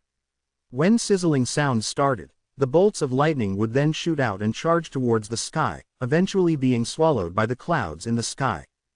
It could be vaguely seen that the clouds in the sky were very thick and floated heavily up there. However, that was the sight detected by divine sense. If anyone opened their eyes to look, they would find that there were no clouds in the sky, merely stars glowing faintly at dusk. Su Ming retrieved his divine sense and opened his eyes to take a step forward in the air before him. The instant his foot landed, a layer of ripples suddenly appeared in the air before him. Those ripples fluctuated violently as if they wanted to prevent him from entering, but it only lasted for a moment before Su Ming took a step into those ripples, and his entire being disappeared from above the long river. Almost the instant Su Ming disappeared, the man wearing the emperor's robe and crown appeared in the sky. Without even a hint of hesitation, he took a step in the same direction as where Su Ming went. When Su Ming reappeared, he was still standing in the sky, but there were now clouds swirling about above his head, and the fiercely running river was no longer beneath him. What laid under him now was the mountain that could not be seen with the naked eye. The instant he appeared, he found the mountain enveloped in a state of silence, but he noticed multiple anxious sounds of breathing existing within the mountain. He did not bother himself with any of these. Instead, with one move, he turned into a long arc that charged towards the tall tower at the peak of the mountain. However, right when he flew over, ripples appeared once again behind him, and the man with the emperor's crown, the man who had been chasing him down all this while, walked out with one step. Su Ming was still standing in midair at that time, but he came to an abrupt halt and turned his head back swiftly to stare at the man with the emperor's robe and crown walking out from thin air. His pupils shrank, his red hair danced in the air, and killing intent appeared in his eyes. DTN. The red-haired Su Ming's heart thumped against his chest. He had his divine sense spread around him all the way as he traveled here, but he had never noticed anyone following him. When he saw the appearance of his pursuer clearly, his heart lurched within him, and he was instantly filled with monstrous killing intent. This person was the one he wanted nothing short but to kill. DTN. There was nothing that was more important to the red-haired Su Ming than the person he wanted to kill suddenly appearing before him. Even if this was just DTN's projection, if he was to compare finding DTN in the realm of the immortals within a few days to fighting against his projection right at this moment, without a moment of hesitation, Su Ming would choose the second choice. Even if his logic would not allow him to make such a decision, all his power erupted forth from his body at that moment, causing booming sounds to reverberate in the world around him as if it could not withstand his power. At that moment, due to DTN's appearance, the red-haired Su Ming did not notice a ray of light flashing through the cracks of the coffin on the altar at the octagonal peak of the tower, located on the tall tower at the peak of the mountain behind him. DTN, who was dressed in the emperor's robe and the crown, had an aloof expression on his face, as if he was made of ice itself. There was not a shred of emotion in his eyes, and from the moment he appeared, he did not stop for even an instant and simply walked towards the red-haired Su Ming. A shocking presence spread from his body. He was like a sovereign descending upon the world, and no matter where he was, the place would end up as his territory. There was no one in the world, no power that could make him stop. If he wanted to kill someone, then with just one command, that person would definitely die. If he wanted someone to stay, then he would similarly just need one command, and the world would obey him. As long as he was there, all the living would tremble, no matter whether they were shaman or berserker. That domineering presence was one of utmost dominance and majesty. When I lift mine hand, I can repair the defects of the sky and earth. What right dost thou have to call my name? When I swing my arm, I can submerge the sun and moon. What right dost thou have to not kneel before me? DTN spoke flatly. His voice was not loud. However, when his words tumbled out of his mouth, they sounded like thunder and spread in all directions, sounding as if the heavens itself was speaking. Chapter 400. Battle against DTN. Hearing DTN's calmly spoken domineering words was like facing the might of heaven itself. When he spoke, it felt like the heaven itself was interrogating all the living. And DTN, especially dressed in that cloak and that unique crown, looked as if he ruled over all realms and was in control of all the lives in the universe. With that supreme majesty, he looked down on Su Ming. His voice was not loud, but there was a will within them that allowed no dispute, no disobedience. The world had to obey. It was as if all the living had to tremble once they heard his words and must kneel down to worship. Endless respect and fear must appear in their hearts. What a load of bull! The red-haired Su Ming's answer to DTN's domineering words were merely those 5 words. His hair burned in that fiery shade of red and the crimson light in his eyes was extremely bright when he stared at DTN. He said languidly, "What does it have to do with me whether you can repair the defects of the sky and earth? Repairing things is a task given to laborers, why are you bragging about it? What does it have to do with me whether you can submerge the sun and moon? Do the sun and moon need to bath? Is that supposed to make you mightier than the others? But since you like this sort of status, then I will fulfill your dreams." The red-haired Su Ming looked at the incoming DTN and lifted his right hand swiftly to form a seal before he connected his index finger with his thumb. Once they formed a circle, he seized at the ground through the air. Following his actions, the earth immediately started trembling violently. At that moment, DTN lifted 2 fingers of his right hand and pointed casually at Su Ming. The instant he did so, Su Ming's body jolted, as if an invisible force had just crashed into him, pushing him so he instantly tumbled backwards. He was forced back several thousands of feet and cast out of the mountain. Su Ming's vision blurred. The mountain disappeared, replaced by the flowing river on the ground. Everything returned to the sight he'd seen when he was outside the mountain's barrier. Su Ming's face darkened. As he fell back, he began forming seals with both hands. He seized at the ground once again through the air and veins popped up all over his face. He let out a low growl. At the same time, DTN took a step forward in Su Ming's direction, walking out of the area of the mountain in the land of the shamans as well. His expression was as calm as ever, and not a hint of emotion could be seen. He looked at Su Ming and lifted his right hand once again. This time, he did not use just 2 fingers but sliced down with 4. That one slash caused the sky before DTN to suddenly let out cracking sounds. 4 gigantic cracks abruptly split the sky. It was dark inside those cracks, and a great chill spread out from within. When the sky was cut down by DTN's 4 fingers, it was unable to bear it and was ripped apart. Those 4 cracks were like 4 twisting black dragons that charged towards Su Ming at incredible speed.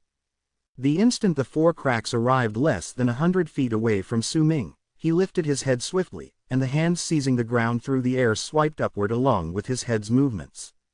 Earth, rise! A strange glow appeared in Su Ming's eyes, and the instant he brought his hands upward, the ground underneath started trembling violently, and cracks swiftly appeared, causing the long river to look as if it was about to crumble. A large amount of water surged into those cracks, but that was nothing compared to the illusions that formed once the ground started trembling. Once those illusions started overlapping with each other, the Earth's soul seemed to have escaped its body and started floating outwards. This sight appeared all over the ground in a circular area of 10,000 li around them. It did not matter whether it was the river or the plains, the instant their illusions started overlapping each other and the moment Su Ming lifted his hands, the Earth's soul floated up and appeared before him, turning into a gigantic mass of land. That mass of land stood straight, like a gigantic shield blocking the 4 cracks. It might have been a simple illusion, but from the distance, that erect mass of land was a shocking sight to behold. Once the earth lost its soul, the long river dried up and a large amount of cracks formed on the ground. The soil started showing signs of crumbling away, and it seemed as if anyone took even one step there, they would sink into the earth. The grass on the plains withered away and died, and a dismal atmosphere overtook the land. Almost the instant the shield, formed by the Earth's soul, rose in front of Su Ming, a loud crash rang in the sky. The 4 cracks rammed into the Earth's soul, turning into an endless amount of rumbling that spread in all directions. The 4 cracks might have seemed like ordinary cracks, but in truth, the power contained within them was incredibly shocking. Once they crashed into the mass of land formed by the Earth's soul, 3 of them disappeared. The final crack imprinted itself on the Earth's soul, causing the illusionary mass of land to be repeatedly forced back as loud rumbling sounds rang in the air, pushing Su Ming's body to also continuously move back as well.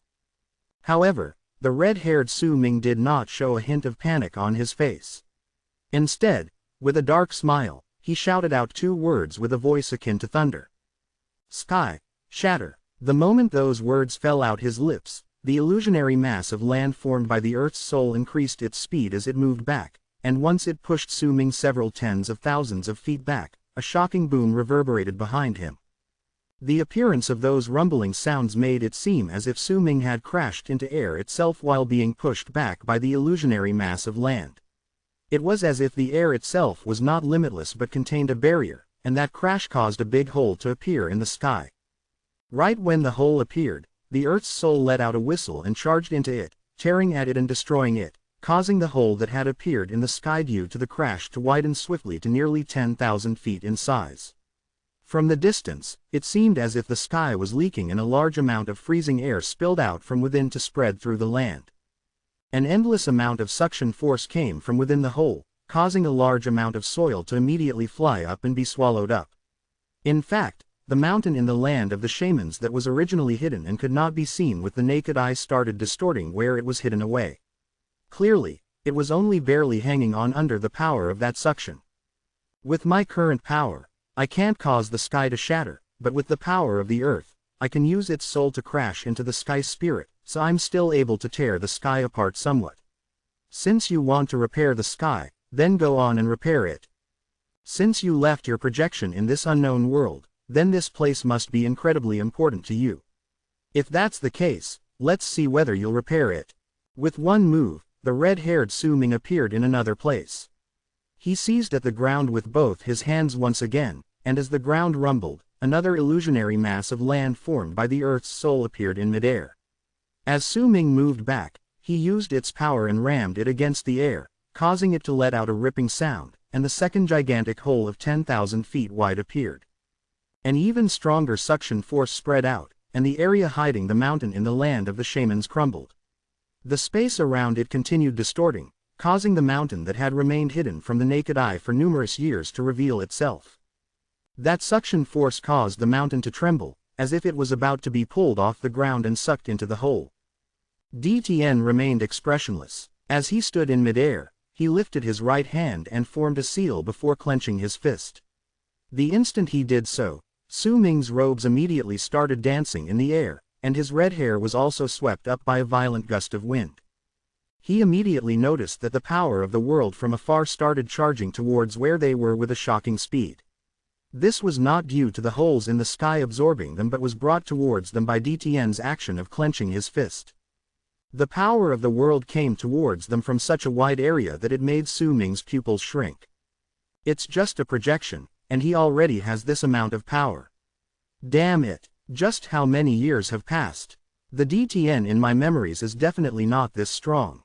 Just how many years have passed by? A dazed look appeared on the red-haired Su Ming's face, but he instantly snapped out of it and a glint appeared in his eyes. Whatever, if I can't even kill his projection, then I can forget about killing his original body. Su Ming lifted his right hand swiftly and seized at the air. Immediately, a bloody eyeball appeared in his hand. This was naturally the eye containing the hidden execution of justice, which he had just obtained from the old man from Hidden Dragon Sect. When DTN was about to unfurl his fist and press his palm against the first hole in the sky to make the power of the world to gather together to charge towards it in an attempt to mend it, Su Ming tossed up the eyeball in his hand. He rapidly started forming seals with his hands, continuously creating new seals to fuse with the eyeball. His expression was incredibly grave and the variety of seals was so diverse that it surpassed the amount of seals the old man from Hidden Dragon Sect had been able to form. The revealed mountain on the ground started trembling even more furiously. A large amount of soil was sucked into the sky, and the base of the mountain had also floated several inches from off the ground as the mountain continued trembling. At that moment, as DTN pressed his palm at the first hole and the power of the world continuously surged in, the first crack in the sky started closing up rapidly, shrinking swiftly. While Su Ming was pushing in that large amount of seals into the eyeball, the first hole disappeared, completely mended. Not a hint of it could be seen, the sky looked completely normal. Soon after, the expressionless DTN used the same method to point at the second hole. As the power of the world surged towards it, DTN turned his head around and looked at Su Ming, then lifted his foot to take one step towards him. He disappeared, and almost the instant it happened, a glint appeared in Su Ming's eyes. Without even the slightest hint of hesitation, he immediately moved back with that eyeball. When he had retreated 10,000 feet away, a bang rang at the space he'd stood previously. Numerous cracks formed at that spot, as if an invisible fist had crashed into that space. Those cracks disappeared soon after they appeared, and DTN walked out from within, then he took another step towards Su Ming once again. However, this time, the instant DTN took that one step, Su Ming, who was 10,000 feet away, suddenly lifted his head. Killing intent flashed in his eyes, and he pushed his hands forward, pushing that eyeball towards where DTN was. Hidden execution of justice.